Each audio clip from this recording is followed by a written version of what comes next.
In the world of radio shock jocks, the biggest are Opie and Anthony. These people say shocking things that border on offensive in order to entertain their audience. I refuse to sit here and think that radio has to be nice. Why?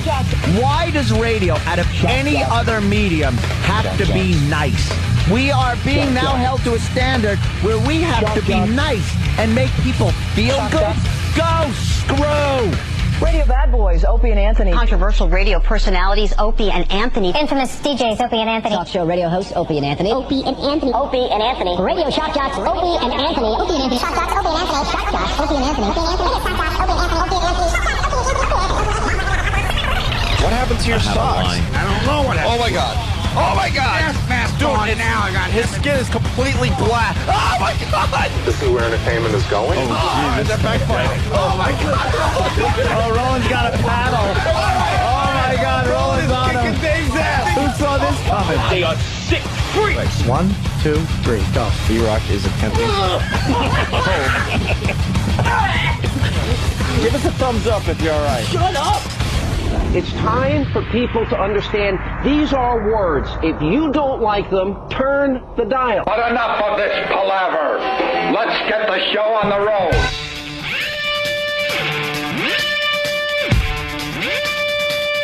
I wonder if they're working today. Are they on? Why weren't they on? Oh, you think they're going to work today? Did they get suspended? Do you think they're going to be live today? I don't know why they're out. This is good. Discuss. Poll. Will they work on Monday? Poll. Stupid poll. Is Gregorio still sick? Understand. Where are they?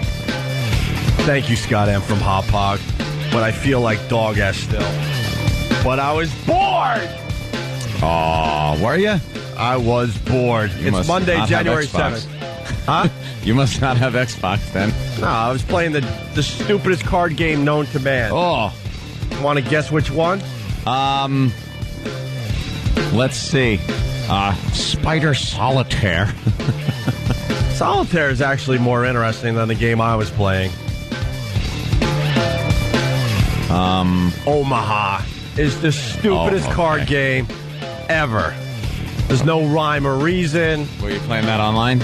Online. Everyone goes all in, every effing hand. So you can't get any traction. I got to start playing for real money. Yep, that's what it's all about on those sites. If you don't play for real money, then people just go all in. All There's in. no risk. There's no risk, no strategy. I need the risk. I'm building up my stupid points, having fun, because it's not about the money for me. Yeah. And then you lose it all. It's just a ridiculous game to play online. It's a poor man's version of the old Texas Hold'em. Texas Hold'em. That's the only game to play anyway. You understand Omaha, obviously. For the people out there, you got 4 cards down, and you can use 2 of them. And then you got the community, pod, obviously, like Texas Hold'em. That's why it's stupid. It's just too many cards involved. Too many cards, too many varieties, too many people just winning on the last card that had nothing to begin with. I know that happens in Hold'em, but you can kind of control the game a little bit better if you have some nice cards. Yeah, you just don't know. It seems like everybody's got a good hand. Anyway, I'm about 50% better. I've been sneezing and blowing my nose for the last hour. Yeah, I've been driving these guys crazy because I'm speeding my effing head off. Because I'm on cold medicine. All sorts of stuff. Tylenol PM. I felt like Britney Spears over the weekend. Let's see how many pills I could take to make this thing go away. All the goods. All the drug goodness you could pump in you. Oh. So you go crazy and don't give your kids back or something. Don't mind me. Ugh. Oh, God. More phlegm. Are you just loogying? Well, what happened was Thursday. Lunger. I started getting a really sore throat.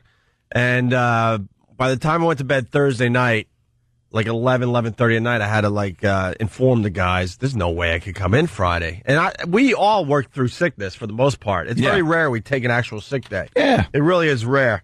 But I was so sick, I'm like, not only am I going to be useless to the show, more than usual. He does nothing. When are they going to realize he does nothing? Poll, does Opie do nothing? Shut up.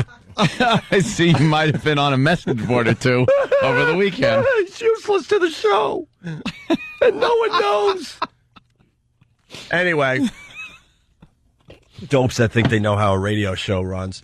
Anyway, and so I finally had to, let you guys, in on the fact there's no way I could come in. I'm going to be useless, and I'm going to probably get everyone else sick. So I just spent the last 3 days in bed. Would you like to know what I did for the last 3 days? The diary of Gregorio. In bed? Bed, on the couch, just kind of lounging around the apartment for the last 3 days. If I was ever sick, I'll just base it on me. If I'm sick and stuck in bed, it's nothing but just jacking. Really? Well, Anthony's kind of onto something, though. When you have the flu, you get flu junk, and you get you do get the urge that's all you want to do. I think it takes your mind off of, But I didn't. The fact that you're sick. I was just sweating the whole time. But anyway, I played many, many hours of Omaha online for no real money. I finished the New York City documentary that we talked about last week. Yeah. And I was just telling Anthony before we went on the air, I'm like, there's something wrong with this documentary. Because it was Ken Burns. So I thought. But I'm thinking, this isn't up to Ken Burns' par. Yeah. Something is not right about this documentary. It's a little slow. And I mean, actually, it's a lot slow. There was 9 discs. It's easily 20 hours. Wow. 20 hours. It starts with the Dutch discovering New Amsterdam all the way up to the Twin Towers going down for the most part. Mm-hmm. And then I finally realized it took me 5 or 6 discs into this dumb thing that it's not Ken Burns. It's his brother Rick. Oh, boy. It's Rick Burns. And we all know how our brothers are when they see, when you get our brothers on the radio, it's not quite Opie and Anthony. I was going to say that, but I didn't want to insult my brothers. It's just the way it is. They have their talents that, my brother plays a guitar like I could never imagine in all the years of playing and practicing. I can never be as good as he can. So why don't we switch it? Instead of beating up our brothers, it would be like you playing lead guitar in a band. There you go. And it would be me trying to do some cartooning. There. It just wouldn't work. There it is. Or them doing radio. But the first thought was like, wow, Rick Burns, this is like my brother and Anthony's brother doing the radio show. It's not quite the same. Yeah, it's just the way it is. Was the special good, though? Yeah, the special, it was okay. I mean, you got to fast forward a lot because people just babble and babble and babble and babble. But the one thing I just brought up with Jimmy before we went on the air, Philippe Petit. Jimmy has mentioned Philippe Petit on this show many, many times. And they did a whole section on Philippe Petit. And basically, he's the guy that walked between the Twin Towers on a little tightrope. One day, he just decided, I'm going to walk between the Twin Towers and stop New York City from working. And, that's insanity. And unfortunately, they don't have any video of this because, this was back in 1974, I believe. Yep. 1974. They got a lot of No video cell phones back then in 74? He tried to post it on YouTube, and they had yanked his account for something else.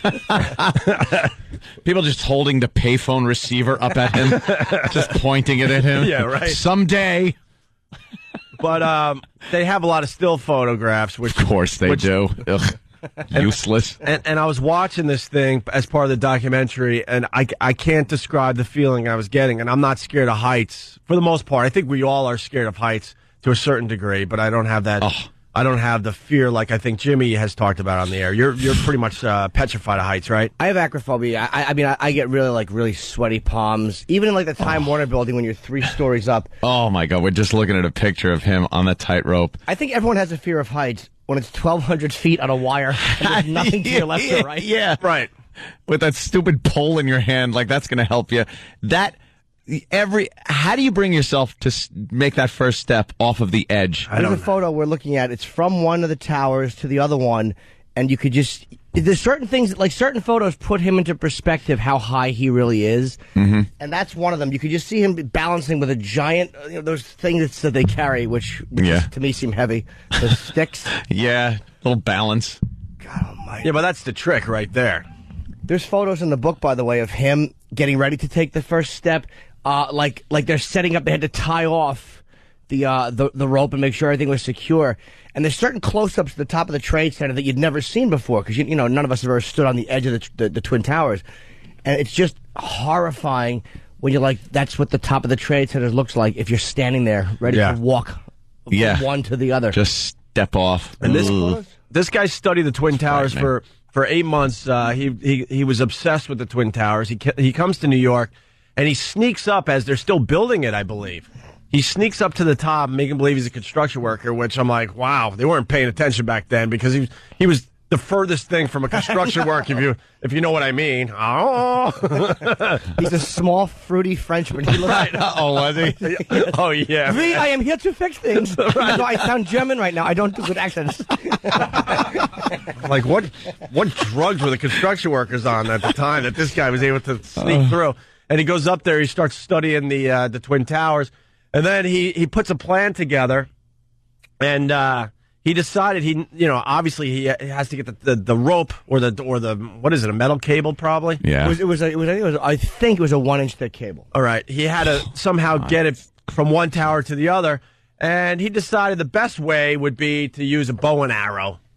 And he was able to accomplish all this. Like in the middle of the night, I think they spent all night long securing the cable, and then the next morning he stepped out onto this thing and walked in between the towers, and all of New York watched.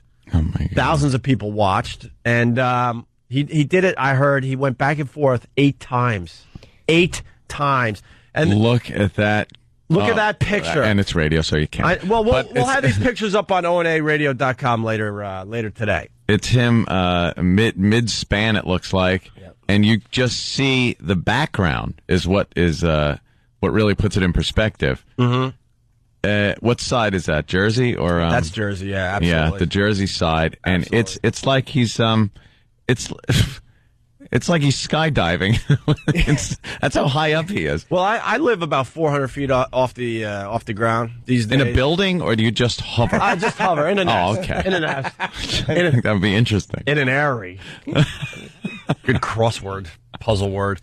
And I was thinking about it. This would be like 1,200 feet, and I'm 400 off the ground. So I'm looking out the window after watching this, going, "Are you kidding me?" The other thing is, the witnesses said that the guy was having so much fun walking back and forth between the towers that he was actually leaving the tightrope.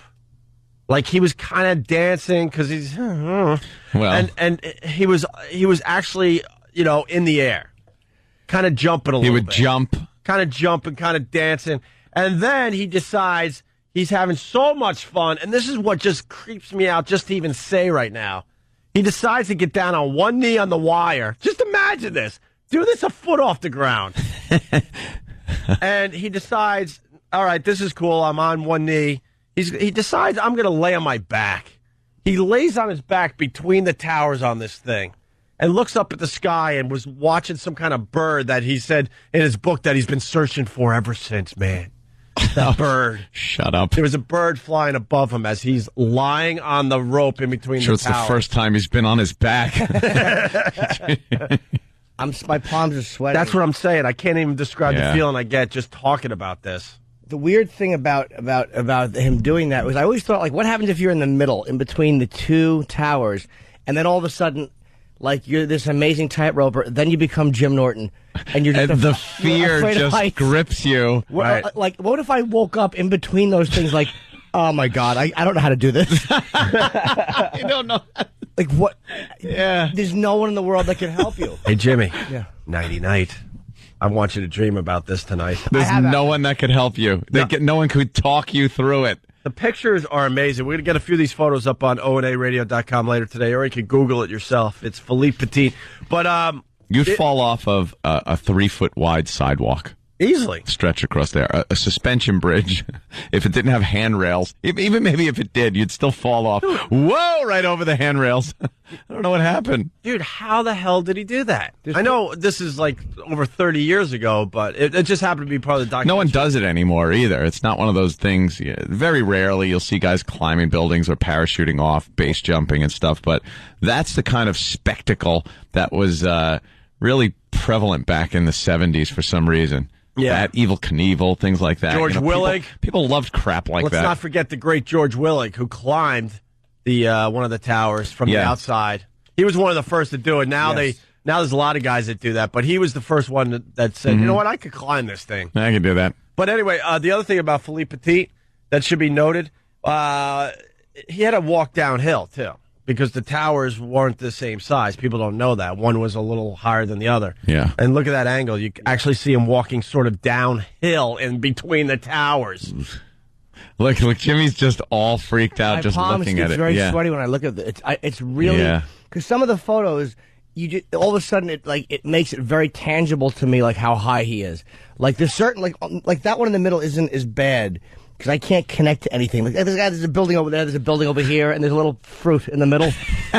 But if you go there's other photos that kind of show him with the building right behind him, almost like you could see how big the building is behind him. And then I can picture me being there on the tightrope in that outfit. Oh my God! In that outfit, which would be scarier than anything. Yeah, there it is. That's the picture that freaks me out. Yeah. The one we're looking at, we'll definitely get up on onaradio.com. Yeah, that's a good one. But it looks like it's from 1800. Because you can see the top. What the hell's wrong? There no color cameras back then? It's the details at the top of the tower. Yeah, that's what does it. All the like machinery and things. Yeah, that's what it like. Because you always see the towers from so far away, but when you can look up close and go, "Oh, there was a little thing behind that," or like, what a great description that was. A thing. There's like a little window up here that I never saw, which is what would kind of guide the window cleaners, like that type of crap. Yeah. Ugh. I'm the worst describer in history right now. I apologize to the audience. And by the way, all you have to do is like look at a documentary on how the Twin Towers were built for like 15 minutes, and you understand why it was so those things came down so easy without getting into it. The steel was a lot thinner, a lot lighter. They were putting the tower together in 3-story sections. Yeah, it was a new type of construction. New type of construction. The time, The designer should have been shot. It was a horrible design for a building. I don't think they I'm not even that. Well, I'm not even talking about that. That's, whatever. I'm talking about just using very thin windows. Mm-hmm. So the people that did work at the towers, they didn't even have a good view. No good view. It was a horrible, horrible, horrible building to work in. Most people hated working in that building. And my girlfriend got me a book on Philippe Petit, and he is he writes a lot of weird, he thinks he's really poetic. Yeah. I can't even read his book. There's photos in there. I'm hoping that I can find some if they're online. A little bit good pictures, but he talks about the bird, and he writes and he thinks he's really poetic. I should bring it in tomorrow. I'll bring the book in. And he's just a douche. Oh, he's a total douche. You want to just slap his face off a wire. Right. Look at that shot. That's one of the ones. That shows the wire. That wire is, I would guess, 27 degrees. I don't know. That's about a 27 degree. That's pretty angle. You're getting. What do you think? Your estimate is pretty 27. I was going to go with 30. Were you? But it's less than 30. I don't know. I don't think it's that much, but that looks like it would be pretty tough downhill walk there. He's sitting on the edge of the building. He's sitting on the edge.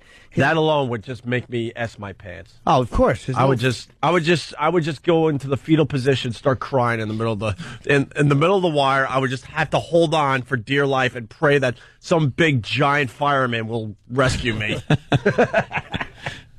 Yeah, it'd freak out just looking out of the window on the restaurant. Windows on the world. When you be up there. Oof. There's another guy, we talked about George Willig, who did it. I remember my grandmother telling me when I was a little kid, he climbed it with mountain climbing equipment, which was amazing back then because no one was doing that. Right. And now there's the guy I've talked about on this show, and I'm so stupid I can't remember his name, the guy who climbs buildings without anything. He just uses powder like rosin. Right. He has a little rosin bag on his back to keep his hands dry, and he climbs buildings with nothing. No. Just fingertips and nothing. And toes. his shoes. Yeah. Well, that's the rock climbers know what they're doing these days with their fingertips. So, it's a weird radio show. Huh? We just like talking about odd things on the show. Yeah, isn't it? Well, it's just a way to start the show today. But would you rather, what would scare you more? Climbing the outside of the building like George Willig did, or walking between them on a tightrope? Which one would be worse? The tightrope. One you might be able to pull off with enough upper body strength, and You might actually be able to pull that off. Tightrope walking, you can't do for a second. One step and plummet. Wait a minute. You're in the gym these days. How many reps can you do before you're exhausted? Oh, I know. I'm not saying I'm the guy that can do it. No way. I'm just saying that if you do have enough upper body strength, maybe you're a rock climber or something like that, you actually have the possibility where you could be brought in and do that. The tightrope walking thing, I can't tightrope walk on a cable on the floor. You'd fall off of it. Right. Can't do it. You ever walk on the curb? Yeah. Just walking on the curb, and then you do that little, and you fall off. Well, we talked about this. Like, just take a bicycle. Take a bicycle, and you're on a sidewalk. Yeah. You could almost do it with your eyes closed, right? Zigzag. You're not going to go off the sidewalk, right? Pop a wheelie. Take that same sidewalk and put it in between the Twin Towers, obviously if they were still standing. Yeah. Would you make that bike trip across? No. You'd start and you'd fly right off the edge for some reason. And I'm not even. And let's take the wind out of it. Let's say yes, no wind. Wind is blowing a half mile an hour. The wind is not a problem here. For some reason, how many people would just fly right off the edge? Right. Why am I can do this? Why after 2 pedals did I just fly off the edge of the sidewalk? But you can ride your bike and drink a beverage and one-handed. With your eyes closed, you're not going to go off the sidewalk. Yeah. Why is it different if it's between two objects that are really high? And there's 2 curves in it. We have to actually curve. Oh my God. You wouldn't do it. Dude, you'd fly off the edge. I wouldn't walk it. No, who would? I'm getting the D chills thinking about it. Hugging the building. If you're hugging the outside of a building, as horrible as that is, at least you're holding on to a physical structure, even though you're going to fall to your clumsy death. Right. But to stand in the middle of a wire, you're the same height, and you have nothing. I would a stick. I would just hope for the best and run as fast as I can. There's nothing. Yeah, just sprint.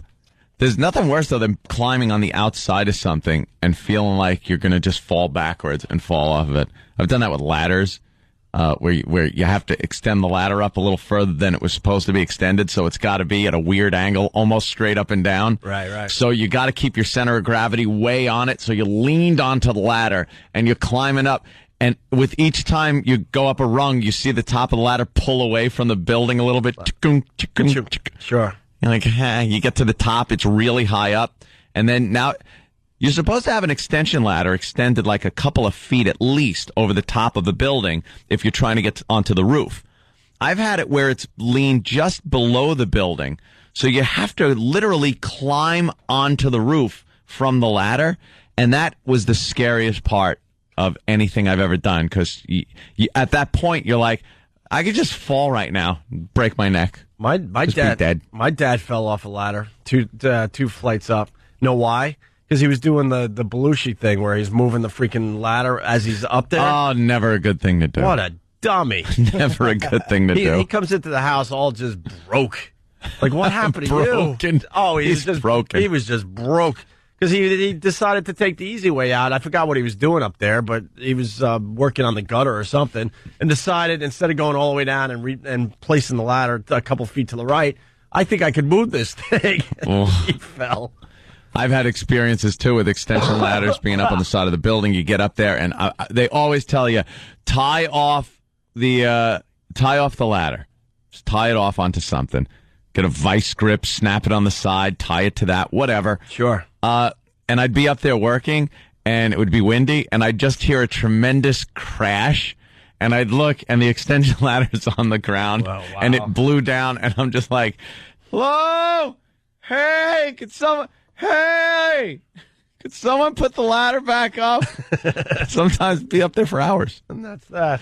Yeah. All right, we're just getting started. It's the Opie and Anthony show. Before we go, not to take the fun of the discussion, but as we're discussing these buildings and holding on, there was all the awful 9/11 footage, and one of the worst ones I saw, and I didn't see this until very recently, was a guy trying to climb out the window. Oh my! And he was in a suit, and he was trying to rappel down. Oh yeah. And I had not seen that. They actually have video of this? Yeah, and it's almost like he took a fire hose or something that was hanging out. And you could see him hesitating to come out the window, and he finally had to, and he's trying to rappel. Right? He had to. And he just, I guess he got down a few feet, and then I don't know if he slipped or if the heat got to be too much. But it was that was like you could really picture yourself. What was he trying to do? Get below the fire? Just get out of the window. Like, yeah, I guess or just get out of the heat? Probably get out and go a couple floors lower, which everyone thinks, why not just try to lower something and climb down and kick a window in and go? Yeah, well, it's not an action movie. It's real life. Right. So when you try to do that, you can't hold on. Whatever you tied it onto slips. Things happen. Oh, nothing is more horrible in that whole experience than that. Yeah. No, than having to throw yourself out a window because what's inside is too much to bear. Right. Whoa. Yeah, I started looking up. I wouldn't wish that on anybody. I started looking up, Philippe Petit stuff after this documentary, and it all leads right back to 9/11. Yeah. And you start watching some of this stuff, I'm like, oh my God. You just, none of us will ever forget, but. Yeesh. All right.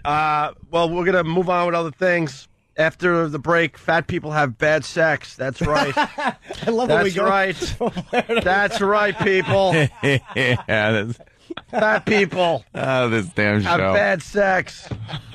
God.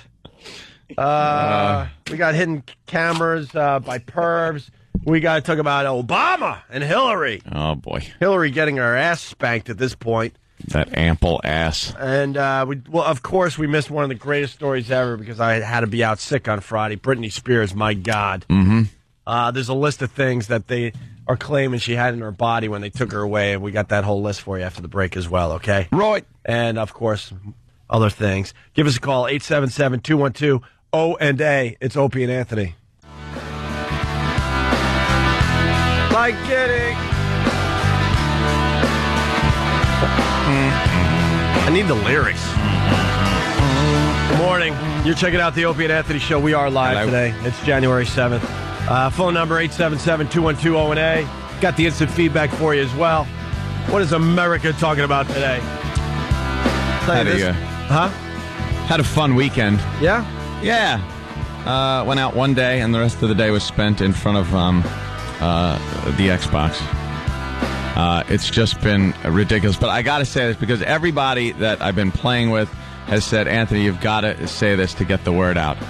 I don't know if it's Microsoft, the Xbox, but the servers that run the game stink.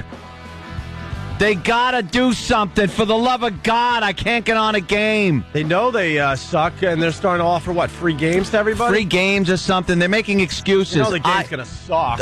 I don't want another game. I'm playing Call of Duty 4. Right. As is everyone on the face of the earth right now.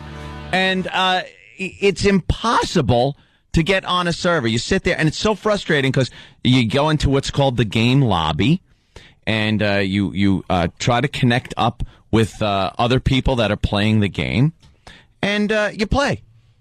And then it'll hook you up right up to the last minute, and then it'll just go away and click off to lobby closed, and then you got to start the procedure all over again, the time-consuming procedure. So for the most part, I was just hitting the A button as I see lobby closed, hit A, try again, and everybody's just like, you got to spout off about this.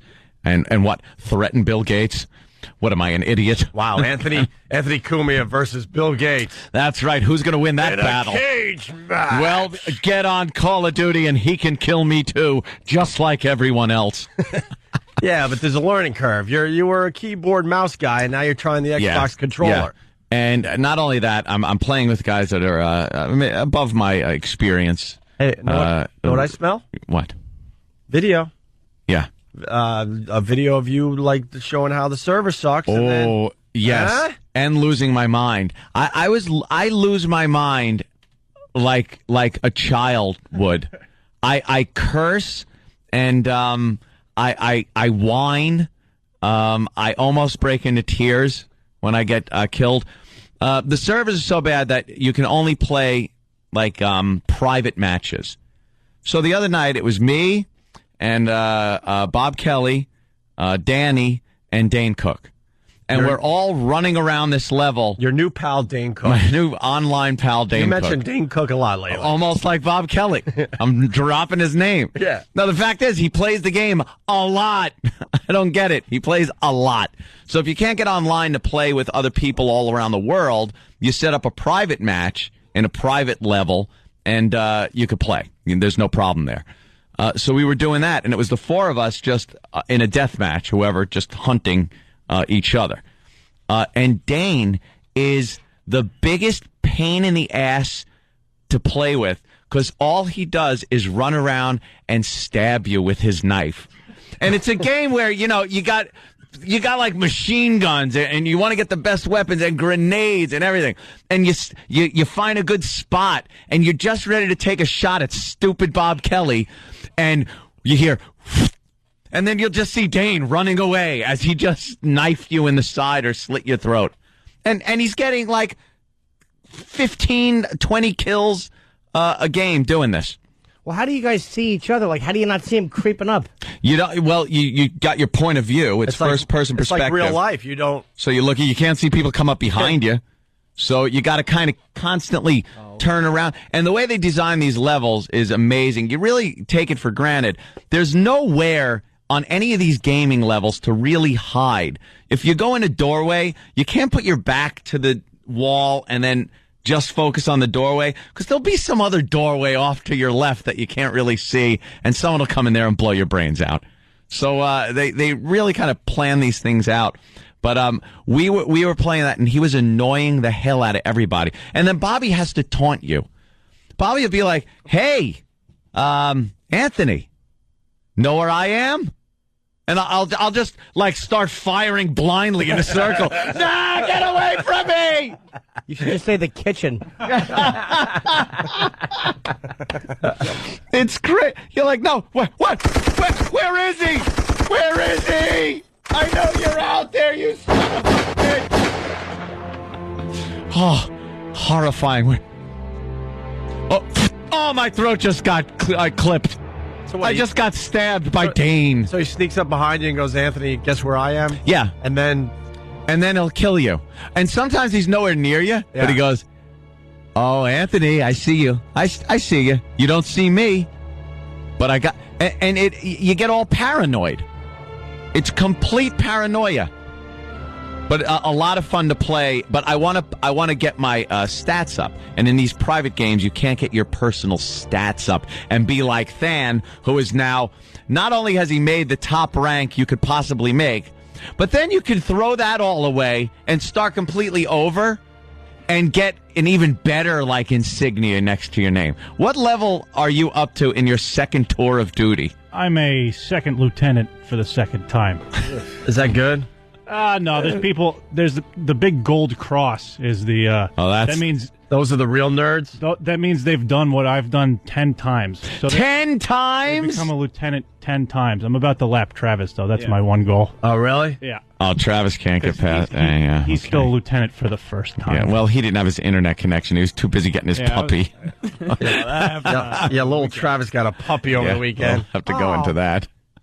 But everyone is online now playing this. It's so hysterical. I log on and it's like Travis is on, Than's on, Danny's on, Bobby's on, Dane's on at all hours. It's like, doesn't this guy have a successful movie and stand-up career? And he's a 5-star general, and he passed that, and he's killing people. And I love it. It's like, this guy's got a life. So, not to get too technical, because we'll bore the hell out of everyone. What's up with the server? I don't know. Is it because they didn't realize how popular this game was going to be? Yeah. And there's too many people trying to get online? I think Christmas did it. You think Christmas everybody got Xbox for Christmas, and Call of Duty 4 is like the game to play right now. What's the second best game to play out there right now? I don't even know. Is Call of Duty 4 number one? It's pretty much, as far as online play, everyone's playing it. Where's Tiger Woods 08? Oof. Is it up there? Oof. No. Right behind Sudoku. Not even close. And I didn't even get the Xbox for Call of Duty 4. I got it for Grand Theft Auto when it comes out. Sure. GTA 4 coming out in what, May or March? I get those months confused, remember, in court. Yeah. Very cool, man. But fix your goddamn servers. I want answers, damn it, not free stupid games. What are they going to give us? A SpongeBob SquarePants game? Well, if they're giving out free games, it's going to be crap. It's going to be whatever they got stockpiled that didn't sell. Well, it's probably going to be some retro game. Ooh, Centipede. Centipede for everybody. Anthony also was telling me in the office. Yes. That you were learning a little bit about your dad. You know, it's always nice after a loved one, like a father, mother, passes on. You get to learn new things about them through people that they knew throughout their life. You're so right, man. You just kind of learn things. I think I've learned more about my dad since he died. I'm like, why didn't I ask him a few questions while he was alive? That kind of does blow, because it would kind of be nice to sit as a guy talking to another guy instead of like a father-son thing. Right. Which, he'd still be the father and I'd still be the son. But you don't get to discuss, like, what the hell were you doing when you were like 15? Right. You didn't care when you were a kid. You didn't care what your dad was doing. But I think it would make an interesting kind of story. Plus you assume your dad's always going to be there. Oh, but then they die on you. Thank you. So anyway, a friend of my father's, Jimmy, was... Can you use his last name because it makes it just that much funnier? Jimmy McNally. He rules. One of my favorite... Known him for years. One of my favorite things on the show... ever since I was born. When Norton talks about his childhood and he uses real names, for some reason it just makes it that much funnier. I know. I learned that about comedy in general. You use real names first and last, and for some reason it makes the story that much funnier. But anyway, Jimmy McNally was like my father's friend for many years, and it was like, as far as friends go, it's pretty much the only friend I remember my father having. So he was over at my mom's house last night, and I went over there, and he started telling some stories that were just... I had no clue. No clue. I knew about some of his vending machine hijinks. Remember I used to say he used to like steal from the vending machines when he was loading them? That was one of his jobs. My father's job. One of his many jobs that could never be kept was filling vending machines, and he would pilfer the quarters and whatnot. But I didn't know how far this went. When he got fired from that job, apparently he never gave the keys back. So he was using all the vending machines around like Nassau County and Queens as his own personal ATM before ATMs. He would just drive around. Why wouldn't they and when he needed money, well, they probably he probably didn't give it back. Okay. And they might have just not thought about it, not thinking some guy is going to be driving around just taking money. And when he needed money, he would stop in, open up the vending machine, empty the quarters. That's a great gig right there, man. That's what he was doing. That's a great gig. Until the new guy would come along and realize that there's no quarters in the machine and candy had been bought. Please tell me that your father was smart enough to just take a little off the top. No, empty. Oh. My father wasn't a very good crook. Not a very good crook. See, kids, what you got to do is take a little off the top. Little skim. Just a little skim. From a lot of machines, not just dump it all out. That's how you get caught in the end. Yeah. And so he was doing this, and apparently he stopped off at one of the precincts in Queens where a candy machine was, and decided that would be a good one to empty out. So he did that, and Jimmy wound up getting a call from the police department, and he didn't rat, which was good, but he had to say where he was. He goes, "Yeah, we stopped off at the precinct. I don't know why, but it was so Dad could rip off one of the vending machines." And other stories that I didn't know of. So apparently Dad was cash-strapped a lot because he calls up Jimmy and says, we want to go out. Take a ride with me. Jimmy's like, okay, they're pretty young at the time. And he's driving around, and then he stops at by a supermarket on Long Island and goes, that place right there, because the manager takes the money and drops it off at the drop at the bank. Goes, I'm going to rob that guy. I'm going to rob him. This is your father. Yeah, this is my father. I found this out. My father was a potential robber. Right. He wanted to armed rob a gentleman who was. He was going to use a gun and everything. Oh yeah, he had a gun. That's what he did. He wanted to. I thought he was just going to be menacing. No, I think he was going to brandish a weapon and rob this guy. And Jimmy said the worst part was he wasn't drunk at the time. he was like stone sober and said, I need money. I need money. I got to do this. And Jimmy kind of talked him out of it, but he was ready to. If he didn't pick Jimmy up that night, he would have robbed this guy. Would have robbed him. Did your dad ever go to jail?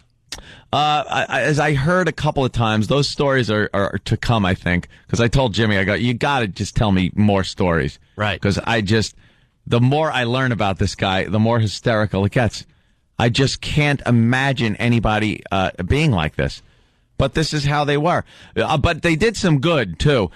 You would appreciate this, Opie, because you live in Centerport. Sure. And you know where the thatched cottage is? Oh, yeah. A lot of weddings held there. Of course. It's right on the lake. Yes. They have a lake. A little pond. It's a pond. That smells when the tide goes out. Well, the tide doesn't so much go out as they drain it every so often so they could do some things. I think it's mosquito control, and all there is mud, dead fish, and muddy ducks. Right. And Jimmy's wife, Maureen, they weren't married at the time, but they were going to be married the next day.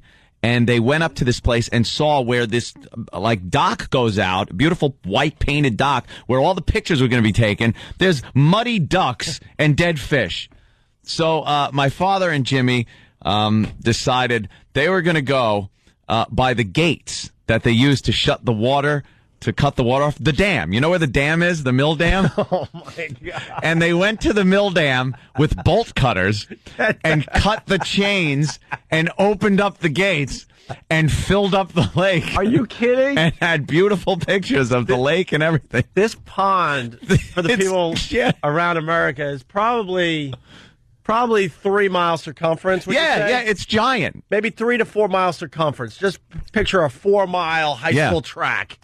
And there was a bridge, and that's where the dam was. Yeah. And on the other side of the bridge led out to the Long Island Sound, which means plenty of water. Oh, plenty of water. And they said, Jimmy goes, and it came in fast. And they would drain this thing, to do whatever, I don't even know. But how the hell did they stop the water from coming? I guess they would just... They just opened the gate and let all the water come in. And it was filled to the tippy top. Come on. And they had Is that wonderful... true? Yeah, because the pictures show them standing in front of a beautiful lake, the beautiful mill pond. They cut the locks open. God. How long did it take to fill up with water? Overnight. Wow. Yeah, overnight it filled up with water. And that was another one. And then a great friend story. These are, they were partners in not literally crime, but they knew each other very well. It's just like anybody that was kind of your best friend. When my father decided he was going to go out to California, pretty much flee to California at this point, because I don't know, I think people were looking for him. He was over Jimmy's house, and Jimmy had to leave, so he was watching Jimmy's house. Jimmy had a bunch of booze downstairs. For the office. He was like the office booze guy. Sure. Whenever the office needed some booze, he'd go down in his basement and bring it up. Yeah. When he got home, all the booze was gone. Either my dad drank it, sold it, or gave it away or something. He sold it. Did something. Probably. Actually, a little of both. He drank a lot of it. Yeah. And he sold a lot of it. Probably did that. And but then he did something very nice. He got Jimmy a Longines watch and a couple of other things as going away present. He goes, I'm leaving. I'm going to California, so... take it easy. I'll keep in touch. So he left. And a month later, Jimmy gets his credit card bill. And apparently, during the time he was gone, his new credit card was mailed to the house, which my father opened up and used liberally to not only buy Jimmy his going away presents with his own credit card, bought him his bus ticket to California. He bought him, his trip to California, suits that he needed when he got there, other clothing. And this was his good friend. And and whatever else he needed. Your father's an identity thief. Oh, yeah. And he spoke to Jimmy after that, and Jimmy was like, what'd you do? He goes, I wanted to tell you, but, I figured it'd be a month before you knew, and I could get settled out here, and they never quite got settled out there, but... Norton, we don't have to wonder anymore. Oh. We don't have to wonder about... Dad was a gem. We don't have to wonder about Anthony anymore. A gem. It explains everything. Yeah. Everything. Yeah, lots of stories. I told Jimmy, I go, the more stories, the better. Yeah. Just keep piling them on because I love hearing them. I want a picture of your father. I got a mental image of Anthony's father in my head. I would like to see a photo of him. I think I saw one. I think he looks a lot like you, right? He look like me or Joe. Which probably doesn't make your mom feel happy. Tall, skinny. I picture a skinny guy with a mustache. That's kind of that's pretty much what it was. Yeah. Yeah. All right, we got to take another break. That was it. On the way, fat people have bad sex. We're going to talk about Obama. Clemens was on 60 Minutes last night. We should have some of that audio, I hope. He's saying he didn't do the steroids, and he's suing his old trainer, and then they had some guy that's good at body. I hate these people. I know. Because I think everyone is nervous. Even if self-conscious. You get self-conscious. Right. They had some guy, expert on body language, look at Clemens on TV last night. He's lying! And then they have because he rubbed his nose? Maybe it itched, the dummy.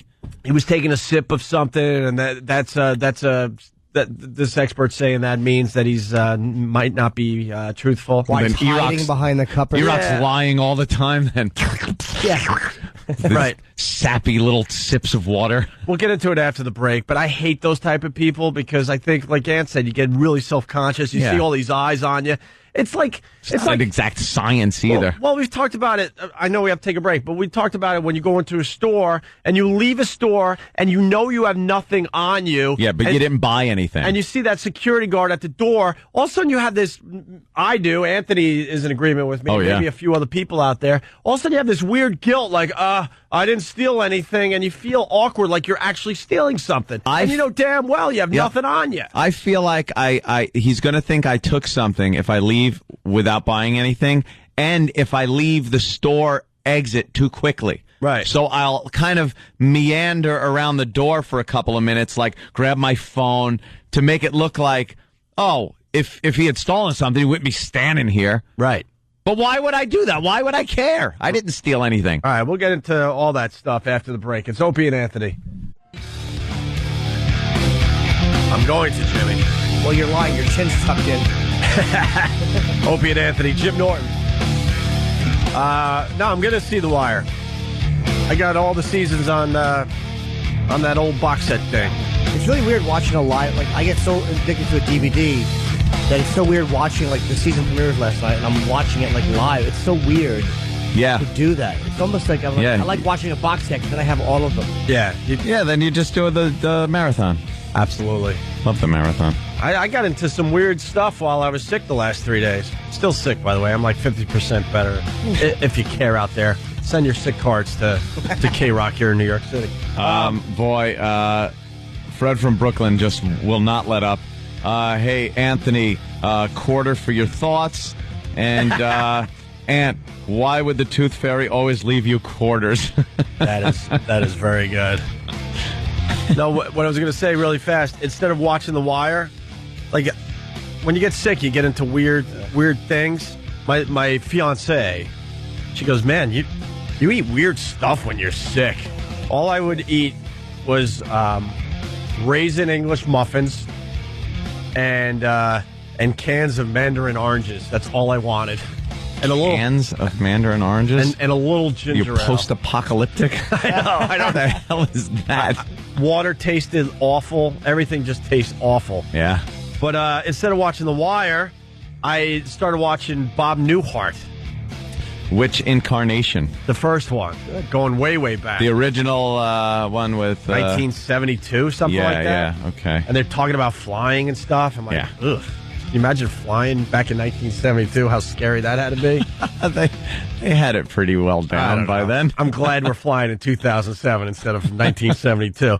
And then 2008. Oh, 2008. Yeah. Still writing 2007 on my checks. See you next year. And then also I threw in Taxi. Louis. Season 4. Can season 4 please come out? It's only the first 3 seasons that are out. Well, I started from the beginning. I decided. This is my stupid OCD, and my chick has noticed that too, because that New York City documentary, 20 hours. She goes, I bought this for you, thinking it'd be a cool thing. Every once in a while, you pop a disc in and watch a little bit. I'm like, no, gotta digest the whole thing. Once you start a box set, you must finish it. Oh, I drove her nuts, because that's all I was watching for the last week. 20 hours of a New York City documentary, and in the end, it's like, who gives a crap? Who cares? Now I know everything I need to know and don't need to know. And I can't even use this knowledge with anyone. It might pop up somewhere. Maybe. And so I did the taxi, and then I was just renting weird movies and I don't know, whatever. But where was I going? I don't know. No. Where are we going? Liar, for some reason. We were talking about Roger. And Oh. What? I'm not sure. What did C. Thomas Howell here say? E-Rock. Yeah. What did you say something about? E-Rock? He said, where did this start? I said, The Wire. Oh, The Wire. I think you said Liar. Oh, that's, yeah. So, sorry, Pony Boy. Right. But that's what I was getting at. The Wire. Golden. The Wire's sitting there in my DVD collection. That's the obvious go-to thing I should be watching. And I also got the George Carlin box set. I'm like, that's the two things I should have went for, and I started watching all this weird stuff instead. Well, so I'm going to start The Wire this week, finally. Well, you're like me, though. It's like when I see something, if I have a box set, I'm always afraid to watch just one because I know I'm going to have to barrel through them. It's like that psychotic, like once you start a box set, you have to barrel through it. I can't watch 3 or 4 different ones. So I'm not... It's all right, I don't feel bad now. Because my girl, my chick, my broad, she made me feel bad. I've lost sleep. She likes to make fun of my OCD. You can't stop watching. Okay, and you're good. like, okay, so one more episode. One more. I'm just going to pop in one more episode, and it's like 1 a.m. Yeah. I've actually gone back to season 1. I just rewatched season 1. Oh, that's a little weird. I'm out of my mind, and now I'm on season 2 again, and I'm enjoying it even more this time. It's amazing how much you forget, because it's like they're hour-long episodes with no commercials. I can't stop watching this stupid show. As soon as I'm done with a DVD, unless it's, a classic movie, throw it in the garbage, throw it in a box. I'm done with it. Really? Never to be seen again. Wow. Never to be seen again. I can't stop watching these stupid... Every one of them is a good actor. Because everything sucks that's on the air now, so... Well, I got Rescue Me was amazing. I've seen every episode thanks to the box sets, and, I caught up, right? I will never watch that again. Really? Nah. I love the show, love Dennis Leary, love Adam Ferrara, but that's how I am. As soon as I see it, I'm done with it, and I push it aside. You don't watch your own reruns? You're not going to make your own reruns? No. Maybe like... I do that with Seinfeld. South Park, Seinfeld, Family Guy, that type of stuff, sure. Definitely. And the classic movies, Fight Club, Snatch. Yeah. Godfather, I have a huge library of DVDs, but a lot of them, I look at and I go, nah. Because you look at the movie and go, oh, I kind of want to watch that. And then you, in about 3 seconds... run through the entire movie in your head as I'm looking at the box and go, oh, no. Yeah. I just saw it in my head. It's really tough to watch movies again and again. I can do that with Aliens, any of the Alien movies. Godfather, Aliens. I can easily watch that today. Okay, sorry, I interrupted. Those. No, they're just certain movies you just can watch over and over, and I don't care how many times I've seen Shawshank. I'll watch that whenever it's on. If you're watching it with your chick for the first time, like if I've seen a movie my girlfriend hasn't, I can rewatch it with her because I know she's like kind of watching it for the first time. Then that's kind of cool. Yep. Yeah. Except I'm dating a girl who can't watch horror movies. She can't watch anything gory. It's amazing. It's like, really? Why don't we just go to Disney and buy all our films and put on Mickey Mouse ears and watch the movies? I want to watch a Mermaid film. My girl's the same way. What's that about? Club Soda Kenny's the same way. I don't like gory things. Seriously? Yeah, he's the worst. Yeah, I was watching some scary movies this weekend. What? I was watching a couple of scary movies this weekend, and I like them. They're not like... They're so different than a real movie where you sit and watch a real movie. I mean, it's a completely different type of entertainment, so you don't take it as, oh, God, this is too gory or scary. What makes what makes a good scary movie? I was explaining this to the girl yesterday. Creepy more than bloody. Bloody does not bother me in the least. I laugh. I love how some people are killed in movies.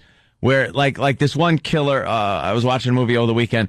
Just I think it was called Black Christmas. Would just put a bag over these chicks' heads at these sorority and just bash their faces in, and then pluck their eyeballs out with various utensils. Right. And it was so funny to just see the fake blood and the fake eyeballs that it's just funny. Right. Those movies funny. Creepy to me is anything, and I know it's cliche now, but it still gets me. Creepy kids. In certain situations. Now, they've tried to overdo it now, but certain situations, like The Shining with the twins, that was kind of the first creepy kid thing. Creepy kids get me. And then the weird, contorted walk on the hands and knees on the ceiling. Oh, that makes me laugh my ass off. It might now, but when that crap first came out, right, and you first saw that, and it was almost like the Linda Blair doing the upside down crab walk down the stairs with her head spun around the other way. That scared you, really? Dude, that contorted walk thing, it looks like something out of a Tool video. Yeah. And it's creepy to me. And it's barely in the shadows, and the face is all effed up. Right. Like, that stuff to me is scary. You ever see The Exorcist 3? No. There's a part where it's a continuation of 1. 1 and 3 are continuations. Electric Boogaloo? Yes. It's actually really scary. Yeah. And there's a scene where George C. Scott is talking to someone, and there's an old lady crawling on the ceiling. He's like in a home for old people. Oh, wow. And the old babbling lady he's just been talking to is like upside down. She's on the ceiling. See, that crap gets me. It was kind of creepy. No, it's because it's so creepy. What doesn't get me as far as scary movies go, if I could tell it's on a movie set, doesn't scare me. But if it's based on like a house, like a real house, like the Amityville Horror, When that first came out, yeah. or like Damien and The Exorcist, when it has that where you could tell it's a real house. Yeah. Maybe it is a movie set too. I don't know, but that's the type. The Shining Poltergeist when it first came out, was pretty scary. Shining freaked me out because you really believe this. This hotel exists, and and it is a real hotel. That's the type of stuff that creeps me out. Steve from Bayshore's got a question. I guess we got to go to Tom with this. When he writes the rundown for the show that he writes, can he describe the canned oranges as Mandarin? We'll have to look into that, Steve. We'll get back to you. Thank you. Hey, what do you think of Obama kicking Hillary's ass? Good. I'm starting to really root for him. Why? What? I kind of want to. I want a black president. No, you don't. I do. What? Huh? This really bothers Anthony a lot. I know. I kind of do, man. A lot. I really do want to see it. It's not for what you would think the reason is. I know a lot of people think the easy reason is to say Anthony's racist. He doesn't want a black president. It's not true. I don't think business at hand would get done. We need a lot of work to be done to correct the past 8 years that has happened under the Bush administration. And I think the country and the world will be a little too distracted and a little too hung up on the pomp and circumstance of the first black president. Half black. Whatever. And the fact that he's black will come into play with every single thing he does. But he's Halle Berry black. Do you want Halle Berry as president? I don't. I like her blackness, though. That's the type of blackness I like. She's 40 now. Stop it already with Halle Berry. Stop it already. And she's pregnant. Sexy. Enough. Halle Berry black, though. Yeah. It's not. Sure, it certainly can. I think you're lying if you don't agree with me on this one. If it was Manute Bol black,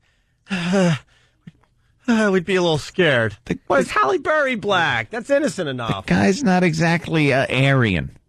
So it doesn't, I'll tell you. It balances out. The guy it would be considered the first black president. I'll tell you this much, though. I'm ready to go on board with Obama. There's one last thing that bothers the hell out of me. You want to guess what it is? All right. I can't say it.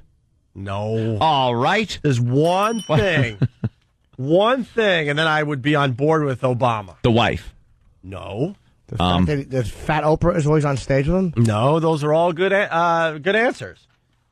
If he would just remove that freckle mole berry that is just off his nose, I would be on board. Should he have that looked into? It creeps me out. Yeah, it creeps you out. Yeah, but the next time you see Obama, you're going to think of Greg Audio. Oh. You're going to see that buried thing, and it bothers the hell out of me. And the other thing, we got to get this picture up on onaradio.com today, E-Rock. The New York Post just sucks. We talk about this all the time. Well, what? I can't say it. All right. The Post... He put something in, it might be melanoma, and he put something in front of melon. There you go. There you go. God damn, Steve. something we've mentioned on the show a lot. The Post has a way of printing unflattering pictures of everybody. That's their thing. And they love getting bad Hillary pictures. Well, they got another bad Hillary picture. She's holding a megaphone, and she looks just ridiculous. She's going, ooh! Right. And she doesn't look presidential in this picture. Yeah. Okay? And they did the same thing with Obama today. This is the one I really want on ONARadio.com. They have a picture of Obama in the Post today holding a white baby. A pure lily white baby. But Obama doesn't even have a hint of a smile on his face. No, he looks disgusted. He looks disgusted. He looks angry. He's smirking. And he looks like he wants to strangle this cute little thing. That's the phoniness of Washington, too. The white politicians will always carry around a little black baby.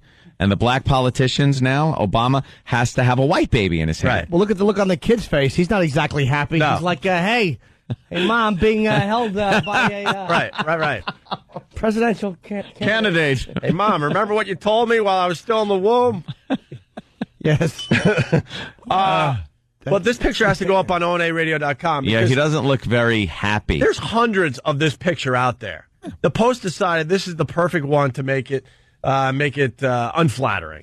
Like, he's disgusted that he's holding up a white baby. And like Jimmy said, the baby is disgusted as well. And neither one of them are very happy with this arrangement. Like, at least Obama could pretend he knows it's a photo op. The kid is just too young to know any better. And he's like, ugh. Yeah. Kind of looking to the left. The kid's probably a conservative. But Hillary's getting her ass kicked. Well, is she? I don't know. It's because of the Iowa caucus. The Iowa caucus has determined that Obama has a quite a substantial lead over Hillary Clinton. Yeah. And what the hell do they know over there? It's a few people over in Iowa that decide. Did they do a straw poll? What year is it, Opie? 2007? All right. They not did like a it's March, you straw ass. poll. It's only September. Only January 7th. I can Only still September. I How did that happen? God. I'm on more drugs than Britney Spears. Whoa!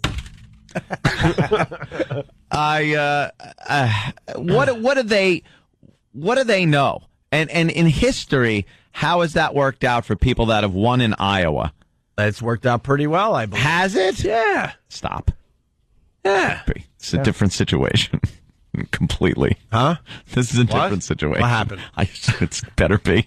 Oh, God, I can't. Dude, Obama's going to be... No. He might be the Democratic candidate, but then it'll assure another Republican in office. Who else is going to be? I don't care. She's falling apart at the seams. Well, I know why, because we don't know what she stands for. What does Obama stand for? Do you hear what he talks about? Change. He talks about that. What was his speech? It was change, and then, which is fine because it could mean change from the current administration. But then he said something else that made me go, "Oh boy, that doesn't bode well for Whitey. The Say it, for melanin challenge." Say it for Whitey. Yes, for Whitey. It sounded like it was get back time. Where's my 40 acres and a mule time? It sounded like he was really going to he was trying to get the normally small black vote to really come out and support him by saying things that would lead black people to believe that he will be their president. But it's almost like, all right, you got to play devil's advocate. After all these years, let's say this: white people, we've kind of had the run of things. And look at what we're doing. We do a great job. And in some cases, we fantastic. We do. Lately, it's not as good. But I'm saying one black president. Go to Rwanda. I have. I'm doing a gig there. Oh, cool. Rwanda chuckles? Yes. Is there a chuckle? The Rwandan comedy hut. They machete you if they don't like you. The hecklers have machetes. Admission is 2 severed ears. No, I'm saying like one black president. You also have a Congress, you have a Senate, you have a House. Yeah. There's so many different checks and balances. It's not like one guy is going to go, all right, black people, line up, and they're just going to knock us out of our homes like That's what Anthony Mandela really believes, though. I think you really believe that one man can make that much change in America in the year 2008. I think a white president is, regardless of his secret feelings, is pretty much forced to make sure he takes care of everybody's interests. You know, you can't just say, "Oh, I'm not taking care of black people." You'd be crucified. So you have to do that. But a black president doesn't necessarily have to make sure the entire country is happy. Sure he does. We're the majority. That's the beauty of us. Right. There's more of us. Right. There's more white people in Congress. And that's the thing. It's that number is dwindling by the year, my friend. One here, one there. One here, one there. That's about all. The number is dwindling. And I have heard people, Pat Buchanan himself has said that this country is turning into a third world country. We're being invaded by Mexico. They didn't call it illegal immigration, undocumented immigrants, workers that are doing jobs that other people don't want to do. He called it what it is. It is an invasion from the South, from Mexico, and using this country's resources. That's what's happening. But no one really wants to acknowledge that. So we're in a bad state right now.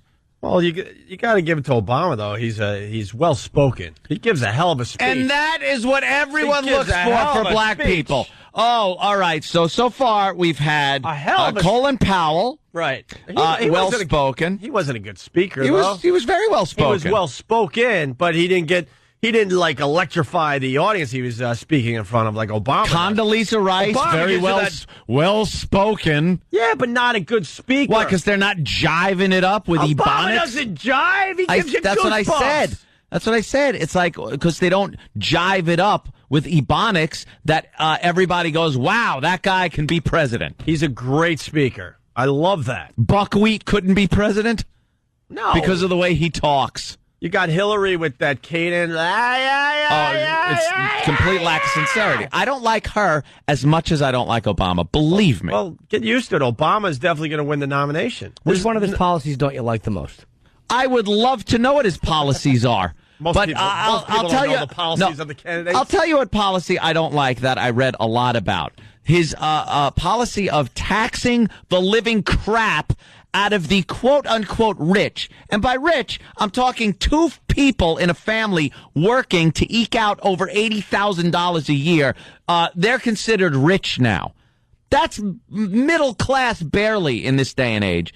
And they want to tax the living crap out of them so that people that maybe are on welfare or aren't skilled enough to and have crappy jobs can then get on the teat of the working class. Will you stop? And what? You sound insane. I agree with I sound insane? I'll tell you. I sound like this country. And I'll tell you. My bullhorn. I am running from... Let me make the face. I want to be your first woman president.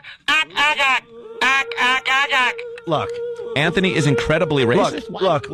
You're very Say that, sir. You're very educated as far as the issues. I try. But you're insane because you don't give a crap about anybody else. You don't give a crap about families eking out a living. You don't think I do? No, I don't. I give a crap about families eking out a living that when they are considered rich and they're not rich. You really care about that? And the Democrats have brought that number down so far that the rich have to be taxed up the yin-yang, and meanwhile, they're not really rich. Yeah, that bugs me. Because if they're getting taxed, believe me, I'm getting taxed. And I don't want those tax dollars going to programs that do nothing but ruin cities like New York. Look at what happened under the administrations of Mayor Lindsay and the ilk. A lot of people calling you a racist. Call me a racist, because that's the first card you pull out. Because I don't like the candidate, and he's black, I'm a racist. Go screw. Hey, talk to Michael in Brooklyn. Michael. Yeah, he's not even a black guy. I mean, like, it's so weird that he would have that visceral reaction to him. Look, I don't care if he was Purple Man or Blue Man or whatever he is on the news all week long with his stupid beard, Santa Claus beard. He's going to be on the Today Show this morning, that guy. I honestly don't. First of all, I don't like the guy's policies. And I don't like policies exactly. What policies do you disagree with? tax and spend, my friend. Tax and spend. A typical Democrat. The guy doesn't have experience. What kind of goddamn foreign policy experience does Obama have? Tell me. What kind of foreign policy experience do most of them have? Right. What? What about what kind of experience do most of them more than Obama? What do you want for the Democrats? More than Obama. You want Clinton? I don't want a Democrat. I could give a crap over the Democrats. But as far as the nomination goes, you should be happy if Obama's nominated. Big fathead Edwards. Really? Edwards. I'll tell you a lot. You're right. I think Giuliani I liked him as mayor of New York a lot, but I don't think he has a tremendous amount of foreign. Maybe some, but he does in a way where he's been in contact with a lot of foreign dignitaries after 9/11. He sent over new NYPD liaison to certain countries to be trained in anti-terrorism. He's had connections with some of the most volatile spots on the planet. Giuliani, yes. Giuliani. All right. Well, I'm fine with you saying that too. People hated Giuliani. Oh, they did. They get confused by 9/11, and he was terrific through the 9/11 thing. We all know that. But so you hate Giuliani because did not like Giuliani because he chased away the squeegee guy, or would you hate Giuliani if a loved one was being raped in the city, like was happening over and over again that had before something to his do with administration? The economy, ishmonomy. That I just did 20 hours of a documentary on New York City. Let me tell you, and it was the economy. Absolutely. It wasn't the fact that he decided to step up the police force and give them a little more leeway in taking care of criminals and what do they call that? Those laws he put in place. Quality of life. Quality of life. It comes down to the economy. Everyone knows that. If you're down on your luck, you're going to do crazier stuff. That's what happens. The buildings that went up in New York City, right? Did wonders. Don't challenge me on my New York City knowledge. I am challenging the Twin Towers were a huge bust when they were built for many years. I know that. Losing $13 million a year. Ooh. At first. Not many takers. Not many people wanted to work in the tower. Anthony drinks the Kool-Aid. Obama is... Hold on. Let's go to Mike. Mikey. Hey there, Mike. Hey, Mike. Mike, are we talking to me? Hey, you sure? What's up, Mike? All right. I just want to say that Hitler was one of the best public speakers ever, and that he's good to run a country. There was another fine speaker. Say what you want about the man, but boy, could he give a speech. Could he rile a crowd up, huh? You see some of those Nuremberg speeches? Those people loved them. Everyone could appreciate a good speech, though. And look what happened. When Obama talks, you listen. Yeah, well, when Hitler spoke, they listened too. Obama might be full of you know what, but you listen. Do you? Do you listen when Hillary speaks, or do you turn I have off the to. TV? I'm forced to. I can't stand her voice. I listen. Total lack of sincerity. I listen just waiting for the point where it gets into the. And I honestly believe Obama is running because people told him he should, and he could win. He could get far. How long was he saying he wasn't going to run for president? All of them. I love that old gag. I'm not. Nope. Not going to happen. Not going to happen. I'm running for president. What? It's your first lie of many. Well, watch this, though. Bloomberg, mayor of New York City. Yeah. He's going to jump in. I hope so. A little late. And he has a lot of effing money. He has a lot of FU money. But now, do you think a Jew could win? Interesting. Who's the Jew? Bloomberg. Oh, yeah. Jesus. I didn't even know he was Jewish. Oh, yeah. I'd love to see him win. He's got his own money, special interest campaign. No, I got confused because he's going to be like third-party crap, which never works. Yeah. No, so that that's independent why. thing just never works. I was like, is Fred Thompson a Jew? I don't know. I know he's on TV. Is he Jewish? Ross Perot hurt the Republicans, though, man. When he got like the independents like that, what hurt? He hurt George Bush Sr. a lot. Yeah? Yeah. I think that's what won Bill Clinton the first election. We're really late. We could continue down this road. We got the phones are ringing. We could go on to other things. We'll figure it out. We got to tell you what Britney Spears had in her system when they hauled her away. Yes. To the nut house. Lots to do. We have to do Roger Clemens. We have to do, all right? Yeah, we're getting Roger Clemens Many audio issues handed to us as we speak. We handle all the issues. He was on in our style, in right. our way. Like what you learned today is I would be for Obama if he got rid of that berry thing. The berry on the side of his face. It's just off his nose on the left side. It bugs me. And I'd be for him if he got rid of the rest of the stuff around the berry.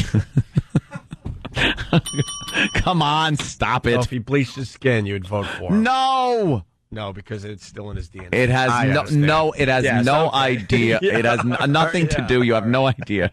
Opie and Anthony. Hey, you're checking out Opie and Anthony. Tell a friend. We appreciate it. Can't believe we missed the Britney story. What do you think? Does she die? Does she die in the end? Britney Spears? Yeah. Tragic. How do you think this is going to end? They're starting to say she might be bipolar. She'll either be on the comeback trail, for lack of a worse way of saying it, or she'll just overdose, kill herself. Yeah. I think it'll be an accidental overdose. Accidental. I'm going with accidental overdose. Time for another poll. Who wants the poll? The poll. Put up a poll. Put up another poll. There's too many people with too many polls. Let's put up a poll. Are there too many polls? Phone number 877-212-08A. I'll tell you, man. Oh, Joe. I was looking at the post yesterday about Britney, and they were talking about her. And I understand that, the tabloids do what they got to do, but there was a picture of Britney's, mother kneeling by a grave, taken from a distance. And they're like, this is how she's handling it. She visited the grave of her mother. And I'm like, that's not really news. Is everything, nothing's off limits? I mean, why would you photograph a woman Can I play in her the other mother's side of grave? that? First of all, it's her sister that died of breast cancer last year. Britney's mom's sister. Mm-hmm. How did the photographer know that she was at the graveyard? Come on. Follow her. Yeah. I've been studying this. Follow her, though. I've been studying this paparazzi stuff, and they get a lot of experts on the shows and stuff. They say for the most part, these celebrities are in cahoots with the paparazzi. They go to the places like the Ivy in Los Angeles. They know the paparazzi are out there every single day.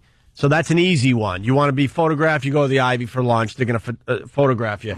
But a lot of these celebrities, they have the paparazzi cell phone numbers, and they have people that tell the paparazzi, well, maybe Britney Spears is a bad example at this point, but so-and-so is going to be at this Starbucks at this time, and all of a sudden they get a picture of this big celebrity getting a cup of coffee. I understand that's happening, but what they're also doing is they follow these people. That's been the bane of their existence. They follow these people. Okay, all right, I'll take that. All right, I'm still in this though. Britney's mom. Mm-hmm. So now they're following her. Yeah. Would you would still go to the grave knowing that? Yeah, they're vultures. But no, not she. Would she? Oh, would she? Does she know she's being followed? Absolutely. Look, the picture looks. Dude, it's not like she lives, telephoto. Well, you can't. She lives in a pretty small town. You can't not live your life though. This is a little bit of a distance away. I'm sorry, but that one I don't feel bad for. That is a photo op. She knows the photographer was following her, and she said, "This will get me a little press." They all want their press. I don't know.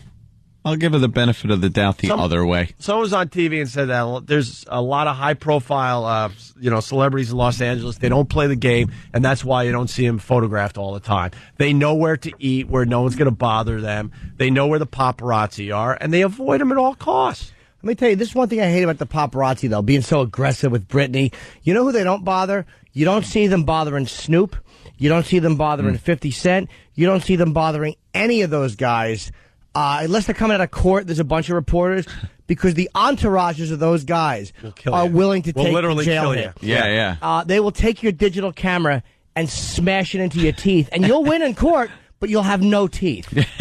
Those guys don't play games, right? And that's why the rappers don't get hassled, because their entourages know how to take care of these dirtbag paparazzi. It's funny Jimmy said that, because I'm a huge TMZ fan, TMZ.com, the TV show. Matter of fact, we're getting the main guy on tomorrow. I can't wait. Harvey's going to be on the show. Harvey.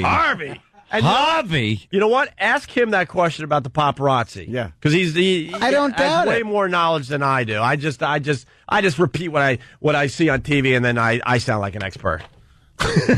But here's a guy that's living the life and knows a little more than you and I. He'll be on tomorrow to talk about that. But they showed footage of Suge Knight, one of the paparazzi going after Suge Knight coming out of a club, and just like Jimmy said, man, those guys were in his face saying, "You don't want to do this," and you could tell that the threats were real, and it would be a bad situation. Because you're thinking well, technically, you'd win in court and stuff. But when you know these guys don't play games, man, and they're not going to think that far. You look at the entourage is always fighting among each other, and that's what you need to get rid of these paparazzi. Is you need guys that will punch your camera into your eye socket. Oh yeah, that's a very unpleasant way to have your eye socket bone broken. Is a camera being punched into it. And some of these pictures and headlines, help the celebrity out. Give them a little juice. Mace is the answer.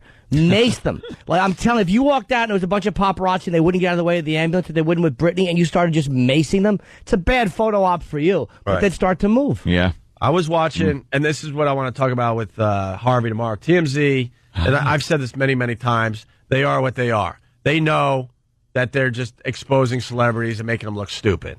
Yeah. And then the other shows like The Insider, Inside Edition, and Entertainment Tonight, they're kind of acting like they're not part of that scene.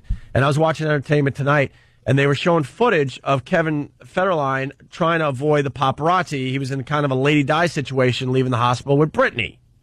And so the paparazzi are tailing him, and there's a video of Kevin Federline just driving recklessly, trying to get away from the paparazzi. And Entertainment Tonight, I believe, or it was the other one, is showing this footage going, and look what the paparazzi were doing to poor Kevin Federline. And I'm like, you're showing the video. So they paid somebody for that video. But that's what they do, so they kind of look like they're not part of being sleazeballs. Yeah. And that video you mean where they were, what it actually made me like K-Fed. The video you're talking about, he's got a pickup truck. Yeah, he's rocking. There's a car ahead of him that had his kid in it, or his kids, and they were trying to get up next to the other car to get a picture. So every time they would try to go around, Kevin Federline was kind of veering his car to prevent the paparazzi from passing him to put his kid in danger by getting a photo. So he was actually running blocker to look out for his kid. So I kind of liked him for that. Yeah. These guys should just carry guns. Like if your kid is in the car in front of you and the paparazzi kind of zoom against traffic to get a photo, you should just be able to shoot them. Perhaps that's not the best answer. I like that. I like it. And it's good. I like it. And all the guys I can't even look at this horse's ass. The man, what an idiot! The this man guy who turned is. blue is on today. Metal, he looks like metal. What a fool! What an idiot! The man who turned blue. Hey, breathe. Take a breath. Take a breath. Why is he smiling? No, literally he hasn't had sex in 35 years. He's a little backed up. What an idiot he is. He just needs a good deep breath. He needs a good slap to the face. Yeah. Quit rubbing that stuff on your cheeks, moron. I'm going to try more oxygen jokes. Maybe one will work then. Oxygen jokes are always rough. And can we have audio? Could we tape it? Is that irreversible? I hope so. I went for two, and then I was thinking of a third. I'm like, one of these will hit. I'm an ass. Blue man. That's what he looked like before? Yeah. He looked like Brian Regan. Like a normal guy, man. But now look at him. What is this stuff? It's like poison. It's poison. Yeah, we did the story on our show, and I don't know. None of us remember what caused this. Wouldn't it be funny if it was a new pill and he's like, "Yes, I've been taking it for 3 days." I don't know what it's supposed to do, but it turns you like bluish silver. We'll get some audio on the air for everybody. So Britney, when they hauled her away, she downed a potentially lethal cocktail of 100 prescription pills and washed it down with something called a purple monster. Anyone hear of the purple monster? Yeah. Yeah? Yeah, you never heard of the purple monster? What's the purple monster? Can't really describe it on this radio station. All right. But they're saying it's a mix of vodka, NyQuil, and Red Bull. Are people drinking that? I've never been one for over-the-counter drugs to get a buzz off of. just for the sake of the buzz. Like NyQuil, I will do that in a second, but I need to have a cold. Right. It's like special occasion. Well, it makes the cold a little better. I'll tell you what I'm doing. Tylenol PM, because I have an excuse. Got the flu. Got to get my good night's sleep. That's good stuff, too. Wow, is it good. I cannot believe it's just hanging on a counter. I know. Some of those over-the-counter drugs are just amazing. Like any type of Sudafed thing, if I take it, it's drugs that I should have bought from a drug dealer. Absolutely. I get like speedy but kind of woozy. It puts me in a weird mood. Yeah. Like it's drugs. Yeah. You're taking drugs. All right. Well, she did a Purple Monster, mix of vodka, NyQuil, and Red Bull before a mental meltdown. In a 36-hour binge, she had that. She also had 10 sleeping pills, according to this source that I guess was with her. I don't know. 12 Vicodins in 36 hours. 6 Ritalins. 12 Vicodins. That's great. She's not taking dumps. That's nice. 6 Ritalins. 10 Zantacs. What's the Zantacs all about again? Zantacs? I forgot. I don't know. Is that antacid or something? Yeah. Something, right? Yeah. Ooh. Awful breath. Oh, she's just got the farts. She's got a sour stomach. Yeah. Putrid farts and like those awful puke breaths. Puke breath. I suck. And then there's other stuff that were in her system. I know what you meant. They're calling her the toxic singer. What's wrong, Jimmy? Just so irritated with my tripping on that. What happened? I got it. I know, but it's just clumsy and unprofessional. Have you listened to this show yet? That is true. She had herbal uppers in her. She had diet pills, including... How about you try to handle that one, Ed? Uh-oh. What? Clenbuterol. Clenbuterol. Buterol. But it's CLENBUTEROL. Clenbuterol. All right. What is that? Of course, Steve knows. I know what it is. It helps you lose weight. It's a fat burner. The fat burner. A very strong fat burner. Is that the horse one? No. That's, supposedly she's on some kind of horse fat burning pill. It's a horse need a fat burner. That horse is Horses. the guys that run around the track real fast. Yeah. They put them on that. What about Puritan antihistamine tablets? What is that? I'm guessing for sinuses if it's antihistamine. Yeah. And then she was on Pepto-Bismol. Oh. Maybe if she ate a meal and stopped being such a pill-popping slob.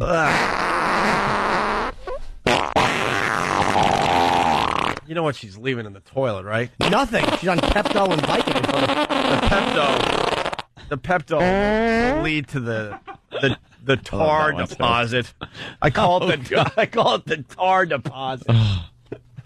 Oh boy, that is bad when it finally decides it needs to leave your body. Wait, I forgot to mention this along those lines. Let me see if I can say this. Over the weekend, I had let's just say I was feeling fine. And then in between shows on Friday, all of a sudden, I'm like, you know what? I want to go back to the room and just dump chocolate milk into the toilet. All right. Just want to dump chocolate milk into the toilet. Yeah. And like, you ever like take a canister of chocolate milk and you dump a whole bunch of it in the toilet? Yep. And then when you stand up, you're holding the canister, and like you didn't realize that some of the chocolate milk leaked onto the side of the canister. Yep. And it actually dripped onto my jeans. Oh. Yeah, chocolate milk on your jeans?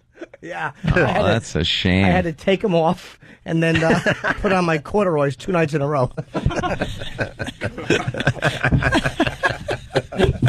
You got to film this stuff, man. Oh, it was awful. That would be hilarious. I like when it looks like somebody loaded up Dinty Moore beef stew in a shotgun and fired it into the toilet. You lift up. Well, how did it get under here? What happened there? Yeah, you need the police with like threads to see where the splatter marks came from. Well, I just don't What's the trajectory? It almost defied gravity. It's like you have water, and then what did it do? It just like it was instead of hitting the water, it just decided to come up under the seat and hide. You trickster! You trickster! Coke Logic said, and finally she ate a teaspoon of cinnamon as well. So she went all that down with a teaspoon of cinnamon. And the latest on Britney as well. Amid her breakdown, the crazed Spears called her pregnant teen kid sister to boast that she'd been making her own headlines again very soon because her kid sister's pregnant, obviously. Yeah, she's in the news. And then supposedly Britney said to her kid sister, "You're not going to be the only effing Spears on the front cover of a magazine next week." Well, that sounds like some funny, little competition between siblings. She loves the attention. That's what I'm trying to get She at. really is. She played right into this paparazzi's crap. Yeah. So, how much attention do you need? She lost total custody of her kids. It's like, what a brat. Well, you know what that takes? Jeez. Good thinking. Don't deal with them anymore.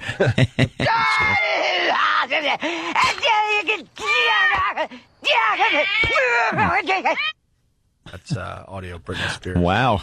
Yeah, that's what was going on. Sounded a little crazy.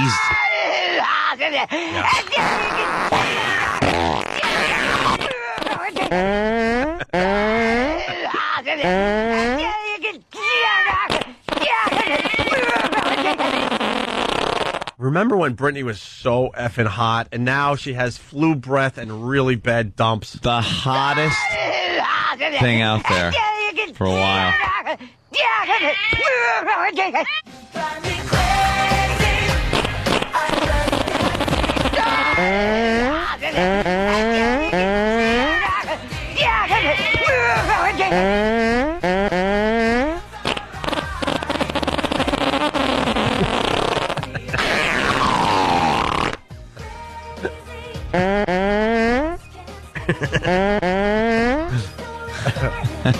Leaving tar behind. We have to get the brush out. And then Dr. Phil had to come in and rescue her. He was at the hospital. Another one. Another poser. I had enough of that fat hillbilly. Fake shrink. Supposedly he's going to have the parents on, though. Oh, good. Supposedly. He is, anytime I hear him, because he's hooked up with one of these online dating services, and they play commercials for it. And he does that thing that I can't stand whenever he does. He throws out these sayings, these words of wisdom that mean nothing. Like what? Is it on a website? But he says it Can we get some with of that? conviction. Can we get some of that? He goes, "It's okay. It's okay to feel good about you." And I'm listening going, what does that mean? What does it even mean? Like someone's going, "I don't feel good about feeling good about me." No, it's okay. I think what does it mean? I think what Dr. Phil means is that we have a tendency when being self-destructive to low self-esteem prevents me from wanting to feel good about myself. And like when I start to feel good about myself, my instinct is to ruin that and to do something that's going to make me hate myself even more. So I think what Dr. Phil in that moment is saying is allow yourself to feel good about yourself. It's okay. Don't wreck it. But is it going to help you, him just saying that? Sounds like someone saw their therapist over the weekend. I know. What couples therapy? No, that happened last week, and it was very good. That is a bit of babble that I just cannot. It's not enough. First of all, it's not going to help anybody. It's okay. It's okay to feel good about you. What? And what does that have to do with the dating service that you're plugging? Right. And it's just psycho babble from him. It's not no one's going to hear that and go, "Yeah, it is." Okay, now I understand. They're going to need like months at least of somebody pounding that into their head. Not Dr. Fake Phil. This morning, Dr. Phil just appeared on CBS Early Show and said that he went to see Britney Spears and her family at her family's request. I want to set the record straight. I went to see Britney at the request of her family. I talked to Lynn, Jamie, and Brian because they were frustrated that she wasn't going to be held for a longer time. Asked how he had come to be involved in the saga, Dr. Phil said, Thursday night the phone rang. It was Lynn. Clearly, she was very upset. Any parent would be. I was first contacted by her family a year ago and had maintained a running dialogue for the last year or so. All right, so at least And he's doing a whole show on this, so that's how much he cares. He's going to exploit it on his TV show. Sure. Instead of maybe doing it in the privacy of someone's home. You phony. And them calling him is like a publicity thing, too. I'm telling you. And then you're giving these celebrities too much credit. You're starting to see the light. No, it's all about that right there, yeah. Okay.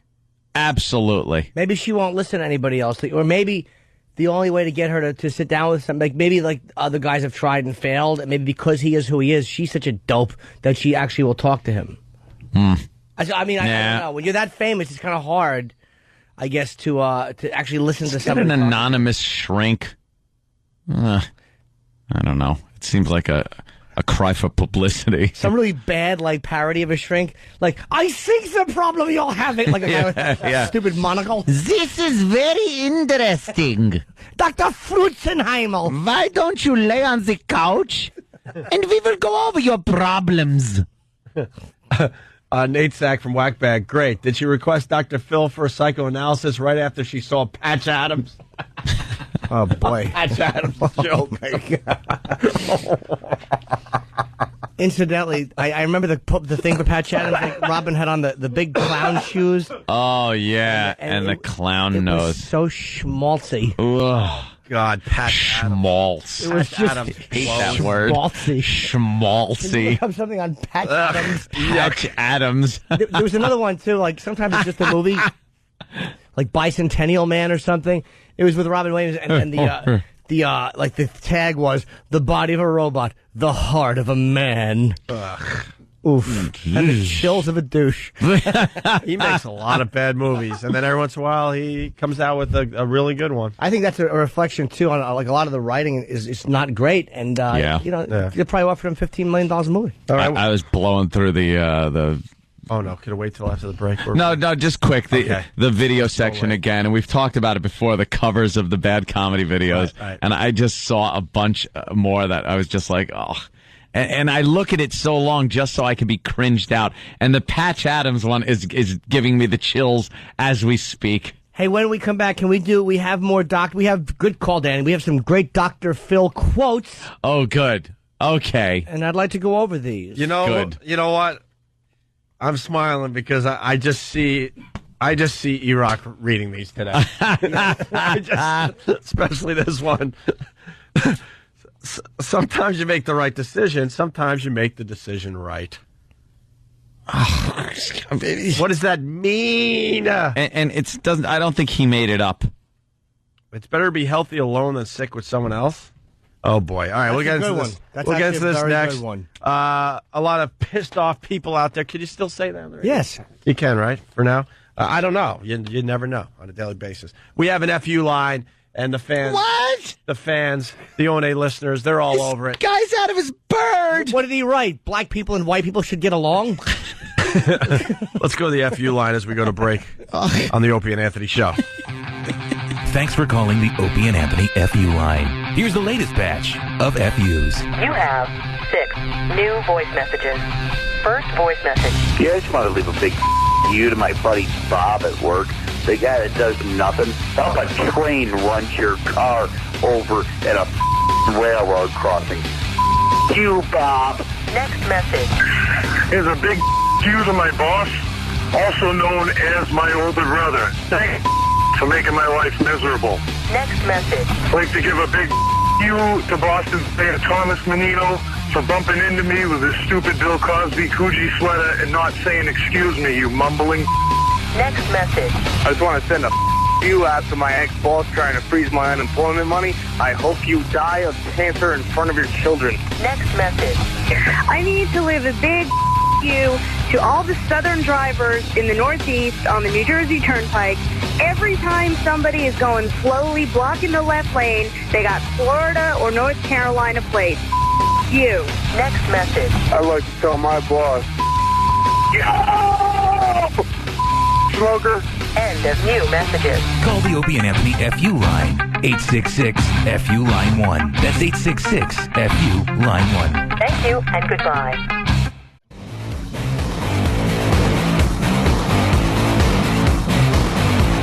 We got a strange problem today on the Opie and Anthony show. We have too much to talk about. This never happens. Never bad. Usually Always we're like, good. what do you want to do next? We got Crazy Blue Guy on the Today Show. We got Man on the Street adds greatly to a story on a shooting. We got Fat People Have Bad Sex. We got the Dr. Phil stuff. We got Clemens possibly lying on TV last night. What to do, what to do. Well, do we have Clemens audio? That's a pretty big one. We do have that. And we also, well, I guess we teased the Dr. Phil quotes. Yes. Did you go over Yes, these? we did. Yeah, I was going through We a can start few. with that as I find the Clemens audio. There they are. All right.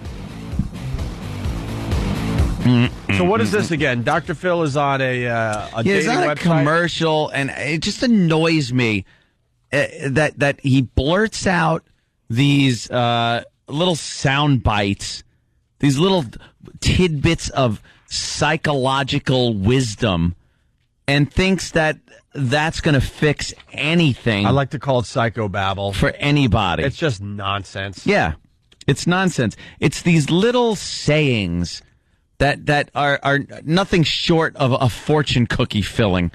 They're just garbage. It should be in a piece of bubble gum. It should be. It should be in a piece of Bazooka Joe. Yeah. Bazooka Joe is funny, though, man. Oh, the comic in there. Yeah.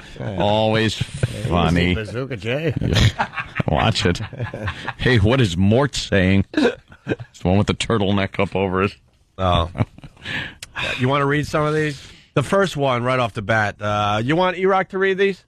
Yeah. It'll sound good in E-Rock. I happen to agree with the first one. No.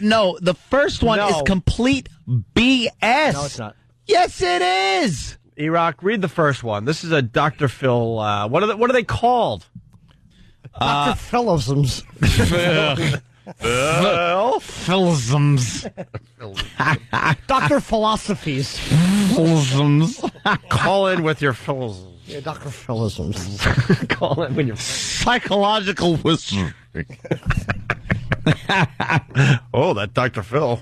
Oh, easy, Dr. We're all doing Jim Norton characters now. Oh, hey, you're crazy. Oh, calm down a bit. All right, go ahead, E-Rock. The first one. Anger is nothing more than an outward expression of hurt, fear, and frustration. How come you can never just read in your talking voice? Anger is nothing but singy-songy, singy-song. Singy-songy, singy-song. What are you doing? This is not a book on tape, El Zilcho. Oh, once again, we got a great bit, but we're distracted by the awfulness that is E-Rock. See, right now I'm angry at E-Rock. It has nothing to do with hurt, fear, or frustration. E-Rock, you never sound like that. We all talk to you. Hey, Opie, how are you doing today? Anthony? I have to make sure every word that I say is another note. I don't want the same note coming out for the same word twice. What are you doing? Anger is nothing more than an He has absolutely no self-confidence. It's just terrific. Read it again like a real human. All right, go ahead, E-Rock. Anger is nothing more than an outward expression of hurt, fear, and frustration. There you go. He tried so hard to. He tried to keep it monotone. Anger is nothing more than an outward expression of hurt, fear, and frustration. What does that mean? He can't win. What does that mean? Yeah, what does that mean, and why do you agree with it? Well, again, with certain things, like when you have moments of outbursts in traffic, I'm not talking about those. Like I'm talking about. No, that's anger. It is, but it's frustration more than anything. Fear or frustration. That's more than anything. It's like normally, as a man, I'm very comfortable being angry because if my girlfriend, say, pisses me off, like, say she mentions another guy or whatever, I get very jealous and my feelings get hurt, but it's not easy for me to say, hey, you hurt my feelings, because that's not masculine. Anger is a very safe emotion for a guy to feel constantly. Yeah. Yeah. So, would you say most of anger is based in frustration? Or I'm afraid of something, or I'm afraid of losing something, or I'm hurt by something. Yeah. I'm not saying you're never legitimately angry, but I'm saying 80% or 75% of my anger is one of those things. Jimmy just wrecked a bit, because now I understand. Why don't some you of just this go? stuff is crap. Why don't you suck Dr. Phil's? Why don't you just do that? Yeah. Grab his and just put it in your until his is all over your. Just do that. But he'd say that Take it in your, on your. If I did that, he'd say it was nothing more than my outward expression of wanting to have a cigar. But no, a lot of this is crap. That's why I'm legitimizing. I think it's legitimate, personally. All right, well, it's garbage. I don't agree with that, because sometimes anger doesn't have anything to do with hurt, fear, or frustration. All right. You can't categorize anger into three little bins. hey, let's put anger in this. It's either this, or this. Sometimes anger is, let's see, it could be anger. But when is it? I'm not saying never, but when? But when? Yeah. Let me think. But he has this. Now what? Well, being honest. Now what? I think it's helpful to be honest. If I'm hurt, if I tell my girlfriend I'm hurt, it's really hard to do. She's going to openly laugh at you. No. We know your girl. She's going to be like... No, she likes that, actually, because she's like, it's really hard to be around someone who's raging all the time. She told me that, because I'm constantly... Me, her, and Kenny were in a restaurant, and the guy wouldn't seat us where I wanted to be seated in Boston, and I was just quietly seething at the table. Did that fit in the frustration bin? Yes, it absolutely did. It was basically I didn't get what I wanted. And I was seething, and I'm just like, I hate Italians. And she's like, she got mad at me for saying that, because like, and I'm part Italian, so I don't hate Italians. Yeah. I was just angry. You're part Italian? Yeah, my father's whole side, the Coyle family, the old Italians. Really? I think so. Yeah. No. Yeah, I have a lot of Italians, honestly. I just learned something about you. Wow. All right, other ones here. All right, this one is ridiculous, and I defy even Jimmy Norton, Dr. James Norton, to get this one. Awareness without action is worthless. I agree completely. You're ruining our bit. Awareness without action is worthless. Okay, what does that mean? Okay. I know I'm an alcoholic. Mm-hmm. I'm aware of it. But I'm not going to take any actions to stop drinking, so my knowledge is worthless. Who cares if I know it? It's like knowing you have cancer without going for chemo. Big deal, you know it. It's worthless. Why is it worthless? Because... knowledge is never worthless, whether you use it or not. I don't know about that. Like, it says awareness without action is worth... Like knowledge, you have to own something first. Like, I have to kind of own it and know it, but if I don't act on it, who cares if I know it? If you know you have a... Like, okay, you know you're sick. Yeah. What does that do for you if you don't take actions to either prevent getting sicker or get better? It's worthless knowledge. Who cares? The statement itself is worthless. It's like, okay, I might even agree with you on that, but who cares? All right, I'll agree with that. I'll agree with that. Okay. What about get up each morning, look at yourself in the mirror, and see yourself not as someone who is overweight or out of shape, but as an Opie and Anthony listener. But as the someone... That's right. Most of you are fat. Oh, if you were at Bar 9 Friday, you'd see how funny that joke really is. But as someone you will become. Crap. Thank you. Mm-hmm. You agree, Steve? You're shaking your head no. You're saying no to us yes. or no to that? No, I agreed that it's crap. Yeah, it is crap. Yeah. I think it's crap.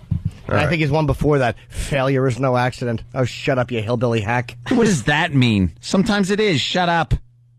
Failure. Like every time you fail, it's because you were doing something that you knew was going to make you fail? No, Dr. Phil. All right, let's move on. Stupid Dr. Phil. Sorry I wrecked the bit. And life is a marathon, not a sprint. Did you make that up? That's crap. Jimmy wrecked the bit. I'm sorry. There was some I agreed with and some that I thought were crap, so I figured if I said the ones I agree with, like I don't want to lie, and then there's some of them, like this one. The quickest way from A to B is not always at the most feverish pace. Ugh. I like certainly is. And the most you get is what you ask for? Bull! That's complete crap. A lot of people get a lot more than they ask for. And a lot of people get a lot less than they ask for. Like my girlfriend, Veruca Salt. This guy is just, he puts things in too simplistic of terms. And that's my biggest problem with him. Yeah, all right. Let's go to Michelle in Jersey. Michelle, what's up? Hi. I just want to say, he's just no genius. You know, here's one for you. Words. Every asshole can look them up. You know? That's good. Words. Some dummies don't know which ones you can use on the radio. How's that? Stupid. I'm sorry. I'm sorry. It's not exactly the gray area with the FCC. Thank you. She's basically saying he's no genius. All right, very good. Bye, Michelle. Hey, Fast Freddy from Jamaica Station writes, holy S, look at the Hillary photo just posted on Drudge. We love awful Hillary pics. Could you find that for us, E-Rock? E-Rock's trying to find Drudge. And all the stuff we talk about visually. What is that? Wow. We put up on onaradio.com later in the day. The picture we're looking at is a close-up of Hillary's awful lips and the area around her lips. It looks like a different hole on a body.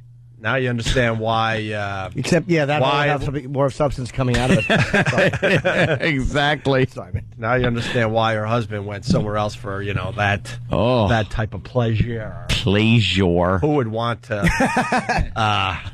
Wow, I wish we were at the other place right now. I got to see this up close for myself. Look at this picture. We'll put it up on onaradio.com. Or if you're at a computer right now, you can check it out for yourself. That is an awful picture of her mouth. God! They always post pictures like that. That looks like the face on Mars. It's just not you right. Turn your head sideways. You would bet. I would bet a lot of money, not a little money, a lot of money, that if they zoomed out on that picture, that it was a trick and it was a guy with lipstick on. Yeah. A guy's mouth with lipstick on it. An old guy. Look at the lipstick wicking up her canals that are coming off of her lips. Wow. She's an older lady. Looks like a dried up riverbed. Yeah. It does. It looks like the posterior. Wow, you really blew that up, didn't you? Don't zoom in on that. She has a face like a mummy. Old mummy face. With less charisma. Oh, she blew it. She doesn't have a shot at this point. She really has awful lips. She's got the worst lips. How about some water, man? She looks like she has awful breath, and she probably doesn't. But every time I see her talk, I think her breath just stinks like coffee and nervousness. I don't know why I think that about her. Would you let her kiss you on the lips? Yeah, I probably would, just for the story. Just for the goof, right? Yeah, why not? Just to say you made out with her. I was hoping you would say yes. Of course. I wasn't going for a no there. No. Mm-hmm. All right, good. Mm-hmm. The therapist has wrecked everything. Oh, no, my therapist is helping me a lot. Thanks, Bev. All right, we got to take another break. What about the fat people, though? Right after the break, we're going to do the fat people. Fat people. Have bad sex, and we'll try to sneak in the Clemens audio before we get out of here. Bad sex. All right? Is that news, It really? certainly is. Is it? Yeah. I mean, I thought their lives were just fun and full of good, hot times. Yeah. Yeah, but, we do a poll. Time for another poll, guys. Good.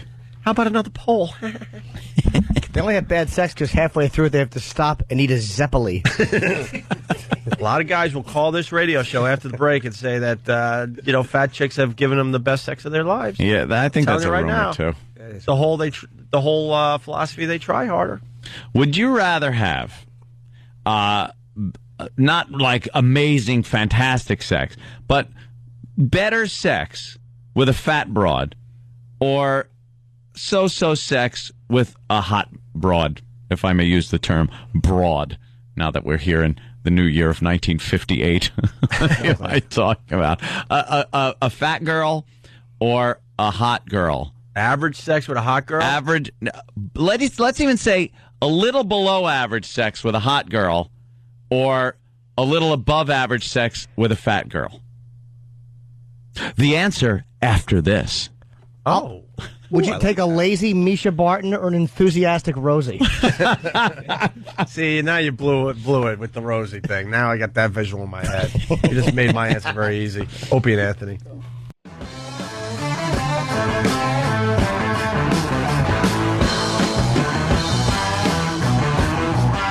Opie and Anthony on your radio. What do you think of your stupid Cowboys playing the Giants this coming weekend? I don't know. The Cowboys offense seems to have, they can be great or they can be horrendous. So I don't know, man. I mean, I think the Cowboys can beat them, but I'm not completely confident. Giants looked all right yesterday. Eli did all right. He didn't choke. I call it a big blow. Hate the Giants. Big blow. Hate the Giants. Go Cowboys. I want the Cowboys. I want the Packers. I want the Pats. And I kind of want the Colts to make it interesting. Go Pack, go. Love to see Peyton Manning and Brady go at it.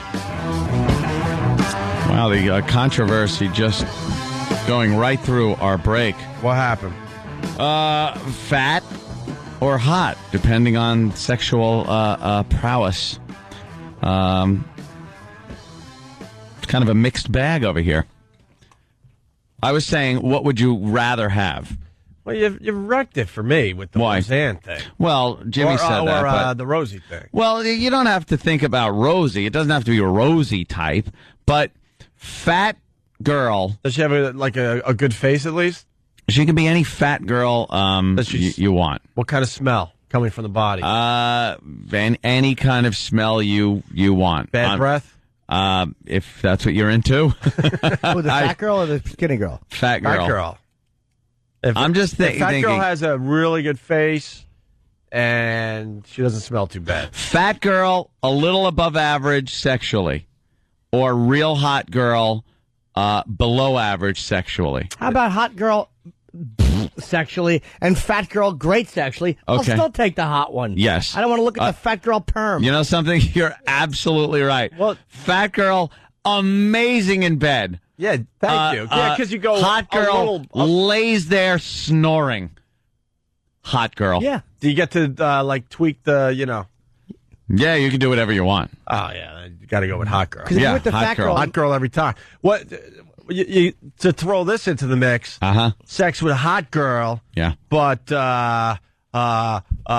don't get to the end. Oh, okay. Because that's why your question is just stupid. Because in the end, everyone's gonna pick hot girl. Yeah, because in the end, you're going to the end of the race. Okay, happy ending, right? With fat girl. Yeah. Everything but happy ending with hot chick. Still, I go with hot chick and take care of business at home. Because can't take care of business though. How about that? Well, wait a minute. I gotta. How long are you gonna dictate my life? Yeah, exactly. You gotta. And your family gets shot. Right, all right. Still hot chick. Yeah, especially now, hot chick. No, but the thing is, you can for the next 30 years, even if you can't finish the race, then for the next 30 years, you'll be finishing the race thinking of the hot chick, as opposed to like every time you think of the fat girl, you'll grab the Brillo and scrub your hog. It will always be hot chick. Is there anything that can make you say fat chick? Well, if not even AIDS. If the hot chick isn't allowing you to get to the finish line, then you got to think fat chick. No, especially if she has a cute face, a pretty face. No. Ernie in New York, what's up? And the fat chick is fine. It's a beautiful face. It's no problem. The fat chick is fine. Forget about the face. You think about that big manatee laying in bed or whatever. Does fat? You didn't say that fat. I said she's fat. I'm not talking about a pleasantly plump girl. I'm still in there though with the manatee thing. Does she have like the big boobs? Yeah, but they're fat chick boobs. And they're on her legs, and they're like falling to the side. They don't look good. Gravity and fatness have taken their toll. What if they're the best ones you've ever seen? But the rest of her is just impossible. And still, it wouldn't matter because hot chick would have good ones too, but she'd be hot chick. You can't. Yeah, I never fat chick. All right, let's go to the store. What if hot chick? Wait a minute, Nathan in Pennsylvania. Yeah, go back up there. Look, we got a couple websites up here. Nice, right? Uh-oh. Wait, go back one, E-Rock. Not that. Jesus, E-Rock. Stop it. E-Rock. Oh, boy. E-Rock's in pop-up hell. Well, I just want to tell He Tom. went to a smut site. I want to tell Tom the corporate computers have the flu at this point. They also have the flu. And herpes. What if hot chick had a... well, Nathan, I can't really say that. What if hot chick had an extra part? Had man parts. Yeah. Makes her hotter. No, then that's not a chick. What about that girl that is on that website? That girl. See, that's just wrong. Okay, there's a big monster on this website. How about this? Big monster. I love when Jimmy calls them monsters. All right, how about that girl who's really massive and a little head, or Vanity, the transsexual? No transsexual. Come on. Then I don't. Vanity looks like a chick. No. Vanity the transsexual? Looks like a chick. She's a transsexual porn star. Looks like a chick. Let's it's easy to pop say up hot a chick picture or of fat Vanity. chick. Now you're treading on some... Hold on. Do her hands look like a chick? That's the problem. It depends. The hands and the feet. If they're holding her hog, they don't.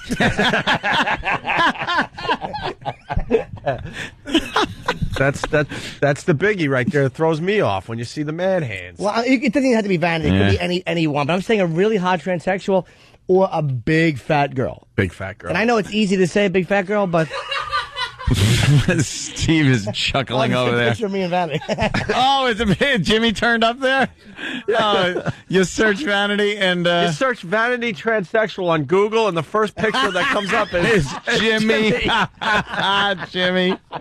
That's from. I guess we know what Jimmy's choice would be. Absolutely. That's from the Porn Award. Yeah. On the open it up, York. What are you doing? Yeah, punch one open. Let me see what that looks like. No. Let me say. I'm sorry, Jimmy. That thing looks like Sarah Silverman. Okay, but that or a Sarah Silverman isn't that bad. Yeah, she's not as hot as people think she is. Let's say hi to Mitch in Jersey. Mitch. All these very judgmental today. Our whole show is. Yeah. It's not ugly, but Mitch, go ahead. That's a guy. Yeah, but over a fat girl? Well. How's it going, guys? Yeah, Hey. I'm dating this hot 22-year-old girl. She's not putting out. And I would never, ever put up with that for a fat girl. Wait a minute. Oh, you're putting up with it because she's hot. Because she's hot. But if she was fat, you would, heave ho in a second. Right. You know, Yeah. All right, what about hot body? Let's give Rob some airtime. Rob in New York. Go ahead, Rob. Hey, what's up, guys? Hey. What about a hot body, but the chick looks like she got hit in the face with a shovel? Excellent. Hot body. The famous Butterface. Bag the face. Yeah. Over a fat chick? Over a really good-looking fat chick, a real pretty. I take hot body, ugly face. I'd bang Rocky Dennis over that fat girl. Yeah. You really gotta throw something in for me to take fatty. Yeah, hot body, ugly face. That's easy. That's an easy one. All right, guys. There was a girl that worked at a deli in Greenlawn that when I lived at the place we used to call Pee Wee's Playhouse, all my buddies would come over and drink, and we'd all go to the deli, and there was this chick that worked at the deli with a smoking body. Dude, amazing. And her face looked exactly like my brother Joe.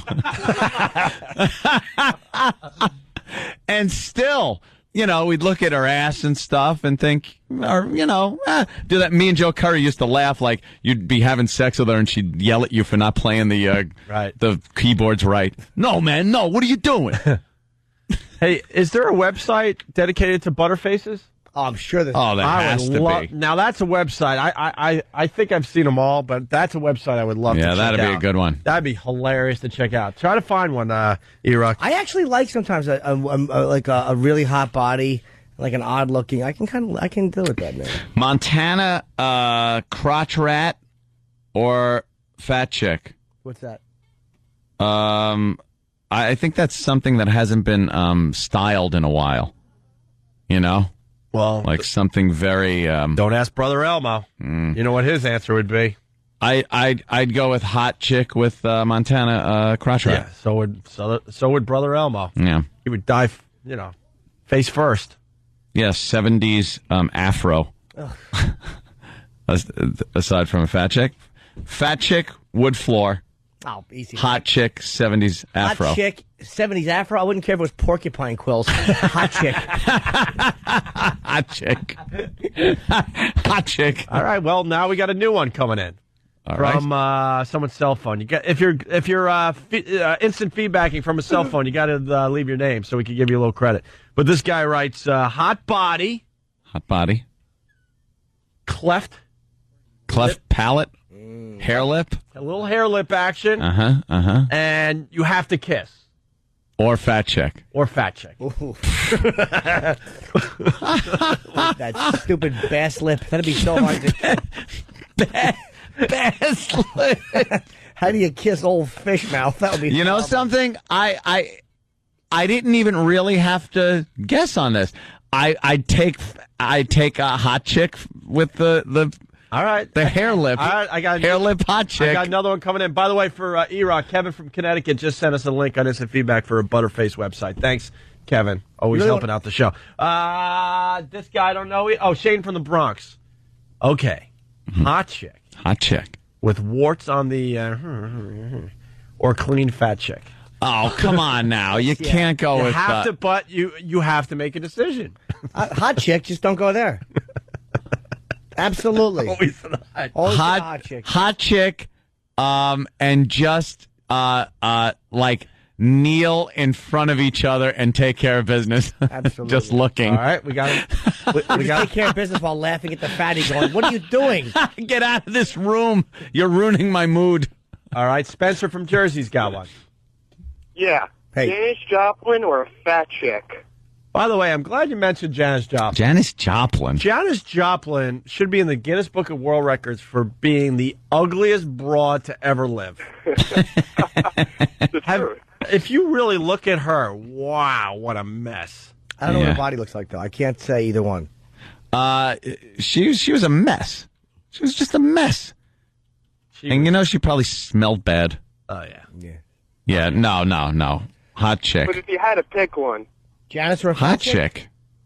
No. Janice was fat. Janice, she really wasn't. Yeah, she's kind of maybe a little chubby. Maybe. Look, that must have been her heroin Janice days. over a fat girl. Look at that.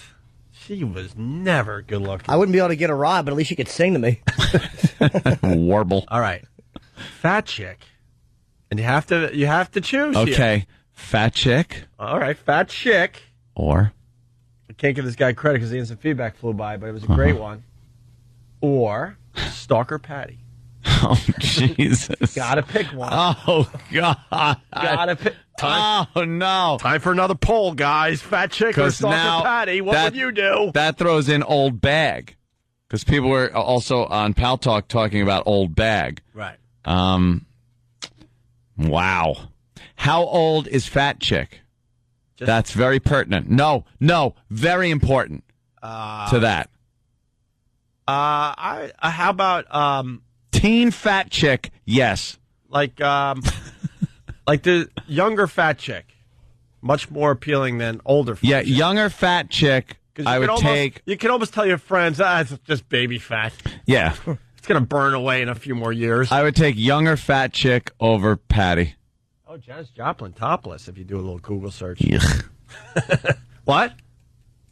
I would have to take younger fat chick over Patty. Yeah. There's no way I would ever get near Patty. Nick in Michigan's got one for me. Opie, Jane Seymour, or fat chick? Oh. Fat chick. Wow. Family comes first. F Jane Seymour, I say. Oh, so then you'd say Jane Seymour. Oh. She looks like me in that picture. What? Who, Janis Joplin? Young topless Janis Joplin. Look at her face. It does look a little like... Oh, my God. Jimmy, that looks like you. No. Someone's got to Photoshop Jimmy's face on. It's there. On the topless Janis Joplin photo. Awful. Everything about her is She awful. looks exactly like me in that picture.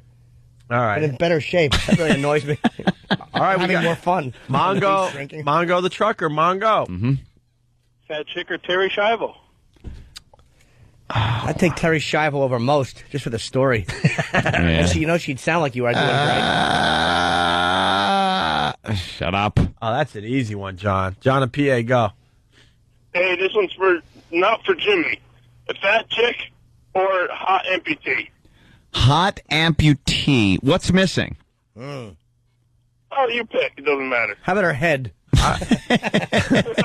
I would. I knew Jimmy would go for it. I would easily hot amputee. Hot amputee. It all depends, though. Only up to the knee, not up to the thigh. If it's a leg, could be a complete arm up to the shoulder. I'd prefer it just the elbow. I had my chance. I don't know about it, man. I had. But fat chick? Stop. Amputee. Hot, though. Think about I don't her. care. You want that limb? For some reason, the limb's just like hitting against the bed like a Manx cat tail. It just would look. I don't want to bang Lieutenant Dan. I don't know. That creeps me out, man. Creeps me out. I had the chance, and I left the girl naked in a bathtub, and I openly laughed at her and left her apartment. Slot machine. Slot machine. Yeah, right? I remember her. Naked in a bathtub. Oh, you know what? I would take chick. Her, I would take. Yeah, you'd take slot machine? She was sexy. Yep. The reason why I laughed at that was because Ben and I were drinking beers with the girl on her roof, and then we went back into the house, and we still didn't know that she had a fake arm, a plastic arm. Yeah. And she called me into the bathroom. I'm like, what the hell is this about? And she had candles lit. She was only gone for a couple minutes. She had candles lit. How'd she do that with and she was one arm? Completely naked in the bathtub with bubble bath, and was inviting me into the bathtub. Was she giving you a come hither thing with her fake arm? Yeah. Just kind of waving it at you, come here. So, she had to move her whole body, and then the arm would just stiffly come up like, come here, come here. And that's She just stuck it on top of the oscillating fan to wave at you. And that's the reaction I had. I openly laughed at her and left the apartment, and she ran after me yelling and screaming. Yeah, that... Because I hurt her feelings. Probably doesn't make her feel very good. I think that was the last time I ever saw her. Yeah. Old Macy's arm. Dude, that was like one of the most unexpected things in my entire life. All right, here we go. Here's the fat story. We're running out of show, unfortunately. Yeah, wow, a lot of people jumped right on that. But I think fat chick loses 99.9% of the time. In life. Here's the story we're referring to that started this whole thing. Well, listen up, folks. If you want a hotter sex life, you may want to lose some weight. According to a recent Reader's Digest poll, shedding pounds could lead to more fire in the bedroom. The poll asked folks about their sexual activity and their weight. Turns out overweight couples indicated that they have more image anxiety and therefore a less exciting love life. Image anxiety, see? They don't want to take their clothes off in the light. Right. You know, you want a good view. Wow. There's one that's coming in on the instant feedback. What's wrong? Nothing. What is Jimmy doing? He's reading something. Nothing. No. Yeah. Trisha, I can't. Very beautiful, but from that angle, her tooth looks really awful. She does have like a snag. She does have a snaggle tooth. But I mean, from that angle, it looks like an open door. Oh. Oh, yeah. What, it's kicked open or something? It doesn't look cute like it used to in True Romance. Right. That's so weird. You left the show to study her, I'm too. sorry, man. You needed to. Okay. Sometimes you have to. This guy might have nailed it for me. What do you say? So you got the fat chick. Yeah. And then you got a really hot chick. Mm-hmm. But she's missing... This for some reason, this one just creeped me out so bad. So she's a hot chick, perfect in every way, except she's missing every other finger on both hands. Wow, that's weird. Hold on, let me see. Okay, so that's... Wait, is it 2 or 3? It really depends. Wow, no, it doesn't make a difference, to tell you the truth. I would have to take 3's creepy. It would have to be the ring finger, do it at home, and your pointer finger. And your pointer finger. All right, so and then on the other hand, it's the other way. Yeah. Okay, all right. I'd have a real tough time with that. I'd have to go with a hot chick with screwed up hands. Wow, really? Well, remember Bree Walker? Ugh. She was when she hit the scene, though. She was when hot. she first hit the scene. Look up. She was hot. Look up what she looks like now. Oh, I don't even want to. We got a lot of things to put on onaradio.com later today. I don't even want to look at it. She had so much plastic surgery. She looks like a burn victim. But to get a handy, it was almost looked like an Indian trying to make fire with a stick. She couldn't really. I would take the hot chick with the awful hands, and I'd just do the church and the steeple joke, and then laugh at her and repaint her face. Take that, you 5-fingered hooker.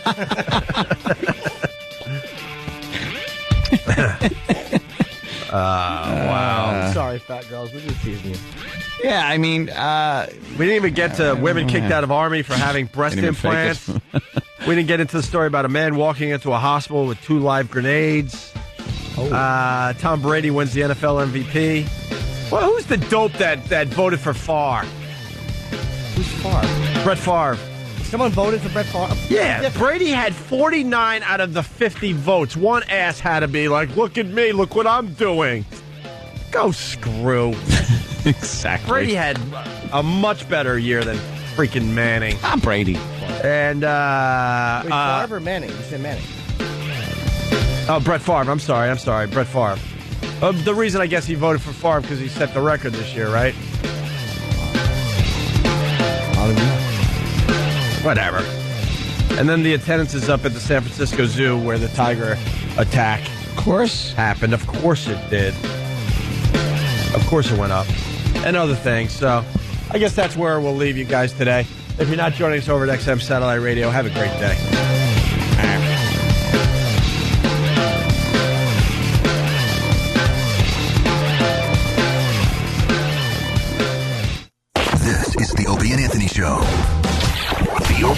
Anthony virus. Get infected.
And here we are at XM Satellite Radio. Oh, my God. You think they're going to make it to XM Satellite Radio today? Are they going to call it a day after the first half of the show? He didn't sound too good today. I bet you they don't make it XM. Poll, another poll on another poll. How many polls do we need? That's what Hitler said. The answer apparently was none. Yeah. We need none. Let it be known I like polls. I like these fan activity for the most part. Does Opie hate polls? Poll. Jimmy and I and Amp, we were just discussing DNA and stuff, and I'm kind of with you now, Jimmy, about the DNA and people getting out of jail because now they can prove that these people are incarcerated for. It's happening. Innocent people are being incarcerated. It's happening a lot more now because sure. Years ago, just didn't have the technology, the DNA technology, and it was really time-consuming, really expensive. I see it on a lot of those cold case files. The cold case files. I love those murder shows. With Curtis. Bill Curtis. Yes, Bill Curtis. His voice creeps me out, man. If he was in front of me at Starbucks, I would leave the Starbucks. Yeah, just too creepy. His voice creeps me out. Yeah. I can't watch a lot of those shows because of his voice. You need like a happier voice when they're talking about all this. I don't know. I kind of like it. He's right to business, talking about murder and death, and he's right there. But I watched a lot of those shows, and the cold case files, they save a lot of that evidence, and then they wind up catching people because of the DNA. Right. Which is good. They've had a suspect. They didn't have enough evidence. Years and years and years go by. They get the DNA from the guy, and it's a match, and he goes to jail. But what Jimmy was talking about is the fact that there are people in prison for rape and other crimes that need DNA testing done to free them because they're innocent people. And they're asking for it. Like, I think that convicts, some of them are just shit talkers, most of them actually, who are just guilty. But the ones that are saying, test the DNA, as a nation, every fucking one of those people should get their DNA tested immediately. The fact that we would go through some garbage process or have to go through all this nonsense to get people to get their DNA tested is just revolting. We waste money on all this other shit, and we're supposed to be the freest country in the world, and there's people in jail. That guy in Dallas who did 27 fucking years for a rape he did not commit. And DNA freedom. What about closer to home, Marty? What about Marty, who just got freed after how many years? That guy with his parents? Yeah. Well, the DNA didn't free him, though, did it? Oh yeah, you're just talking about DNA in general. Sorry, Jimmy, continue. I really did interrupt you. No, that's but okay. I was heading in the same direction as you. I was going to ask you. Finish your story. I really. That was it. Up. That was actually. Okay. I was going to just add to it. Do you believe in the judicial system? Yeah, I think it's for the most part. Sure, it's not a perfect system, but I think that we're making an effort. Like when you say that technically a person should have the right to a trial by a jury or their peer. I mean, I think that's a very well intentioned. We're just not perfect. Yeah, that's okay. I think the lawyers scare the shit out of me. I think the lawyers look at it as a sport. Well, the more money you have, the better legal team you can put together. So, right, I think there's lawyers that have no doubt their client is completely guilty, and they're like, you know what, this is a sport. I'm going to see if I can get this guy off. I don't fault them, though. And then you've got the lawyers going at it with each other. Like it's almost like they care more about their reputation and their win-loss record than the actual fact if this kid or girl or what have you is innocent or guilty. Lawyers have to defend guilty people. And I don't fault lawyers for that. Like a guy who they know, like if you say, yes, I raped that child, then I don't know if they have to defend you. I'm not sure what the thing is. I believe there's lawyers that have no doubt in their mind that their client is guilty, and they're still trying to get him, freed. Freed, right? Well, their argument is that, first of all, if they don't defend him properly, the judge will find them, I think, in some sort of a contempt. Like, the judge will have a problem with them. Like, if you're not doing the best job for your client, to, like they say, jealously defend your client, then you're going to be in trouble. So you have to defend them to the best of your ability. And I think deep down they have a faith that if he is guilty, the system will prove him guilty beyond the shadow of a reasonable doubt. Like, I'm thinking, like, because you have to defend these people. It's like you have to. Even though that they're pieces of garbage, you can't make that snap judgment and go, well, I think he kind of touched a kid. Fuck him. I'm not going to give him a good defense. The famous thing, and the Kardashian, his reaction when they said that OJ was innocent, he said it all. Like, holy shit, we all knew he was fucking guilty. Yeah, his face was like, what the fuck is this about? What? He did it, though. What? Right. He's supposed to go to prison. I'm not going to be able to sleep at night now. All right, well, we were talking about that on the walk over. So the DNA is helping out a lot of people these days. In Dallas, they said, they kind of gave Dallas a bad rap. They're like, well, the most cases have come out of Dallas of people being freed. But I think Dallas is one of the only ones that uses a certain kind of lab that saved all this evidence. So other states, probably, or cities would have the same fucking freedom rate if they had the evidence saved. Yeah, a lot of times. It's really bugging me, man. All these people in jail innocently because they can't afford the proper kind of lawyers. Right. And that's a lot of it, man. It's not everything. It's a black-white thing as much as it is if you have the money to afford the testing and the experts. But to me, that's the problem with our system, is the fact that rich people will absolutely get a better defense. It's a fucking problem, man. Yeah, it's not supposed to be that way, but it kind of mutated into that because, hey, lawyers charge a lot of money. I know. Better lawyers charge more money than a public defender that some guy's going to get some schlep off the street. And sorry, it's just the way it is. I don't know how that's supposed to be fixed. You know, what he's supposed to have, like, everybody gets a public defender. Who pays for that? Well, the prosecutors State also starts paying for it. It's a weird thing, so I don't know. I know. I don't really have an answer. No solution there. Yeah. The prosecutors are pieces of shit too, though. When you look at like Nifong and like all of a sudden, these, like the what's the word? Was I not? I think was I not? Just got loud. Oh, that's that's everybody. Okay, that's right. My ears are so clogged. I'm trying to turn me up. Oh. Sorry. What's the word? Prosecute. I can't say the word prosecution. Prosecuting attorney. Whatever it is, misconduct. Prosecutor? The misconduct that these guys. A lot of these guys know that the guy is innocent, or how about when the guy is convicted? They get a conviction, and then it's obvious that the guy did not commit the crime because of new evidence. And these motherfuckers. Oh, they won't. Don't want to go back over. They don't want to go back. No, he's guilty. They don't want the black guy. Yeah, absolutely. Let's say hi to Cody in Oklahoma. Cody, how you doing? Hey. Hey, yeah, I'm a criminal defense attorney in Oklahoma, and Jimmy, man, you hit it right on, bud. Everybody's entitled to a good defense. It doesn't matter. I mean, one of my best friends worked for Timothy McVeigh, and there's without a doubt he did it. But part of it as being a criminal defense attorney is you don't ask, because if you're going to put this guy on the stand, you can't put somebody on the stand knowing he's going to lie about his own guilt. Right. What's the thing there? Like, as a lawyer. Like, you're right. They say don't ask. What happens if the guy just says, yes, I raped that child? What is your way of a lawyer? Can you get out of that? Can you go, look, I'm not going to defend this guy because he admitted it to me? Yes and no. There's problems both ways with that. There's ethical problems. But the way to get around that is just don't put the guy on the stand. You don't put the guy on the stand, then you don't do anything wrong. Everybody's entitled to a good defense. And part of that is you don't want... I mean, part of that defense is maybe not making him, or maybe not getting him to be found innocent, but to make sure that the wrong kind of evidence doesn't come in so that he doesn't get life in prison for something that would only garner like 5 years. There's also a thing, though, I think where defensive attorneys have given themselves such a horrible name is with the way they've attacked rape victims on the stand. Like the way that they've gone above and beyond jealously defending their client into attacking somebody who was brutalized sexually. Like, to me, that's where their win-loss record becomes more important than actually being just.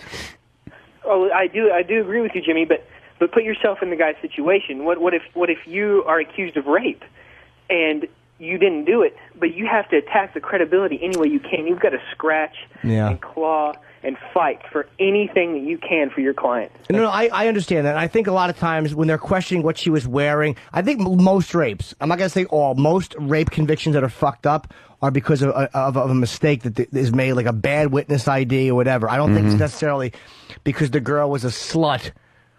Well, Jimmy, I think also that you're probably watching a little bit too much television because that kind of stuff is never admitted into evidence. That credibility thing is so weird, too. I love the fact that if a girl's a slut, she didn't see what she saw. I mean, that always drove me nuts. Come on. Yeah, that's kind of on TV, I guess. See, but he didn't. The homeless guy didn't see that. He doesn't know what he saw because he's homeless. I hate that crap. Hey, thanks, Cody. Thank you, man. Let's go to Matt in Florida. Matt. Hi. I just wanted to add that in Florida, one of the things that they're doing is making both the prosecutor and the criminal defense attorney and actually the client sign off in certain cases saying that we don't know of any, DNA that's going to be out there, that they could find later. So if he is convicted, that they can't come back, 20, 30 years from now, to say, oh, well, there was some DNA out there. So they're starting to make the corrections now so we don't have these problems in the future. Oh, you mean they're making the prosecutor sign something? Yeah, that they're not aware of it. And I had a case just recently where they actually wanted to do a DNA swab of my client to make sure everybody's covering their own ass now. So they, like you mentioned earlier, that they didn't have a black eye, in the future I was the guy who screwed up on the case.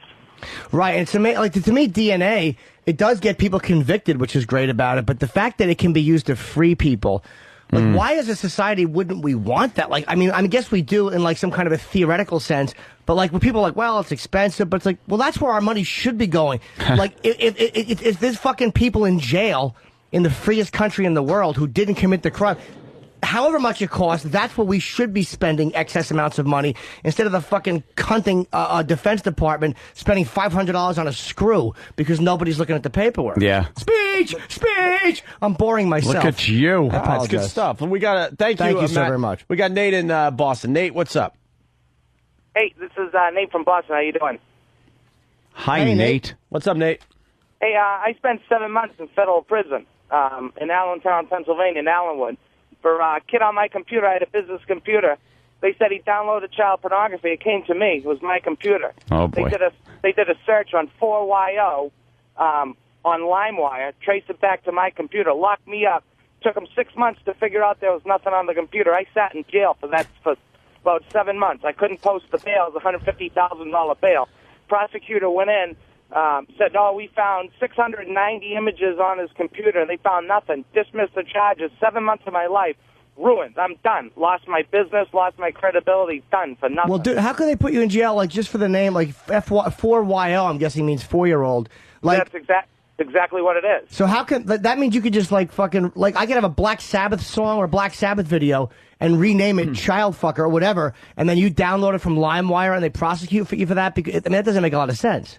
Jimmy, the Wall Street Journal ran an ad on it. It's Nathan Littlefield. They ran an ad on Wall Street Journal about the how the federal government can charge. They charged me in Massachusetts, re-indicted me in the Western District of New York in Buffalo, New York, because I drew a good judge in Boston, a federal judge. They re-indicted me in New York on the same charges.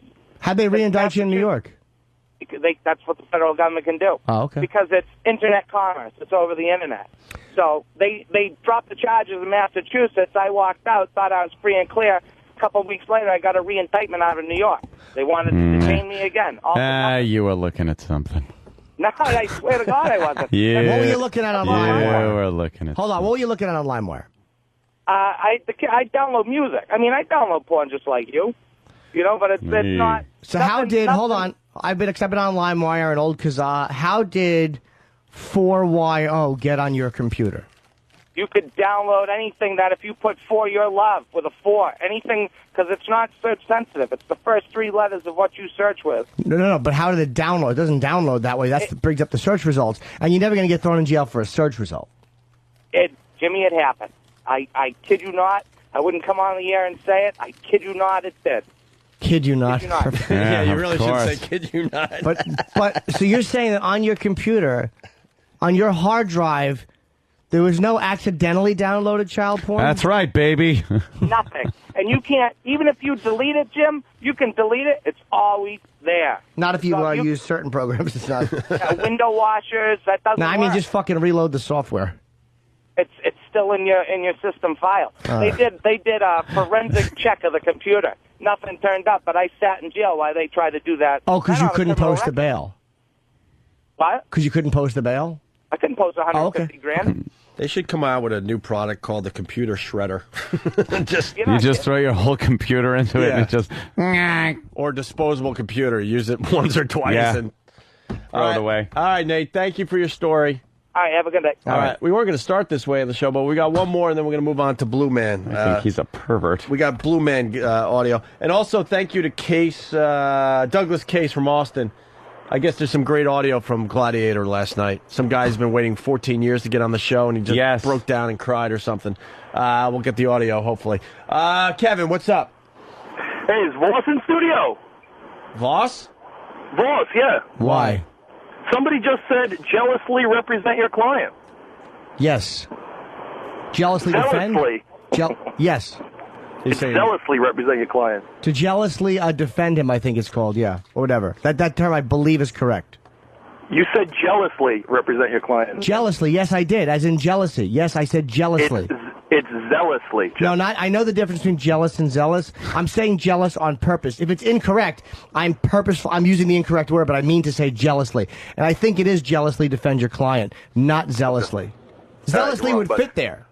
Listen, these prosecutors are scumbags.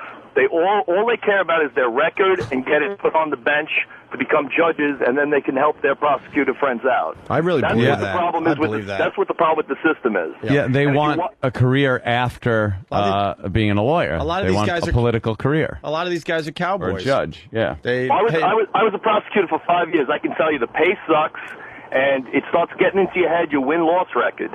And once that starts happening, forget about whether or not somebody's guilty or innocent. It's whether or not I can get a conviction at trial. And that's the problem with the system. Prosecutors are supposed to be the gatekeepers. They're supposed to be the ones checking to see if the evidence is there. But that is not in the head of these prosecutors nowadays. I can tell you that as a defense attorney now. All they're worried about is whether or not they can get a job after they get out of the shitty paying job. Yep. I believe that. Yeah, a lot of them go into politics. Right. Thank you, Kevin. So you're telling me Thanks, that guys. jealously defend the rights of your client is not a proper term? I really don't know. No, I know. I'm just saying, because the lawyer backed me up on that. I think it is. I'm not going to argue with the prosecutor on legal terms. Right. All right. Somebody will call in with that. Please. We got crazy blue guy on the Today Show. We talked about this guy. He he started What's using what? What happened, Kenny? Here's my smoothie, Kenny. but it's in a different cup and everything. What happened, Kenny? Kenny, what happened? Just so I'm prepared. Oh, boy. It's the same store. It looks like they gave you a bigger cup, but it was made by a new guy. Look at the straw. It's split open. Yeah, that's This- the problem. And it's too... Oh, it's a catastrophe. It is. 'Cause I don't think they put enough ice in your smoothie. Oh, my God. It's... Kenny? It's... No, it's too thin. I can't... Kenny? I'm not. All right. You know what you got to do. Get a spanking? Yep. Pull your pants down. Who's doing God it today? damn it. Jimmy did it last time. So into a good smoothie. Yeah, but I bought you a big box of tissues. I was all excited about it. You're late on that, too. What's the matter? I already got my own tissue. Fucking happy typing girl used to be a lawyer. What is it? She said zealously, and she was a defense, so I guess I was wrong. But I did mean to say jealously, so I was completely wrong. I thought it was jealously. I know the difference between jealous No and one zealous. here corrected you. Okay, I realize I'm in a room full of dopes, myself Yeah. included. Not until he walks in, of course. Zealously or jealously defended a client. Yeah, as a what do you defense think, attorney. Kenny? It is zealous? Yeah. Hope your head smashed Yeah. that fucking television. Would you like a smoothie? Who's spanking No, I don't Kenny want that today? piece of shit. A fucking thin mess. Exactly. What is there, fucking like heart medicine thrown in that thing? And spin it out? Is there protein in that? Yes. All right, I'll take it. It's awful. I'll take it. Zealously. It's going to be... Are we spanking Kenny or not? Someone spank him. What the fuck? I already spanked him. I'm not How about someone? I can't touch his underpants. How about this? Get Steve in here. You're the boss. Let's fucking delegate a little fucking authority. I can't touch his underpants. Why? Spank him, Opie. You're the boss. I think Opie should spank him. No, I would. Why not? I would just. I've already spanked you. I know, and you kind of enjoyed it, Jimmy. What fucking, how about Travis? All right, Travis. That'll be hilarious. You got to take a spanking from Travis for messing up today, Kenny. Let's say hi to Jimmy in New York. Jimmy! Yo. Hey. What's up, man? Yo, you guys look up the name Jeffrey Deskovich, man. Dude spent half his life in jail because of that bitch Janine Pirro. Got her didn't want to ruin her record and didn't want to give him the DNA evidence to acquit him. What was he in jail for? He supposedly he murdered a girl. He murdered and raped a girl. But it turned out a guy that was doing 20 years in jail had already confessed to it. Sorry to interrupt sir. you, but Kenny is wearing fucking fire red, fire engine red underpants. Yeah. He has his underpants match Phil Simms' shirt yesterday. He's That's ready one for the his football fans out spanking. there. Did you see what Phil No, Simms was no, wearing no. yesterday? Awful shirt, red shirt like that. He's ready for a spanking. By the way, I don't know. Someone from Maine, Eric from Maine, writes, Nathan was charged with sending child porn. Also, check out this tidbit. Nathan Littlefield was fired after the incident at the South Lawrence East School when he placed his penis in a coworker's salad. What? The guy that we had on Is that the same guy? I'm thinking. Oh, please tell me he did that. If it's true, well, he's got to call back either way and defend himself, because that's what Eric from Maine is saying, that you stuck your penis in a coworker's salad, and that could have been a problem as far as losing your job. Kenny is bent over, ready for a spanking, Travis. Yeah, I know. Someone's got to give Kenny a spanking. Travis, you weigh how much? I don't know. I think 130, 129. 129. Kenny, how much do you weigh? 245. Wait, Travis, how do you know how much E-Rock weighs at any given 45. time, but you don't know what you weigh? I don't weigh myself. We're going to do the big weigh-in depressing. for the biggest gainer contest that we're starting up at the Ron and Fez show. We're doing that in a little while, but go ahead, Travis. All right. Ready, Kenny? It's up to you. Spank him. Hold on, we need a mic there. Hold on. Oh, that was gay. Yes. Oh, that was gay. that was okay. gay. It's supposed to be. Everything else is fine so far. You got to hit me like a man. A man wouldn't be hitting you in your ass. He's basically saying that he's not going to get hard if you don't do it. Fucking farmer. All right, go ahead, Travis. Travis giving Kenny a spanking. Oh, my God. What was that? Why are you laughing at that?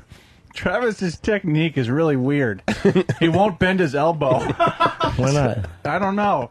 Yeah, he does this weird little fucking Kenny's penguin intimidating as it fin. is. Just spank him. Stop fucking like you're not serving a tennis ball. You see how quickly Kenny got in position? He likes when he fucks up. Make believe he's some guy at an IKEA parking lot. Exactly. All right, here we go. Just always running away. All right. Spank him.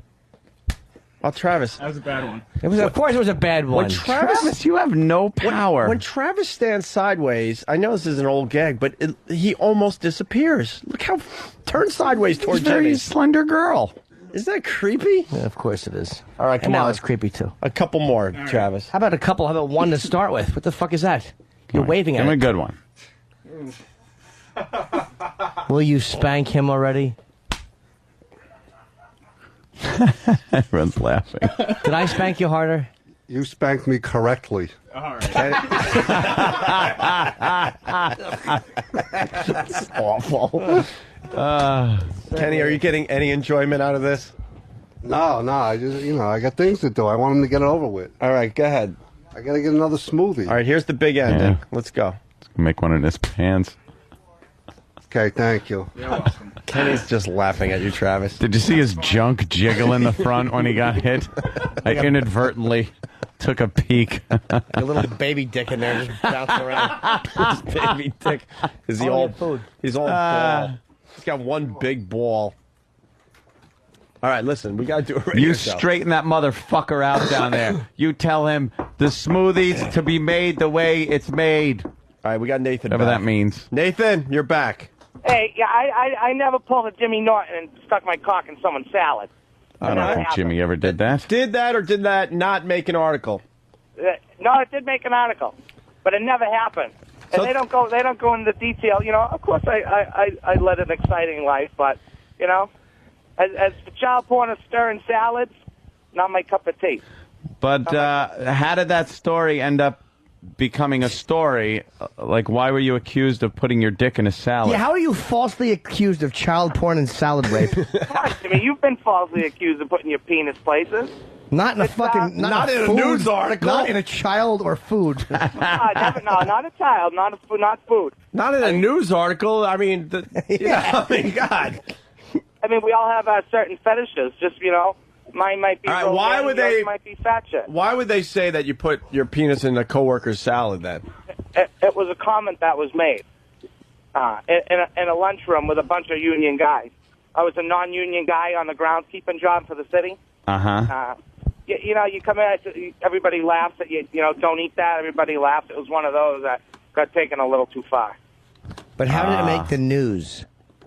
Because I'm a popular person. There's nothing going on in this town. You guys know how Boston is, how outside Boston is. Nothing Lawrence. going on in Boston. Yes, sir. It's one of the big cities. Yeah. There's It no made the news students in because Lawrence someone that day. realized it wasn't blue cheese on their salad. Dude, I don't know you. I don't know the story. But there's just this inkling I'm getting from you that perhaps these stories aren't as false as you would like everybody to think. No, I'm not putting Fermunda cheese in people's salads. It's blue cheese is one thing. Good one. Well, you're going to get arrested for that now. That was a good cheese joke. No. I still have Considering to put Opie on my just leg. said blue cheese. I know. All right, salad fucker. And I didn't get a laugh, so why would you think you would, Nate? No, I know. All right, Nate, thank you. All right. Take it easy, you fucking side dish rapist. Pamela, what's up? Yes. Oh, okay. So this guy was in prison for rape, and he had raped, I don't know how many women, and the DNA test came back, and it showed that he had raped X amount of women. He goes to prison. He comes up with this scheme. He, comes in a ketchup packet, and he sends the ketchup packet to this chick on the outside who's supposed to squirt it inside her and say that she was raped. Because he had this theory, he kept saying, I'm innocent, it's someone else's DNA, it wasn't me. So, anyway, she ended up somehow getting some glimmer of conscience, I guess. But I don't know what he paid her, like $25. Well, what made him think that they wouldn't get away with it? The fact that the DNA lab would recognize the Heinz tomato ketchup around his semen? Old burger pussy? I don't Did she know. not think that There's would all fucking sorts go of unnoticed? things out there. I don't know what the deal is. This is on one of those true crime things, like one of those A&E shows. Now, is this, literally? I'm sorry to interrupt you, is this real DNA or is this more blood type? Like, is this advanced DNA evidence recently or is this 15 years ago? Well, I'm not even really sure about all the. You didn't watch that show very well. I saw it on A&E, and I was like, for real, the guy did this. Well, I mean, they were using semen, and, so they were using semen from the women. Who knows, maybe they had ketchup in them. Maybe he was the ketchup rapist or something. That was part of his MO. I don't know, but he got this idea, and he used a ketchup packet. And that's how he got it out of the prison. And Do you think he would have got done away better? with All it. right, go ahead. You just talk louder when I was trying to chat with you. Sorry. Go ahead. That's the technique. Go ahead. I was trying to engage you, and you just went like that to shut me up. All right, I apologize. Go ahead. Go ahead, Pamela. No, I think that's so crazy, and I wonder, like, where do you find a woman who's like, oh, yeah, go ahead, send it to me. That's actually no problem. I'll just go ahead. Do you think he would have fared better if he had used a Goulden's mustard packet? I think he would have fared better if he got a chick who was a little bit more hard up for cash than the one who came forward and said, yeah, on second thought, maybe no. You don't jerk off into a ketchup thing. The red. I don't know how he got it in there. I mean, Silly. I know. What do you think of when you're coming in a ketchup packet? Yeah. I don't even know how the hell you get it in. How do you keep your rod? They're saying Maybe that wasn't the only way the women could identify him. I don't know. Gino from Philly, this is legit. It was on HBO's Autopsy. Okay, well, did creepy Dr. Bodden come in? Oh, Dr. Bodden, what a ghoul. Miss, hold on. Miss, thank you. And there's that one lady you, who does the Pamela. voiceover for that, who I'd love to meet. She's fucking you know who I mean? The woman who does the voiceover for those HBO undercovers for the Dr. Bodden? She's so good. When if that bitch is talking about you, you are a dead person. She doesn't fuck. If we have any way on YouTube to get her voice, she does the voiceover. And then there's creepy Dr. Bodden, who kind of he just is a fucking creep. A ghoul. He loves death. He loves it. He loves death more than coming. I would say he probably likes death more than anybody else I've ever seen. All right, hot chick. Or death. Wait, what? I'm making believe I'm him. Oh, What for would he- him, yeah, death. what- Yeah, he would wouldn't choose care. He death, doesn't right? care about hot chicks. Yeah. He, yeah. No, with him, it's like, whose fucking skull would you rather saw through during an autopsy, a fatty or a hot chick? Then he tell you what comes out of fat chicks and There's hot no chicks. way this could be legitimate. Sam, there's ketchup all over her vagina. Jim C. She was raped by a ketchup bottle, Sam. Oh, gee, Quince, the evidence looks a little bit shaky. Shut your mouth, you Asian. You have a small cock and you can't drive. I can't say that on the other side of the show, Sam. We can't do ethnic humor. That's all I have on Quincy. Me too. We're going to take a break, and we got the audio from Crazy Blue Guy that was on the Today Show. We talked Yeah. about this, and we'll play some audio from him next. Also, a guy who fell 500 feet. Dead. Oh, he's going to talk soon. Wow. He's going to talk about his experience soon.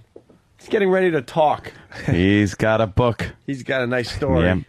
What kind of book, chapter 1?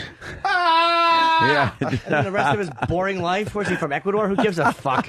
Fucking asshole. Good for him. And next time you say we're going to hear from Blue Guy, I guarantee you someone's going to run in, oh, I thought you were spelling it B-L-E-W. And we're also going to weigh in the contestants for our biggest gainer contest. What do we got? We got Butcha in the heavyweight division going up against, Bronx Johnny? Yep. From the Ron and Fez show, noon to 3 on 202. And then we got the lightweight division, which will be Travis, who's about 129 pounds, going up against Lily. I don't like Two girls duking it out. Two girls duking it out. And these guys are going to try to gain as much weight as humanly possible in the next 3 months. I am putting up $500 cash to the winner of the heavyweight division. This note just in. What? Fucking Steve C. on the ball. Thank you, Steve. Marlene Sanders is the voiceover lady for Autopsy. Oh. Marlene. She sounds like a that's exactly what her name should be. Yeah. If it was anything else, I would have changed it to Marlene Sanders. Do you have her voice at all? Maybe when we come back? We'll figure it all I out. like to Find picture a her little talking about my Marlene. cock. And get the get the scale in here. We're getting ready to weigh these guys, so lots still to do here on the O&A show. Stay there. Our duties our duties our duties have destructive power. If you think it stinks now, you should have seen it a month ago. The Opie and Anthony Show.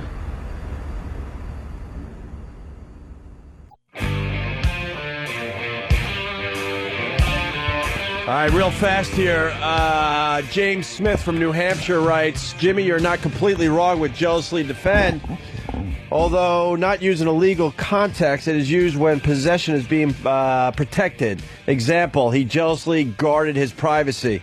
And then Chuck from New Mexico writes, if you Google jealously defend with the quotes, there are hundreds of references and citations, particularly in legal context. Yeah, it is. You're okay, lil Jimmy. I was correct. I did actually just do that without reading that instant feedback. I Googled jealously defend with the quotes, and a bunch of ACLU shit came up. And said, how can we jealously defend this? You know what I mean? I was correct. So I want to thank Happy Typing Girl. I'm sure she was right about zealous, but don't ever discuss legal issues with me again. Exactly. And I'm a man. Jimmy Norton Esquire. I have one thing to say. What? One for Yemi. That's right. I rest my case, Ted. And we got some audio of Marlene Sanders.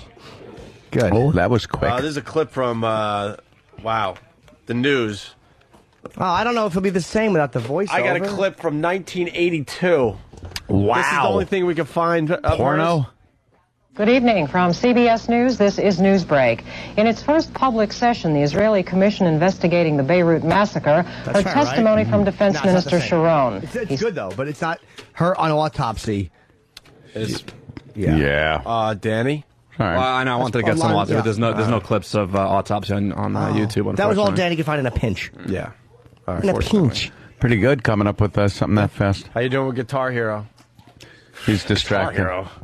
That was so last year. Mm-hmm. You're done? I've been done for a while. you didn't get Call that. of Duty 4. But you never got that song that the kid on YouTube does. What? Which one? The Mac Daddy. Through the Fire and Flames. Yeah. What's a hard one? It's not part of it's like that. It's like part of the bonus side of the game. So how jealous are you of that video of that kid doing that song? He is quite impressive. What did he do? 90. It was close to perfect, but he's quite impressive. Okay. There's no killing in that game, though. You need See, killing, Call right? of Duty 4 is all about killing, death, destruction, and many grenades. Getting stabbed. Yeah. All right. I used the fan strategy for a while. I'm still using it, but it worked really well for a little while. That's not working as well. With the, I need the red dot, I think. I need the red dot on my scope. You know, I'd like to pretend that there's some secret thing that I could tell you, some quick fix. Yes, Anthony, Dan. But it Tell might me, just be mad talent. It might be that you rule. Yeah, that's what I'm just voting. blessed. Yeah, we all have our gifts. Yeah. Yeah. That's mine. My gift is running into grenades. I tap dance on top of them. My gift is the big cock. Wow. Suck at video games, but Oh, you almost... You don't want to mix those gifts up. No.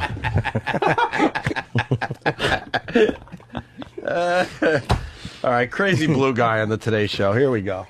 You had some severe skin problems about the time of the death of your father, some stress-related. You had some peeling and cracking and irritation. That's right. And so you put colloidal silver. Can you explain to people what that is? It's just a liquid that you make through electrolysis with silver and distilled water. How did you decide to use this? Where did you hear about this? Did a doctor tell you to do it? Oh, no. I did it all on my own. Did a doctor tell you? No doctor would be stupid enough to tell me to do this.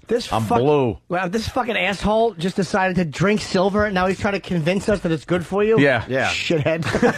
And he's blue. You're blue. Well, you know what? He must repeat himself a lot. You think he has blue balls? Waka waka. His wife is probably like, well, you can say it. All right, we know.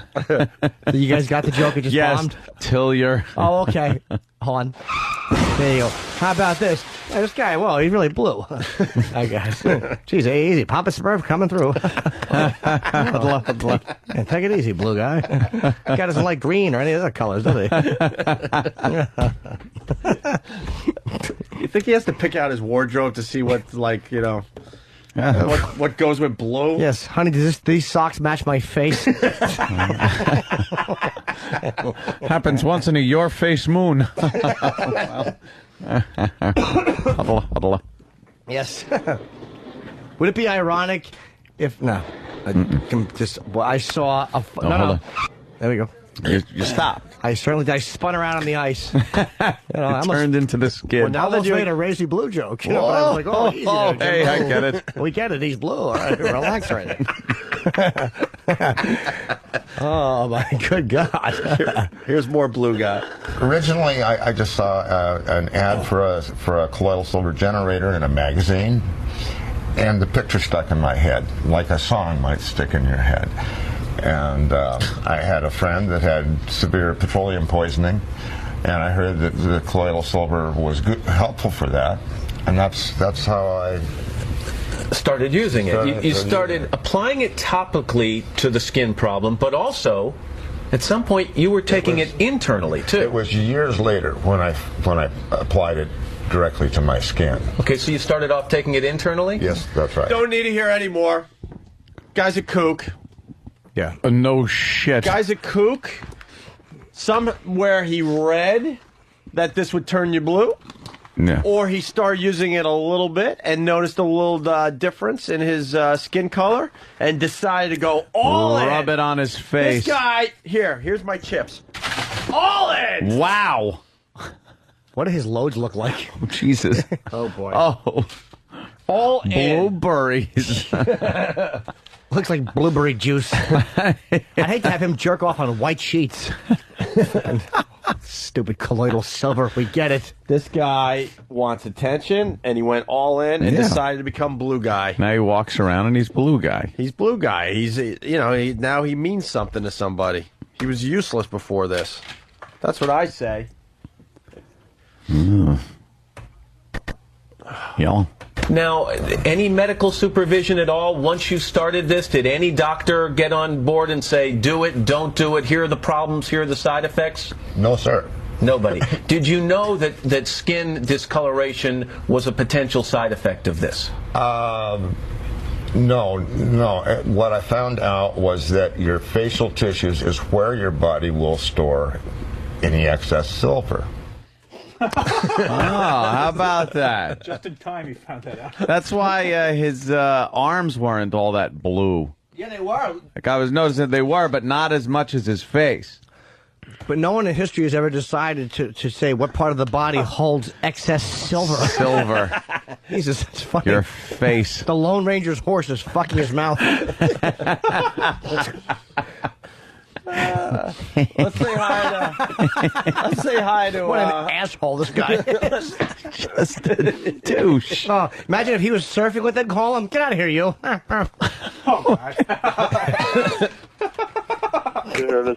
Let's say hi to Dustin in Colorado. Dustin. Yeah, I was going to say that. Actually, my wife said it was that you should have a lot of midgets drink it, and then you would have Smurfs. Because it would be kind of cool to be in a world where there's real Smurfs. Yeah, that'd be kind of neat to have a blonde midget do it, and you have Smurfette. Oh, boy. We got it. What would the one with glasses be called?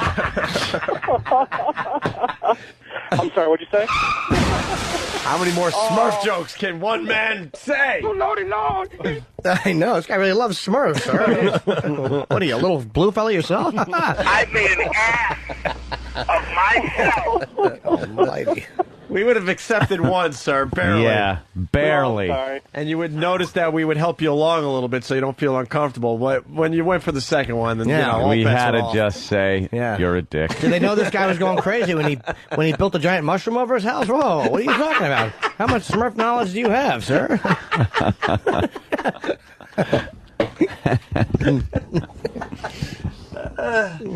Someone is saying Crazy Mike looks like Veruca Salt's dad. This guy's crazy. And then he writes, if he goes swimming in the ocean, does anyone see him? All right, so once you started drinking it and then applying it topically, it fixed what you were trying to fix, correct? No, actually it didn't. It didn't stop the dermatitis. It just reduced the inflammation when my skin was peeling and cracking. So if you weren't getting spectacular results, why did you keep taking it? Because of some profound benefits that I had received from using it. Well, like no more acid reflux, no more sinus troubles. Well, can you pause just for 1 second? No more acid reflux? Away. Because you were coated in silver, sir. you have a silver lining in your stomach, I guess. Well, yeah. Every stomach has a silver lining. Silver lining. Waka waka. All right.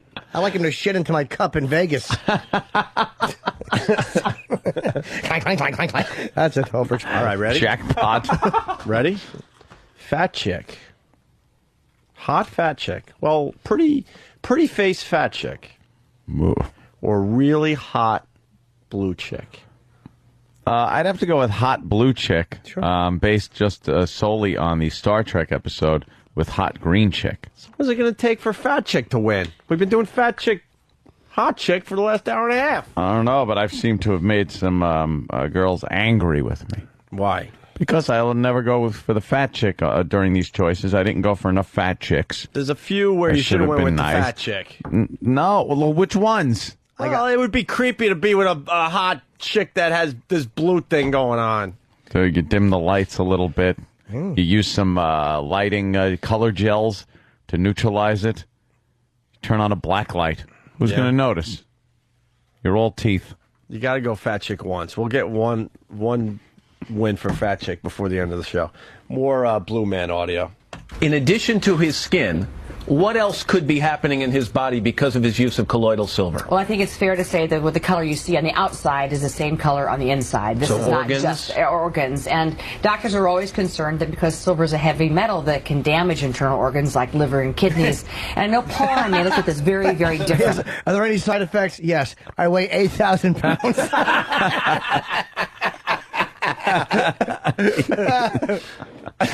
Oh, it's so funny. Oh, he's a giant nickel. What a douchebag. Heavy metal. Fucking asshole. Stick your head in a Coke machine. Get me a soda. I'm thirsty, fat boy. What a fucking cunt. He's got that all in his organs. Every time his head bounces off the table, you have to do a shot. Fucking guy's a prick. He's just a burden to really everyone. Is. Just a blue-faced humiliation. We know we get it. The center of attention at the parties. Oh, he's here. Well, what happened to your face? Why? Well, I take this silver. Colloidal silver. Funny you should ask. It's good for your diabetes. Every year they get him a yellow necktie so he'll look green.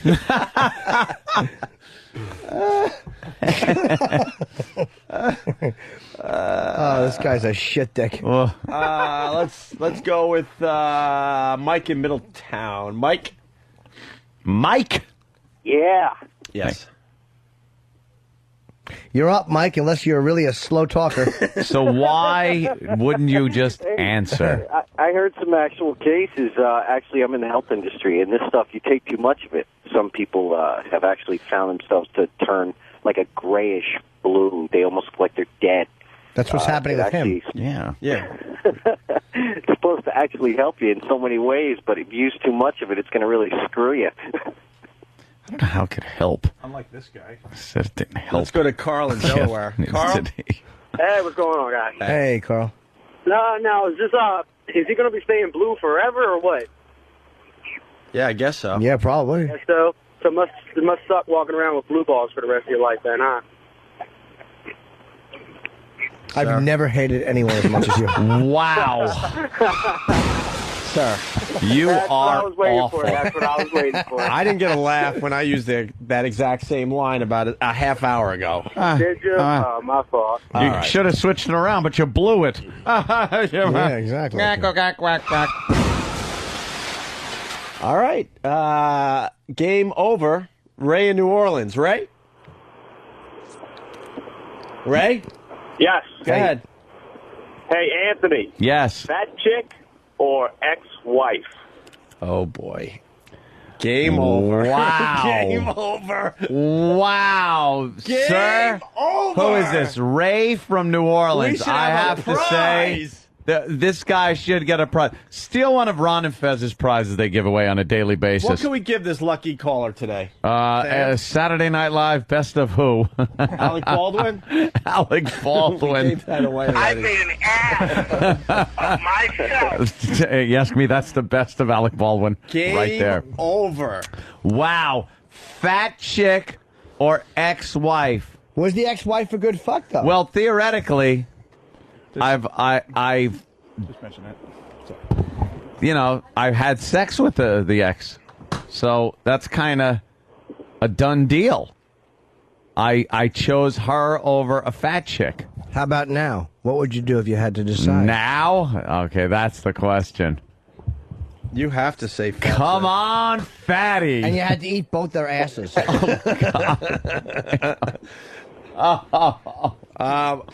Ray. Yes. Congratulations. You made Anthony admit to having sex with a fat girl. You win the cyber skin pink lips pussy stroker from Adam and Eve. What the fuck is that thing? It looks like I'm not a plumber. What? It looks like a fucking. Oh, it looks like an L joint? like half of an it looks half like, of a trap. If I go this way, A it looks drain like trap. It looks like a faucet, and the pussy lips look like a drip of water getting ready to come out. That looks like that, or turn it upside down. It's the thing that was in the garbage compactor in Star Wars that got Luke.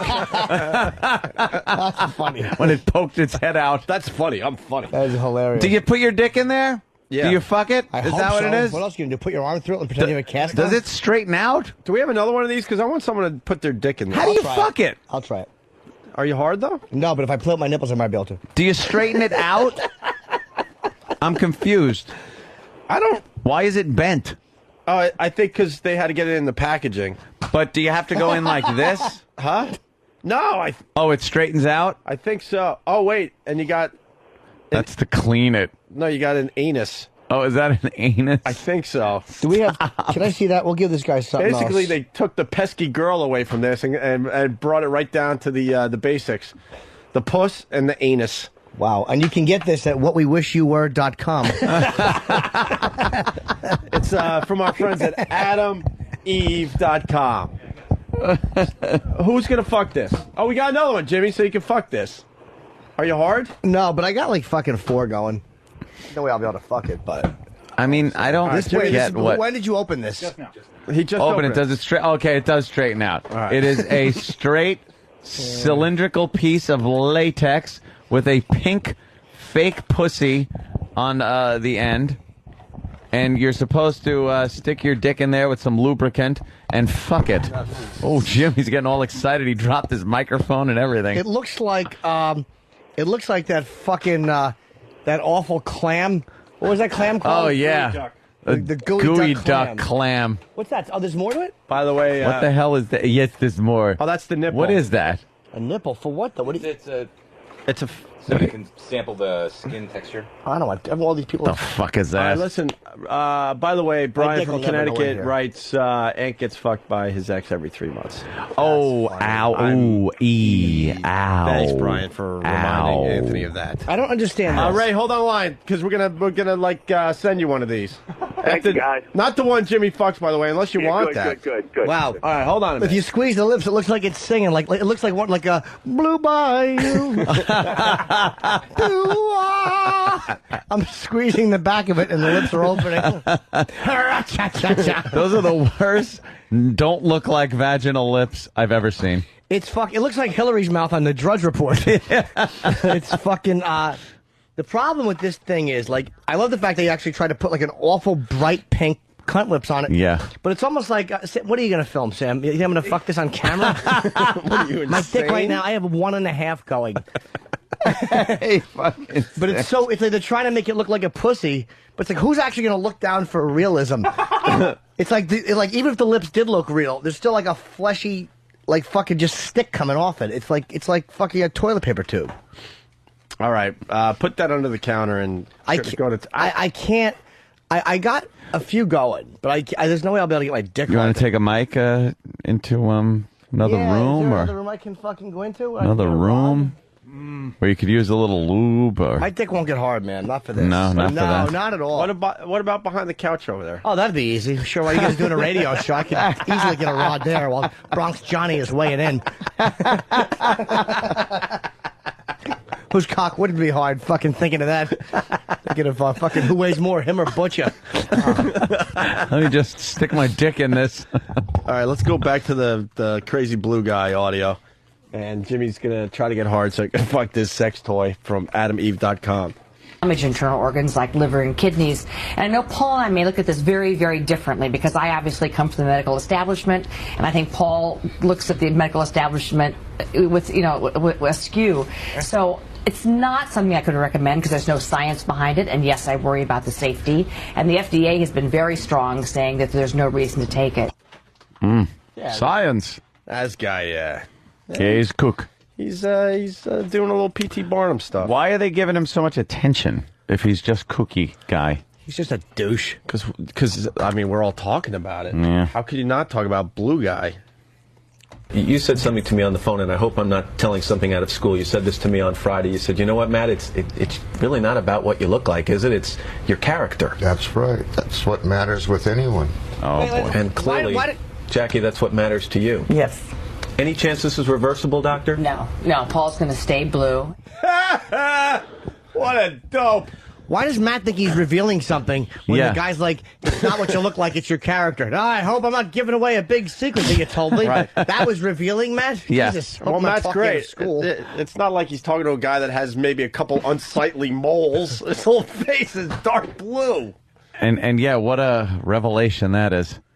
It's about the content of your character and not the color of your skin. Who Did would- you make that up? Who would object to that? Like, what guy would say to you on the phone, well, it's not really about what you look like, it's who you are. And then you'd say, didn't you say that? You'd go, oh, it's between us. Yeah. Hope I'm not talking out of school. Who would get mad at that? Matt should have followed it up with, who would fuck you? Besides God. Oh. You my boy Blue. Kevin from Connecticut, very good. Have a wireless ready, so when you're hard, Jimmy, let us know. When I'm hard, yeah, well, this chatter's getting me there. Oh, that's fine. Drop him off in a Crips neighborhood. Well, he'd fit right in. Or actually, a Bloods would be better. Yeah. Just watch him get beat up. Shoot him. All right. Hold on. Any blue joke isn't working. No. Just want to really make that point clear. Let's go to this last clip. If I can play doctor for a second, I know he hasn't seen a doctor in a long time, and you haven't been tested for heavy metals in a long time. I think it would be worthwhile to at least make sure that kidneys are okay and liver's okay, and then I'll bug out of your life. But the Are you blueness opposed is to here that? to stay. Could we arrange Not that? okay. Oh, I might not be able to levitate anymore. Would you be opposed to us just kind of getting a thorough checkup with you? Oh, maybe not right now. Will you come back for that and think about it? Yeah, I'll think about it. All right, this guy is just completely... Yeah, he's not. He's a nut. It's a douchebag. He doesn't want to get a checkup because he knows that all of his organs look like that. He'd rather not know. When he coughs, it sounds like a fucking change cup jiggling. Yeah, even that one's running thin. All right. There's nothing funny about Blueface guy. Nah, not at He's all. just an ass. I'd like to slap him until his skin is pink again. No? Yeah, well, everybody does. Enough of the blue jokes. We get it. I think he likes heavy metal music. He tries to do the weather, but he disappears.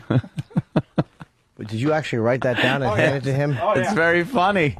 It's a blue screen joke. Oh, you know what? I apologize. That's Somebody had it on feedback. I had to rework it. That's very funny. We'd stand in front of that screen and just not have a face. Thanks, John. Just a floating beard and fucking stupid opinions. No, I don't believe in going to a doctor. I'm just going to drink liquid silver. Oh, you're a brilliant man. Did it help your skin condition? Not at all. Just turned it blue. I quit flaking, but it turns out it was a sunburn. It went away naturally in 2 weeks. What a fucking jerk off. This guy is How much attention does one person need? This guy is a bona fide jerk off. Not just a regular jerk off. Oh, no. Bona fide. He's a fucking 110% jerk off. What a fucking. There's no medical benefits. He doesn't go to the doctor. What an ass. All right, you want to do the weigh-in or a quick break and do the weigh-in? All right, quick break, and then we're going to weigh in the contestants for the biggest gainer contest. Ooh. That starts today, and we'll weigh these guys hopefully every Monday and see how they're doing. All right? Exciting, quite exciting. All right, Opie and Anthony. We're back in the New York groove. We're back in the New York groove. Welcome back to the Opie and Anthony Show.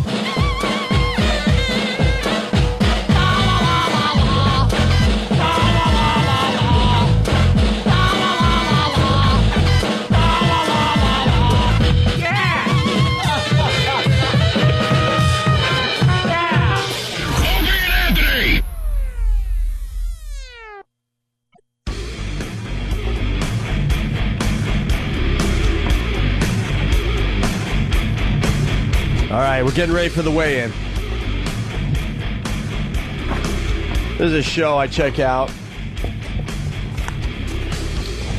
I don't know. I check out some of these emotional shows like Biggest Loser. Although I kind of laugh a lot through the whole thing, but then it's really interesting to see these fatties lose a lot of weight and see what they become at the end of it. And Extreme Home Makeover. Yeah. I don't know, but I have to watch that on Sunday nights. I don't know why. Kind of gay. Doesn't really make sense. Yeah. I would like shows like that, but I do. And I like the midget show, too.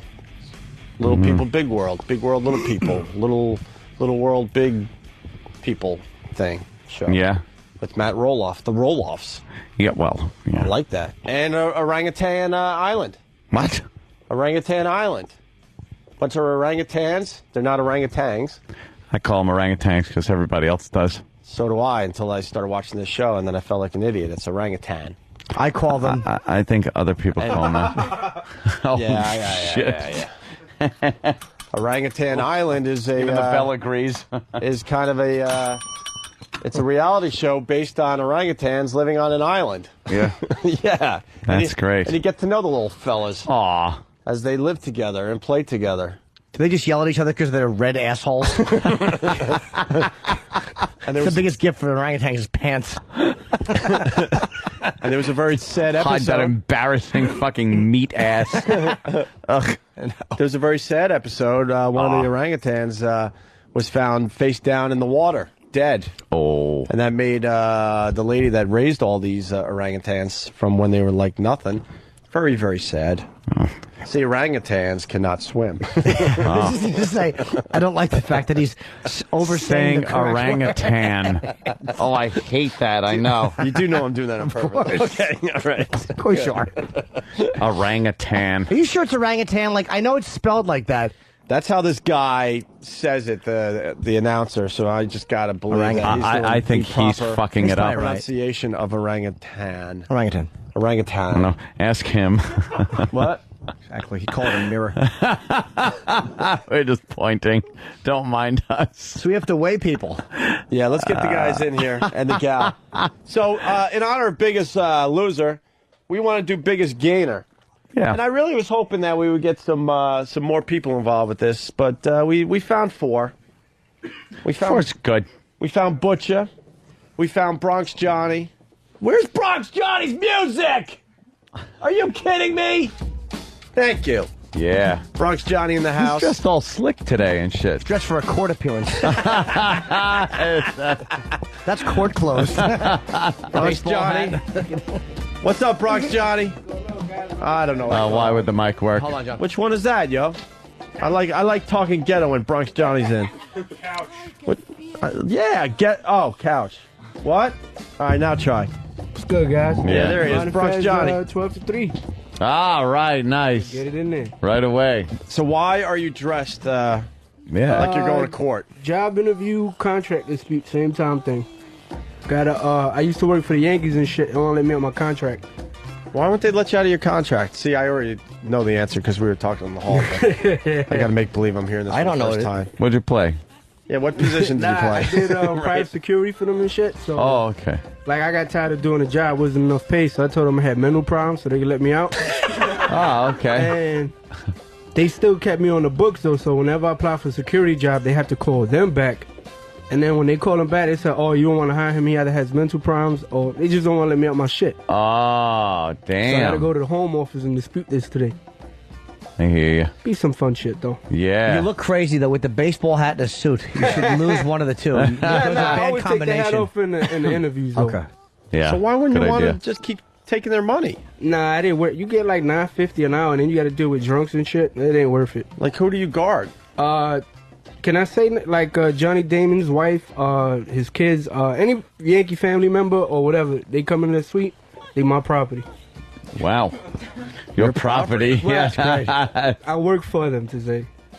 There's a big difference. And what do you? Well, what does your job entail? Like, just make sure nobody fuck with them. but if they're in a suite, no one's gonna fuck with them. Nah, you'd be surprised. Yeah, you know They- how that shit works. You think they wouldn't, but they asses, they wave outside the fucking suite like, oh, hey, how you doing and shit. I tell them don't fucking wave at people, because then that shit starts a problem. Do you phrase it like that to Johnny Damon's kids? Nah, not at all. Like, they'll Don't come- fucking wave at people. I flipped one of them off because he used to like fucking with the door. Like, I'd be by the door, they'd open and close that shit. Before he closed, I flipped them off and then closed it for him. He ain't fuck around no more. Good kid. All right. All right, very good. Well, Bronx Johnny is in on this contest called The Biggest Gainer. And you're going up against Butcha in the heavyweight division. That shouldn't be too hard. Butcha, he looks like he's at maximum capacity right there. Yeah, but really? Ain't gaining that much. But we told Butcha to fast all weekend long. Did you, Yeah, I Butcha? heard that. Yeah, I had to have at least a big slice of pizza to settle myself in, but that was it. I didn't have any chocolate for breakfast this morning. All right. Good. And we learned a little something about Butcha. We all thought that you were in shape, and then In some kind of shape, yeah. we realized last week, like, That no, indeed, you're The bitches love it. yeah. the bitches love it. Lily's all about this. Bitch, do you love that? Yo, bitch, what do you think? You love that? No? All right, so they're going to go out in the heavyweight division, even though Bronx Johnny's a lot shorter than Butcha. What's that about? Are you guys about the same weight, you think, though? How much you weigh, Butch? I have not weighed myself in I'm years. about like $181. $181. And how much you think you could gain in 3 months? With diabetes, about 40 pounds. You got diabetes? Well, I'm saying I'll probably get it after this shit because it runs in the family.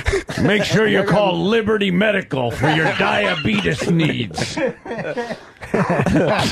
All right, and then in the other division, we got two girls going at it. What? Boy. We just see girls. Boy. We got Travis and the lovely Lily from Ron and Fez. Yes. And you're making a lot of people sad by joining this contest, Lily. Oh, I thought guys liked thick girls, though. No, we Little don't. something No. to grab onto. Not even as friends. No? We found out today. I don't think there's anyone in this The answer's building no. that wants to see you gain weight. I'll carry it well. Yeah. How tall are you? 5'8". Oh, you must wear heels. I tell people you're like 5'11". A lot of people think I'm taller than that, but I'm not. Yeah. And how much you weigh about? I know that's bad to ask a girl, but part of I'd say like 125 last time I weighed myself. 5'8", 125, and Yeah. Travis is about the same. Yeah. I'll just say Same ditto. measurements. It's cute. Ditto. They're about the same weight. We can trade clothes. They're about the same weight. Yep. That is something. Now, yeah, people are a little worried that you might like gain weight, and they like the way you look now, a little waifish, and when you wear your silly little hats. Oh, I forgot my hat today. I'm sorry. Yeah, you didn't wear your hat. I shit half my body weight this weekend because I was Yeah. drinking that Dieters green tea. Oh. So, yeah. I'll be okay. Wow, I so think you're I gonna be lost like pretty 5 light. pounds. Yeah. So you made sure you were shitting a lot this weekend. Must have been fun to hang with. A hot girl, and she's on the bowl every 3 minutes. What kind of spraying mud? What kind of spraying mud? What kind of shits? It's just regular, you know. Any 2-footers? I didn't measure them, but Everybody looks though. What do you see in the bowl when you turn Just around? solid. Completely underwater or poking out at the top of the water a little? Underwater. Yeah. Well, that means you don't have a gas problem. That's good. No, I'm a regular shitter, so I'm not really that backed up. Good How many dumps a day? 2 to 3. Really? Every day. Wow. An animal. God, you're making us all jealous. I know. Really shits with her legs straight out. Calm down, your shit. Doesn't fuck around. She don't play games in the bowl. No. Yeah. 3 a day. Wow. How many wipes? I use baby wipes. Well, that's the cleanup though at the end. But I mean, before that, I you don't know. gotta do the 1, heavy 2, duty 3. lifting with the I toilet don't paper. know. Are you really a 2 dump a day girl? That's very healthy. That is very healthy. I have a very fast working digestive system. I'll say you do. Healthy bowel She movement. shits a candy bar, the wrapper's back on it. No, fucking loo doesn't work. I ran out of steam on that one. That's all right, Had a Jimmy. lot of promise though, Yeah, Jimmy. the king of shit jokes. Very funny. And our own Travis. Yes. You've been very defeatist during this whole thing, saying that you don't think you're going to gain any weight. No, I mean, I'm not coming in here, with a negative attitude. I just know from past experiences that... Could you stand like a man just for a second? Lily. Could you his arms are crossed, he's leaning over, kind of like, hi, where are you from? Yeah, wow. Yeah, okay, maybe the mic has to go up a little bit. That's it. Mike's All right, standing as thin as now you are. he puts his hands on his hips like Superman. That doesn't work. See, because he thinks that's how a man would stand. He doesn't even know how a man would stand. This is how Superman stands. You know, it looks like you're standing there going, you said you were going to be home at 8. He's You have a rolling pin in your hand. He's wearing Juice Newton's sweater. Juice Newton. Oof. And you got a dog this weekend, huh? Oh, yeah, we got a puppy. Aww. A little puppy. He's a little now, French bulldog. So who wanted this? You or your wife? The wife. Okay. So I was totally open to it. I'm more of a cat person, though, believe it or not. Well, I've seen the pictures. Yes. Seen the pictures. So now, Girls you know love something. cats. Let me tell you something about a cat. A cat, you can run off for a week, and it is not much of a problem to have somebody come in and take care of your cat. Or, if worse comes to worse, they sell feeders where you could leave that cat alone for a week. A dog, on the other hand, Not so you will much. come back to a ruined house. I know. So now you've pretty much eliminated your ability to travel anywhere. Yeah, I was thinking about that. We got him on Saturday afternoon, and I immediately knew we couldn't go anywhere Saturday night. No, you couldn't go anywhere. No, It's we can't. so stupid to have a dog in the New York area. And now, pretty much all the boroughs. It's a dumb idea. you got to walk your dog. How often? We haven't started that yet. He's still still training on the pads. Wee-wee pads? Yeah, the wee-wee pads. I And got to buy those. Did you get free wee-wee pads when you bought your dog? No, nothing's free. Wee-wee pads. Also known as your comforter and sofa. Fucking Oh, rotten he already animals. peed on the bed. Do you Did talk he? about your puppy's dumps with each other? No. Should just put Flea Man's artwork down on the floor. Good wee-wee pad for E-Rock.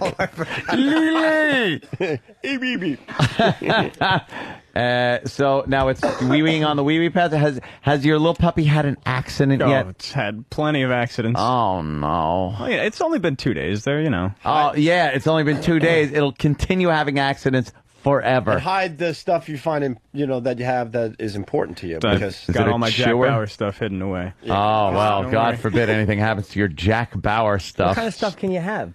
Just action figures. It'll eat everything. Did you ever find that the play with- fucking Jack Bauer action figure winds up? Look at the Thanks, man. Travis picture with his cat. Travis, you play with dolls. No, action figures, and they're in a glass case. No, Travis, you were very molestable Thank as a little cat-carrying child. They're in a Fan, if you go glass to my case. chick's MySpace, Much you like can, Danny Thomas under the table. Travis, are you going to at least try to gain weight? Absolutely. You I can't would have Lily beat you. I would love nothing more than to gain some weight here. Oh, there he is. And what's his little name? That's Dexter. Dexter. He's really named cute. after the Adorable. Showtime series. No. Oh, Just okay. nice name that my chick likes. His ears are too big. He's adorable. That's what I said. That's I've heard what that everyone those said. are actually perfect ears for No, a French no, bulldog. They're too That- big. What is it? It's a French bulldog. A French bulldog. What they made him with, a That's rat? great. His fucking rat ears. Does it surrender to German shepherds? Faggot French. He's very cute, Travis. He's very cute. Love to kiss his little dumb face. I like him a lot. That's great. And now you're going to have to walk this dog. I'll have to walk him when I get home, yeah, because we're on different work schedules. Do you know how much it sucks to stand there at the mercy of a dog shitting or pissing? There's nothing I found worse than having to walk a dog. There's always somebody else's, a girlfriend's, or the girlfriend's the mother's dog, or some bullshit. And there I am out in the cold going, would you fucking shit? You just look at the dog, and it looks up at you with a dopey face, and you're just going, shit! Because it's shy. It doesn't want to shit in front of you. And then they got to go around, walk around in circles 8 times, sniffing. It's like, what's the difference between that spot and this? You look away, the dog will shit. Oh, is that how it works? Yeah. I'll never know. And in New York, you got to pick up your own shit. Oh, yeah. Oh, so how do you do that? What's your technique? A lot of New Yorkers have different techniques. Some have the scooper. Some have gloves, surgical gloves. Others just take, and this disgusts me. I they hate take this the one, too. baggie, Yeah. the little baggie, and put it on their hand inside out. To make a little baggy puppet. A little baggy mitten puppet. I actually plan on using that technique. And then they grab the still warm pile of stinky shit, which, by the way, you will absolutely be able to feel in your hand through that thin plastic bag. I've done it before. Like it is just warm shit in your hand. And then they slowly fold the plastic bag back over it by taking it off their hand and zip it and drop it in. Now, you've done that before? Yeah, I've done that with my neighbor's dog a couple of years ago. But that's probably that was what I was thinking I was going to do. Just a plastic bag. So you see these people walking around with their little shitty dogs and a plastic bag on their hand, and you're just going like, ugh. I stand there and wait and watch and just look at them. That must feel great, huh? Ugh. It's awful. Disgusting. Warm pudding. How about the other method of after the dog shits, you look both ways and then just fucking kind of make your getaway with the shit still there on the sidewalk? Where's the shit police? Da da da da da da da. The boob police. Hey, come on, Rat. Well, enough about the dog. Say goodbye to your nice IKEA furniture, by the way. I know. Yep. I know. He's biting everything. Of course. Oh, but he's got little baby teeth. Yeah, those things grow into just big teeth. All right, I guess it's time for the weigh-in. Mess. Now, should they weigh themselves in their underpants? I mean, you got to take all your clothes off. What? Can I not? I'm just trying to be right. fair. Jimmy, you're right. Trying to be fair. It's in the rules, the official rules that XM makes us follow strictly. So Lily, take your clothes off. Can I not? Can I not? Travis, you got to take your shoes off. I'd say take the shoes and sweater, and just like down to the underpants. You don't have to take the underpants off. Is she doing There it is. I don't know. Is she doing it? I'm hoping. She's taking her boots. We're all hoping. And Jimmy. stuff. Okay. Got her shirt on and her pants. What are we looking at there? I don't know. No one's looking at the number. 124. 124. Will someone from our show get over there? 124. 123.8. 123.8. 120. That's 124. Take your shirt off. That's at least a pound. Oof. Or at least take your socks off. That's right. No, I'm fine with that weigh-in. Thanks. Or at least. All right. She's 123.8. Will you at least take your pants off? I'll take 23.8, or if you want to round up, 124. We'll go with 123.8. Would you wear the same clothes that you're wearing today when the weigh-in comes back? Just because? Yeah, they have stretch. Oh my in them. God! Look how little. You're They've like got stretch in them. you're like an action figure. You're a little action I would love figure. to talk to Lily some more, but I've never seen thinner legs in my life. What's the matter? Holy shit! How do they carry you? They're like a man's legs, yet miniature. You have like anorexic chick legs. They're nice. You should be writing. They're nice. You should be writing a diary in an attic. Dude, your kneecaps are almost bigger than your legs. I know. I have terrible kneecaps. Steve, get your big head out of the way. Wow. Thanks. Yeah, I'm trying to get a little close up. Ready? Travis is getting Travis's officially legs. weighed in. And they're very hairy. For the biggest gainer contest. He is a 120.0 pounds exactly. 120. Oh my God. Very small boy. Racing horse legs, 12-year-old boy legs. All right. A flyweight, 120. What the fuck? Grasshopper legs. Because they got like a little fur on them. Grasshopper. They're fucking creepy. Can you rub them together and make noise? Grasshopper. Dude, you got the legs of like those kids that are crippled and just, you know. Oh, God, like muscular dystrophy kid legs. Thank you. You have MD You're legs. like 1 pound away from not being able to walk. No, they're very strong and healthy legs. They're not strong and healthy legs. They're fucking atrophied. Old wheelchair legs. Fucking Terry Schiavo legs. Huge hog, though. No. You're blessed with a huge hog? How big's your dick? No, it's average. You about 6? Yeah. It's cute. Oh, God All damn. right, so in the girl division, Lily's 123.8, Travis is 120. Girl and boy division. Yeah, whatever. Whatever it is, whatever you want to call it. Now we get the heavyweights. Now this is the contest. Butcha. All right. Butcha. Jesus. I had Wait, no Butcha. idea. So you fasted this weekend except for a slice of pizza? Yeah, basically. So you haven't really eaten? We No. told you to lose as much weight as possible because Did not happen We at take all. our contest with Ron and Fez very seriously. Yeah. Jesus. What happened? You didn't lose anything, did you? I'm disgraced with myself. He's coming in at 208.4. Wow. 208.4. He carries it well. Old flamingo legs. Flamingo legs. Jason D from Toronto. Larry King legs. Travis is the poster child for cerebral palsy. And cerebral Bronx Johnny palsy would be funnier. Nate Sack from Whackback. Bronx Johnny, who's wearing jewelry outside his tie, which is the calling card of the Puerto Rican. You can't be more Puerto Rican than that fucking jewelry outside of the tie. Hold on, more Travis leg jokes coming in. Sean from PA writes, Stephen Hawkins legs. All right, Bronx Johnny. Voluptuous 198. How tall are you? 5'4". Are you really 5'4", 198? Yeah, man. I would never. You do look a lot better than that, man. Yeah. Wow. That Hey, was can sort you of a carry compliment. yourself well? I try my best. That's what it is. Damn. All right. Damn. All right. How much? So Bronx Johnny says he'll gain 40 in 3 months. What about you there, Butcha? Man. With the rate that I eat and the shit that I put in my body, man, there's no telling. I'll try 40, 45. Fuck it. Johnny, you're dead. You're dead. All right, cool. How many dumps a day do you take? Oh, my God. Well, I take a nice solid one every morning when I get in, and then I try Push to out get another one one? out. Well, You try to push out another one later? Yeah, I try to get one out Every before morning I when go he to gets sleep. in, I like how he does it on company time. Yeah, I nothing take beats my getting paid shits to on take a company shit. time. Nothing beats it. I did it at all my jobs. I don't blame you. Really? You always shit at work? It kind of took getting used to because I'm not one for shitting anywhere but my house. Me neither, But, you know, once you Nothing kinda- better than the comfy house shit. Yeah, but nothing beats getting paid to take it also. You know, when I shit, I actually have to, I'll fucking stiff leg, and I actually have to have, whatever article I'm going to read, I actually have to start reading as before I'll allow the shit to come out. Ah. It's not fucking normal, but I like to be reading as I'm shitting. I think you'll find a few people do that. Yes. I read a great Reader's Digest article on fucking identity theft. Yeah, you learn a lot shitting. Yeah. Just reading. Probably not Big- as much as fucking 3 dumps a day, though. No. That's a But mine are tremendous... quick. Oh, are they? In and Women, out. women Oh, usually don't really? get the pleasure out of it that we They do. just slide out. No, it's just it just slides right out. And I do sometimes at work. I have to. Yeah. Really? 3 times a day. I'm at work a lot. You so. ever have trouble? You ever have to push? Never. Wow, that's great for you.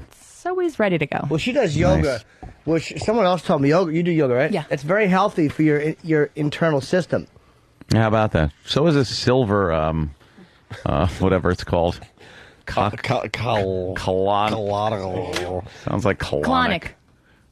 Colonic. No, it's No, not. the silver shit. Colloidal silver. I don't know. That's when they take the Turns you blue, but we've never been able to find any humor in it. You ever get There's not one bit of humor in old Blueface. I've never seen more fucking swings and misses at that guy who's begging to be made fun of. Right. The man is blue, know. and we fucking just piled up on each other. Could He's the type not of guy come you up should with just one give funny thing. compliments to. That's absolutely. Oh, we should have just said Yeah. positive things. Yes. Give him some Dr. Yeah. Phil's. Yeah, some Dr. Phillips. But we didn't. Predictable jizz bags. We just ran fucking course. head first into the blue joke wall. Abutment after abutment. So, Butcha's going to gain some weight. That's good. And just for the record, I would totally dig a fat Lily. I love fat chicks. Do you really? Oh man, Damn, you like kidding? fat Oh, chicks? Oh man, dude, I swear I've been called a chubby chaser in my day, but now the more it narrows down, I think I'm just all about fat chicks. What's the fattest? I gotta be. Look at me. What's Jesus. the fattest chick you've been with? I'd say probably twice the size of myself. You And fucked a 400-pound girl? No, not well. No, not you? 400. Maybe not twice. That's only acceptable if you weighed 60 pounds. I'd give her about 250, 280, and she was a hottie. No, she wasn't. Oh yeah, she was. No. She wasn't. Oh man, I'll break you guys through sooner or later. Don't worry about it. Trust me. Dude, did she smell? Not at all. It's because if they're packing in the stomach, they're packing in the ass, and it's all about the ass. Yeah, but the pussy on a fat girl It's all looks about weird. the No, it's so like. Dude, you're not black. Why would you like the fat ass? Oh my god, dude, I drool over it. I dream about No, there's fat a chicks. bunt, and then under the bunt is the pussy, which is so like stretched out wide. I'm into digging the fingers deep. Oh man, dude. You I'm can't- getting stiffy Wow. just thinking about it. It smells like a fucking pot pie. Fucking just awful. By the Pussy way, pot pie. I'm getting a communique that you were with a fat chick last week. Oh, indeed I was. Really? Indeed I was. What do you like about them? Are you afraid of being abandoned? What up? You is that abandonment issues? Yeah, Factor? I got tons of depression issues and abandonment issues, and I'm a bottle of problems, man. So wait, who is this chick? Good friend. Help me through a lot of times. She's such a little sweetheart. She likes to. She's not a little big, sweetheart. I was her big booty weak call. heart.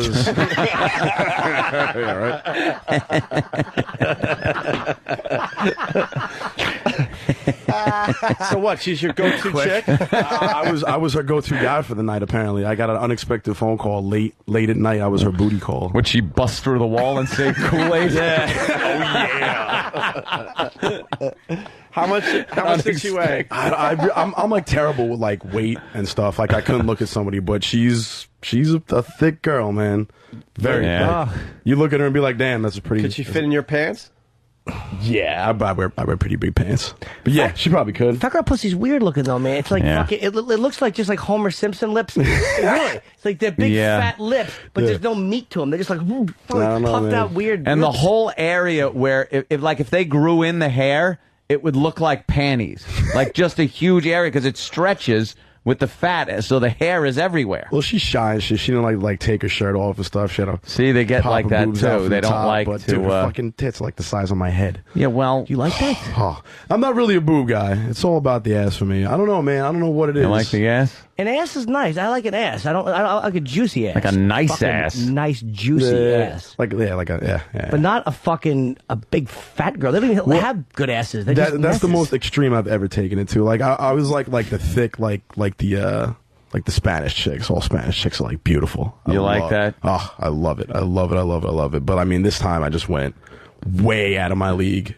But I'm all about it because she's You went mad pigging? cool.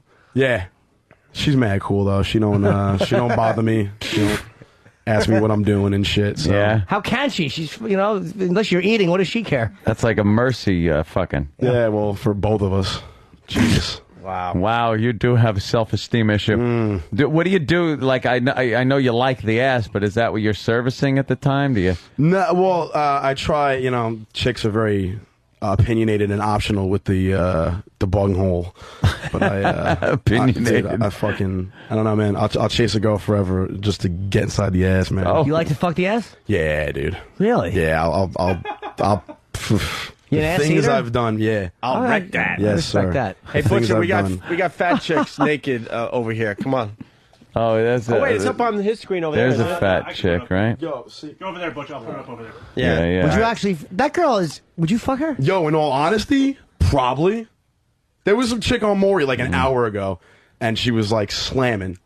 And she was slamming really fat? chick. Yes, into everything she. That's a big girl, man. Good wording. ball. That's a big girl. Almost into everything she banged into. I'm like, redundant shithead. Reword that quickly. Yeah, she's slamming into everything she said. I had no way to finish that. Just left the name of the site, dirtyplumpers.com. Oh, dirty plumpers. I love it. So you like that, right? Yo, my only critique with her would be her tattoos. Oh, That's God the only damn. critique you'd have. Go to the one bent over, please. Can you? Okay, go, sorry. Dan, Yeah, look that at is that's a fat girl just- pussy. This one? That's Look at that fucking. that's Look at the fat Hey, girl what pussy. happened? It's I'll take that horrendous. And then there's No. God damn it. What the fuck is It that? looks like the ass of a cow. Dude, that is so disgusting. Is that too fat? Yeah, that's too fat. Find me a fat girl pussy, then. There's got to be one. See, like there's a fat girl. There's nothing Put worse. fat girl pussy in the search engine.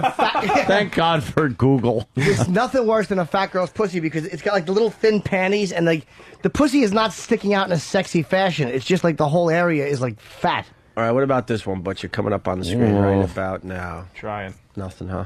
Yeah. Oh, gee, nah. Jesus Christ. See, man, I mean, She looks like a water bed. A water bed with a head. Yeah, I was thinking the same thing. A water bed. All right, go back then. There's one that's trying to look sexy. Go to that one. I'll tell you which one. I always call them thick. Right there. This one right here? One down. Right there. Ugh, nah. Too big.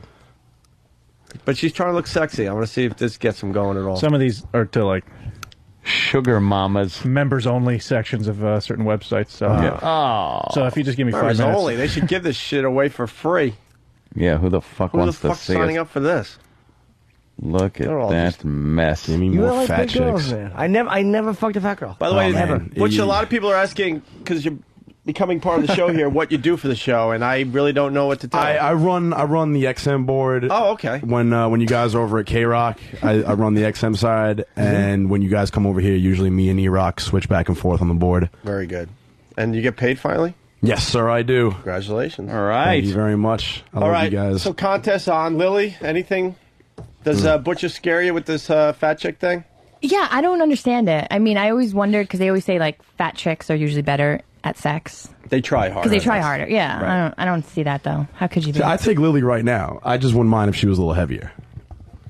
Yeah. Say thank you, Lily. Yeah. You really know how to sweet I talk mean, 'em. thanks. I know, right? I don't- Wow. I'd fuck you even if you put on 10 pounds. Everybody's smooth. I'm good at body language. She's basically saying she's scared. Yeah, shitless she's scared of you. shitless of me, but that's most women. Why? I don't know. I'm very, I guess, intimidating Are you aggressive to women. in bed? At times, depending on the chick. You know, if like I get a vibe from her, then I'll unleash. But when they're dull, I'm dull. Fat, yeah. But you like to fuck the shitter, huh? Yes, You sir. like to fuck a fat girl's ass? I've never done it yet, but it all depends on look too, because not every asshole looks. You know what the quite. byproduct of a fat chick is, right? A messy ass. Oh well, you know. Yeah. I don't know, man. The pussy's pretty If clean. you're gonna go ass, you got to make sure that shit's cleaned up. Nah, man. It's. I only go. Tits are all down and I only go face first in the ass after the shower. There's shit all over the place. There's fucking fat just going everywhere. I don't know what it's not. How do you run your hands down the sides of that and not want to feel like gotta, find it hips first. and like I like feeling a little rib and then like. And then, well, I don't mean fucking, Auschwitz. I'm talking like, you want to feel the form where it then goes in and then you feel the hip and stuff and not just this blob of fucking shit in your hands. That's like, you don't want to feel that. What the fuck is that? She's got an ass in the front. What? That can't be real. She let herself go. The worst part of that woman is her fucking hairdo. How awful is that mullet? Big fucking mullet. Can we get that picture up on a website? People have to see that. I don't know what that is. It's a really fat, naked chick leaning back on a bed, and where her pussy should be looks like a fat guy's ass. Old Sharpay pussy. Right, She looks like John Fox, the comedian. I wish people knew who he was. All right. Hey, Butch, you like the big titties or what? I'm not really all about the titties. I don't care about an A or a B cup or any of that shit. Tits don't make the difference to me. Oh. Nice. I was just laughing at your attempt to justify it do you to know everybody. who John is? No, I'm going to Google she it looks immediately. just like dumb John Fox. Dumb John Fox. Funny, man. Right. Yeah, without the mustache. Hey, that's a good visual, Timmy. Too bad we're doing radio. I know. John Fox, he's a funny guy. He used to always be on the Rodney specials. Yeah, you Archibald Marisol. You remember I him? never heard of John Fox before. Oh, man, he's been around for I years. see. He looks familiar. There. All right. Are we done with the shit talking? Travis, anything? He's so lackluster. He's gonna lose. May the best lady win. Aw. So I go with the bit. That's nice. Do you? Yeah. Do you really, though? No. No, of course not. And They're calling you emo legs. Fucking emo legs. Now you're gonna give me a leg complex, dude. They're pretty tiny. They're skinnier than mine. I think they're nice. Yeah. They're skinnier than mine. Nice. And you're a man. Do you have skinny legs, though, in an unpleasant way? I think I have nice legs. I've always been complimented on my legs. Do you know I got complimented on my legs once by my mother's friend when I was like 13, and I've always thought I had great legs since. You got Very nice calf inappropriate. muscles, Jimmy. You showed them. My off girlfriend a few told me I times. had Korean calves, and she's right. Korean. Yeah, because they're very calfy people. Are they a calfy people? I didn't know that. She was right. My mother's friend Pam told me I had like nice legs. Oh, I was that's a young teenage boy. Creepy. No, well, she wasn't being. She said to my mom. Right. That's still creepy. I always thought it was a source of pride. All right. I guess that's it. We weighed in the contestants for the biggest Yes. gainer contest. Travis in. And how long do they have? 10 minutes? 3 months. 3 months. So April, what are we up to? April 7th, this contest will end. Right around tax day. I want to see if it's just going to be this little bit of weight gain or we're going to get a real fatty out of this. They can't probably put on weight, these two. I mean, obviously. Which is all in. I can tell. Bronx Butcha and Johnny Johnny. is a poser. He works for Ron and Fez. What do you how eat, Lily?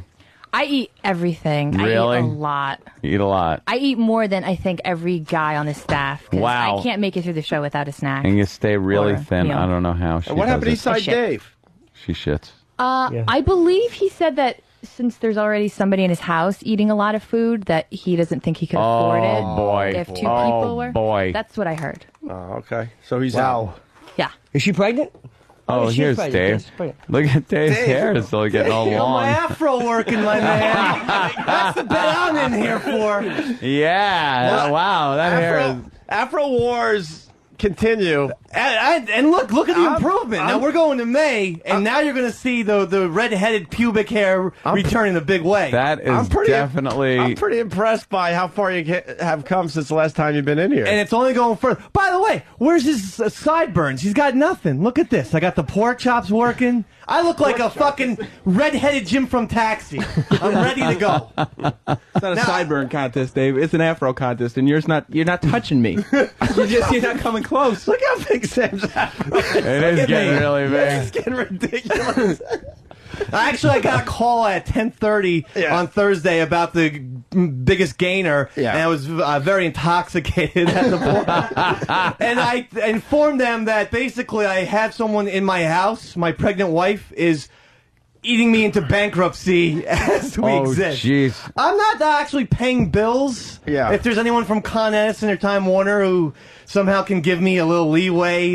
Just because of the I food? thought it was funny to have a pregnant person and to have a baby and everything, you know? I didn't realize. It was a gag. It's Didn't gonna be realize funny. the actual money that accrues. I'm fucked. I'm fucked. That's the big bet. That's the big laugh. I'm fucked. This is, she's eating for two, obviously. Yes, and this is why I will be losing weight like Tom Hanks in Philadelphia, and so you guys wouldn't want a contestant who's. Like you're going to have a big afro at the end of it. I'm going to have a big How afro. does Afro Wars end? Do we officially say there's a day that this ends? I think we just feel it out. We didn't. The rules weren't that strict. The guidelines. You said I only had to go till the end of February. No, keep it going. I could cut my hair.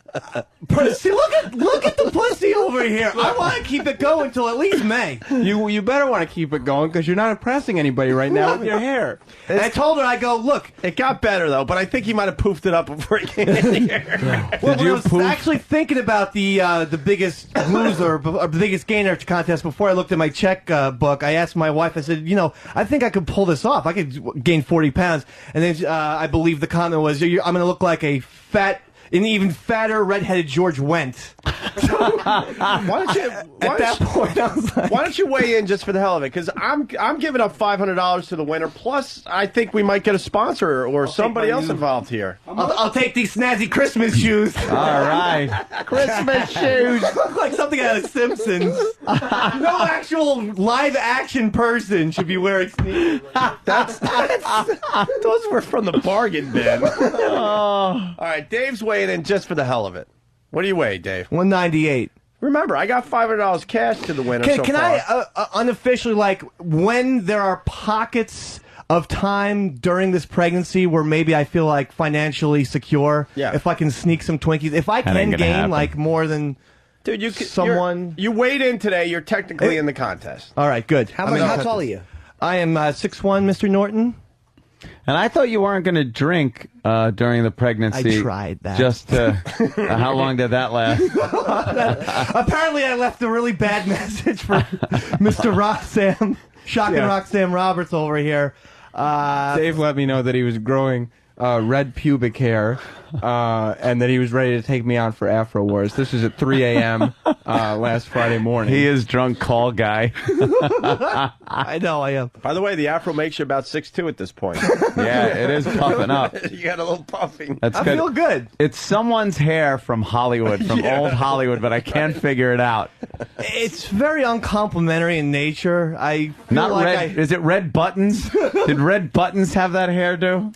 I just feel a lot more roly-polier with the afro. When I have a nice short hair, I feel a lot thinner. This Yeah. is, Look at I do. Sam. Sam's kicking all your asses. No. Yeah, Although, Sam no. is really. Although, I'm here. I'm ready to play. Now, see, here's the thing. Once my afro gets to the point of growing, choo, choo, choo, choo, you can't stop the Oh, it afro builds train. up momentum. You can't stop the afro train. Hey, once people it gets suggesting going. we get a food stipend going. Maybe we could get a sponsor. There's sponsors that want to do all sorts of shit for this show. Have them Oh, pay. and they could feed have them dole out money Dave. for the biggest gainer contest, and we'll give them plugs or something. Poor Dave doesn't have any money left. Yeah. By the way, we also Wow. got a Time Warner bill. What's going to happen now when the baby's born, and not only does it need food, Right. but it needs like all the stuff that goes along with having a baby, diapers and Yeah. all that expensive stuff. I've thought about this, and I might have to leave. You really? Well, I mean, I love my wife, but no, I mean, leave the planet. Oh, I might have to okay. take the Oh, responsible shotgun way out. Like shoot you. Hopefully, Don Wickland set up my. You're going to take an insurance policy My- out so that your my kid's life taken policy. care of? Okay. Yeah. That's noble. I gotta figure something out because it was a lot of laughs and jokes, and I've been buying little Guns N' Roses T-shirts and things. Aw. And I've been spending my money on Black Sabbath baby jumpers. Not thinking this $20 needs to actually pay some sort of real, internet bill. Now the reality is setting you're in. so And when fucked. is she due? She's doing mid-May. So- Ironically, this is the same time the Biggest Gainer contest ends. Yes. I don't know what that means, And but I don't know either, but that is when your time as Dave as we know him ends also, because you will be just tied up with a child. it's a frightening thought. Yeah. I think I'm ready to do it Your radio career is in over. a alcoholic type of way. Oh fuck. I mean, Fridays and Saturdays I like a nice drink. Yeah. You wind down. By the way, we got to acknowledge Than's beard at this point. Looks fantastic. That's true. Well, Than this is his way of getting in Afro Wars. Dan can grow a beard like nobody's fucking business. Except for the half an inch directly beneath my nose. Oh, that won't grow? Nothing I can do for that. He's got to do a You got like the comb-over. backwards Hitler. Yes. You can't grow where Hitler could. We didn't even notice until you said that. Now we're going to look at you Hilarious. awkwardly now. That's all right. But the beard is really bushy. Yeah. Are you trimming that with anything? Keeping it I in haven't- shape, or you just let it go? No, I even have that really. I haven't cut my hair at all in 2 months. I have that really attractive back of the neck hair going. You should always take care of, no matter what you're doing to yourself. So Than's in Afro Wars with his beard. That beard sort of makes him look like a Doonsbury character in a you. way. Yeah, It accentuates that nose and eyes of his. It makes you look intelligent. Well, it's about time. In a Doonsbury type of way. I finally found the trick. Sort of a beatnik kind of. I don't know. Yeah. It gives you this kind of worldly knowledge look, like a Rhodes Scholar kind of. Patches on the elbow thing, patches on the shoulders, I was going to say. But that would just look silly. There's a little Unabomber going on, too, though. No, I think in a little bit more time, Let's if start he gets a little scraggly, then there's going to be problems. So how does this contest end? First person to shave? Yeah, I think that's a good plan. I'm down with that. Sam's been a trooper, but he's about done with this. I could tell. It's your chick, though, right? She's like, Yeah. cut your goddamn hair. You look silly. Well, I'm at the point now where people are noticing. Just you walk down the street and people notice you have hair that isn't normal human being hair. Excuse me, at least it's not red. Trust me, I'm getting lots of stares on the subway today. Even crazy people were like, I'm not sitting next to that guy. Yours is it's ugly, but it's an appropriate length. Well, Sam, what that guy at Raw pointed out your hair, right? Yeah, Mark Henry, Black guy, a 500-pound black man who goes by the wrestling name the Silverback. Holy shit! Yes. Passed me by in the front row and said, "Nice fro." Out of thousands of people. Yeah. That's what you Nice got. fro.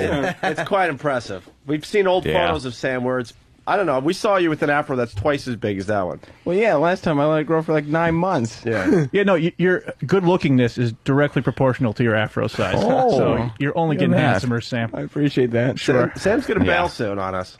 I'm not. This is why I wanted to, at the end of, if you say at the end of February, then I don't need to bail. Now I can't, I'm in a position, I can't bail. No.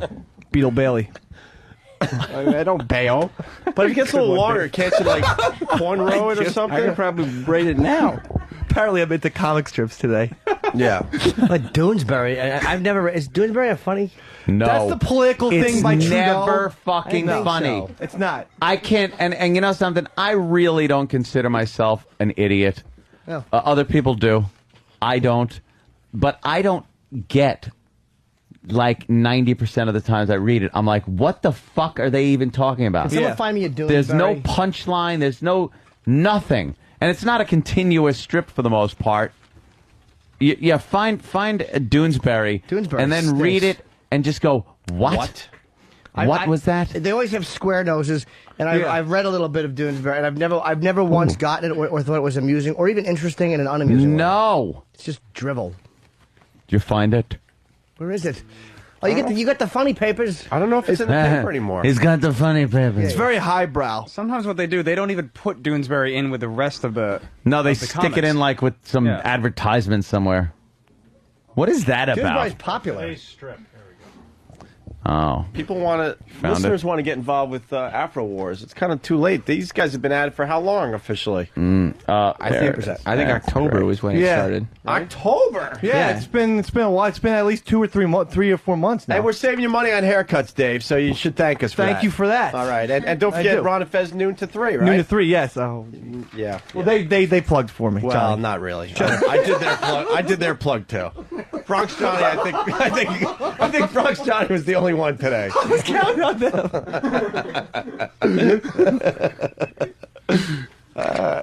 Someone is Bill K from Philly saying it's oftentimes on the editorial page. We got one right there. Oh, you got one. Okay. What the fuck does that mean? Well, read it. I can't. I don't even know what it means. Jimmy, read that, please. Yeah, Jimmy can read. There's two guys talking by a Christmas. One guy's talking to a guy, all right, a girl, whatever the fuck it is.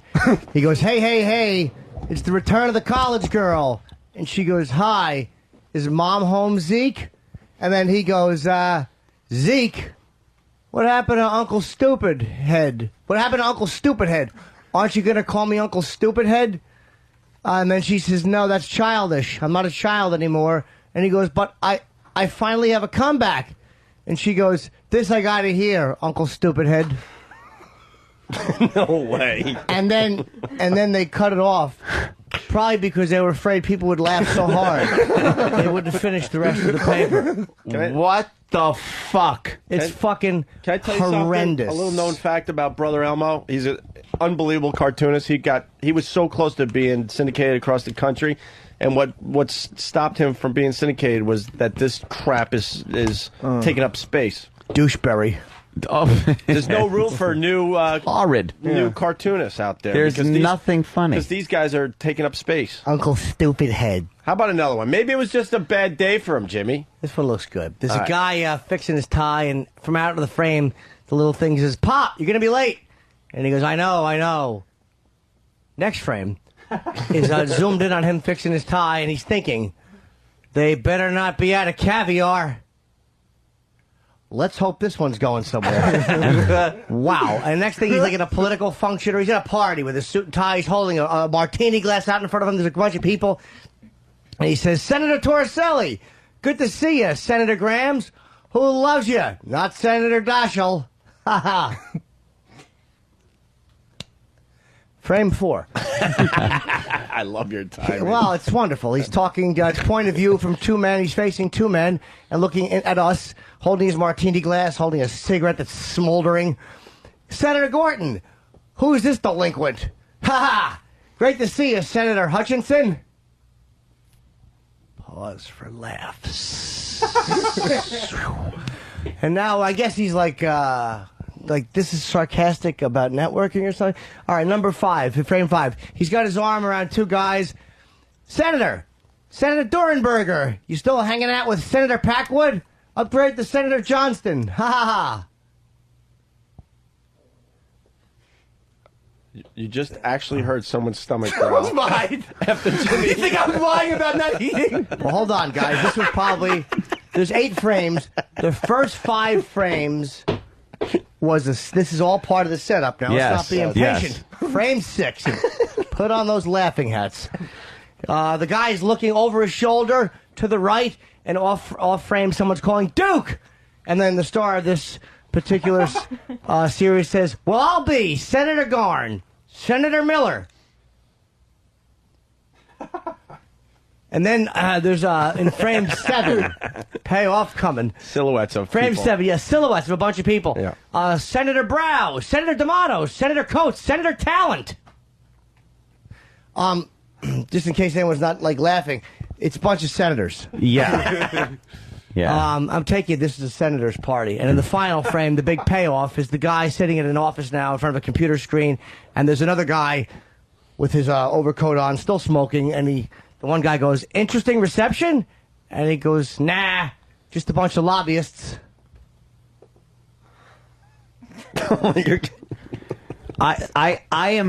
I'm fucking infuriated right now. Watch, I'm biting myself. I'm so angry. Well, maybe B-double-O. B-double-O. Maybe it's because you only refer to the lobbyists by their senators' names? Don't even try. Jimmy, I can't figure it out either. Jimmy, we're getting a request because people are not laughing.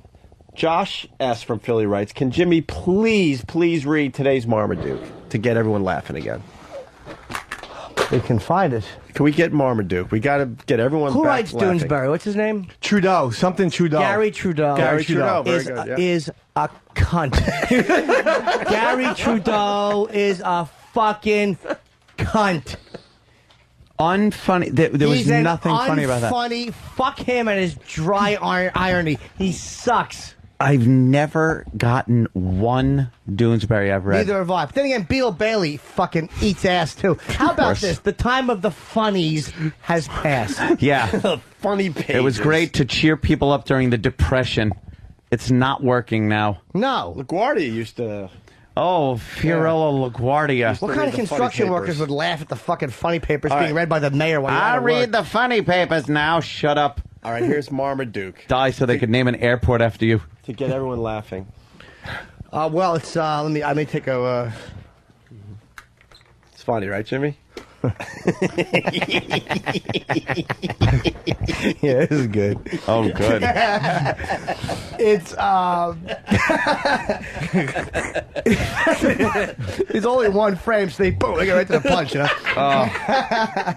It's a garbage truck, and the garbage truck is coming towards us, and the guy's in the truck, and he's looking behind him, and there's a guy carrying a garbage. He's carrying a garbage can. He's going to dump it in the truck. And Marmaduke is running up.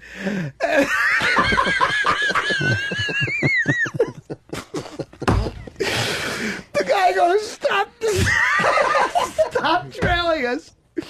Maybe he thinks we'll lead him to the mother lode. He wants a lot of garbage. Apparently so. Yeah. He's good. anger. That's funny. They make me like physically like I'm angry. That's funny though. Well, people are explaining Yeah, funny, though. the Doonsbury comic, by the way. Neil Okay. M. from Virginia writes, none of the senators in the Strip are in office anymore. They're all lobbyists now. Oh. All right. Okay. Still. 8 frames to get to Still. that? Right. 8 frames? You want a good Senator Kennedy joke? Oh, I just blew it. God, I'm a fucking... Ooh. Boo. B-double-O. All right, Gary Dave, Trudeau, even though that was pretty smart, is still a cunt. I'm not backing up on that. Dave is still standing over there awkwardly. On the scale of the socks. You're done, Dave. Jesus. You look like Peter Brady looking right. for a surprise party. Game on. We don't know if Hold Dave on. is actually going to attempt to win this thing, but he's officially in the contest. What happened, Jimmy? Oh, big one. Nothing. You spoke and it was fucking... there's no acknowledgement? Yes, Lily? Oh. Ron and Fez, noon to 3. Yes. Yeah, Dave, you didn't say it on the way out That's either. right. Live today, back from vacation. Eastside Dave and Lily 3 shits. And Bronx Johnny. Bronx Johnny and fucking Butcha. There you go. Boy, this contest is going to get exciting. Oh, it's on fire. Please. Woo! All right. Wow, what was that bomb I just threw out? I mean, it was fucking... Wow. It was... You know what it was? Picture like you're sitting there sipping tea, and a bowling ball falls through the glass table. That was like... Yeah. Line of the day. Brought to you by BowDogFantasy.net. Next year, don't forget to go to Bowdog... This is their copy? Next year, now that... Well, yes. I love the BowDogFantasy.net, though. Next year, don't forget to go to Bowdog before you make your picks. Hopefully they'll have written more copy by then. And this year, one of our listeners picked up $4,000 in the O&A Pick'em League. That's pretty cool, though. Check out how you can win a trip to Vegas right now at BowDogFantasy.net. Here's a runner-up line of the day. Anger is nothing more than an outward expression of hurt, fear, and frustration. How come you can never just read in your talking voice? Anger is nothing but ba-ba-ba-da-da, singy-songy, singy-song, singy-songy, singy-song. What are you doing? Poor E-Rock. You always know one way into at least contention. Oh, yeah. Just goof on E-Rock. Another runner-up line of the day. Did I spank you harder? You spanked me correctly. That's awful. Very good. Finally, the last runner-up line of the day. Who is this chick? Good friend. Helped me through a lot of times. She's such a little sweetheart. She likes to. She's not a little big, sweetheart. I was her big booty weak call. heart. Yeah, right. Very good. And finally, we leave you with the line of the day. Here comes line of the day. Line of the day.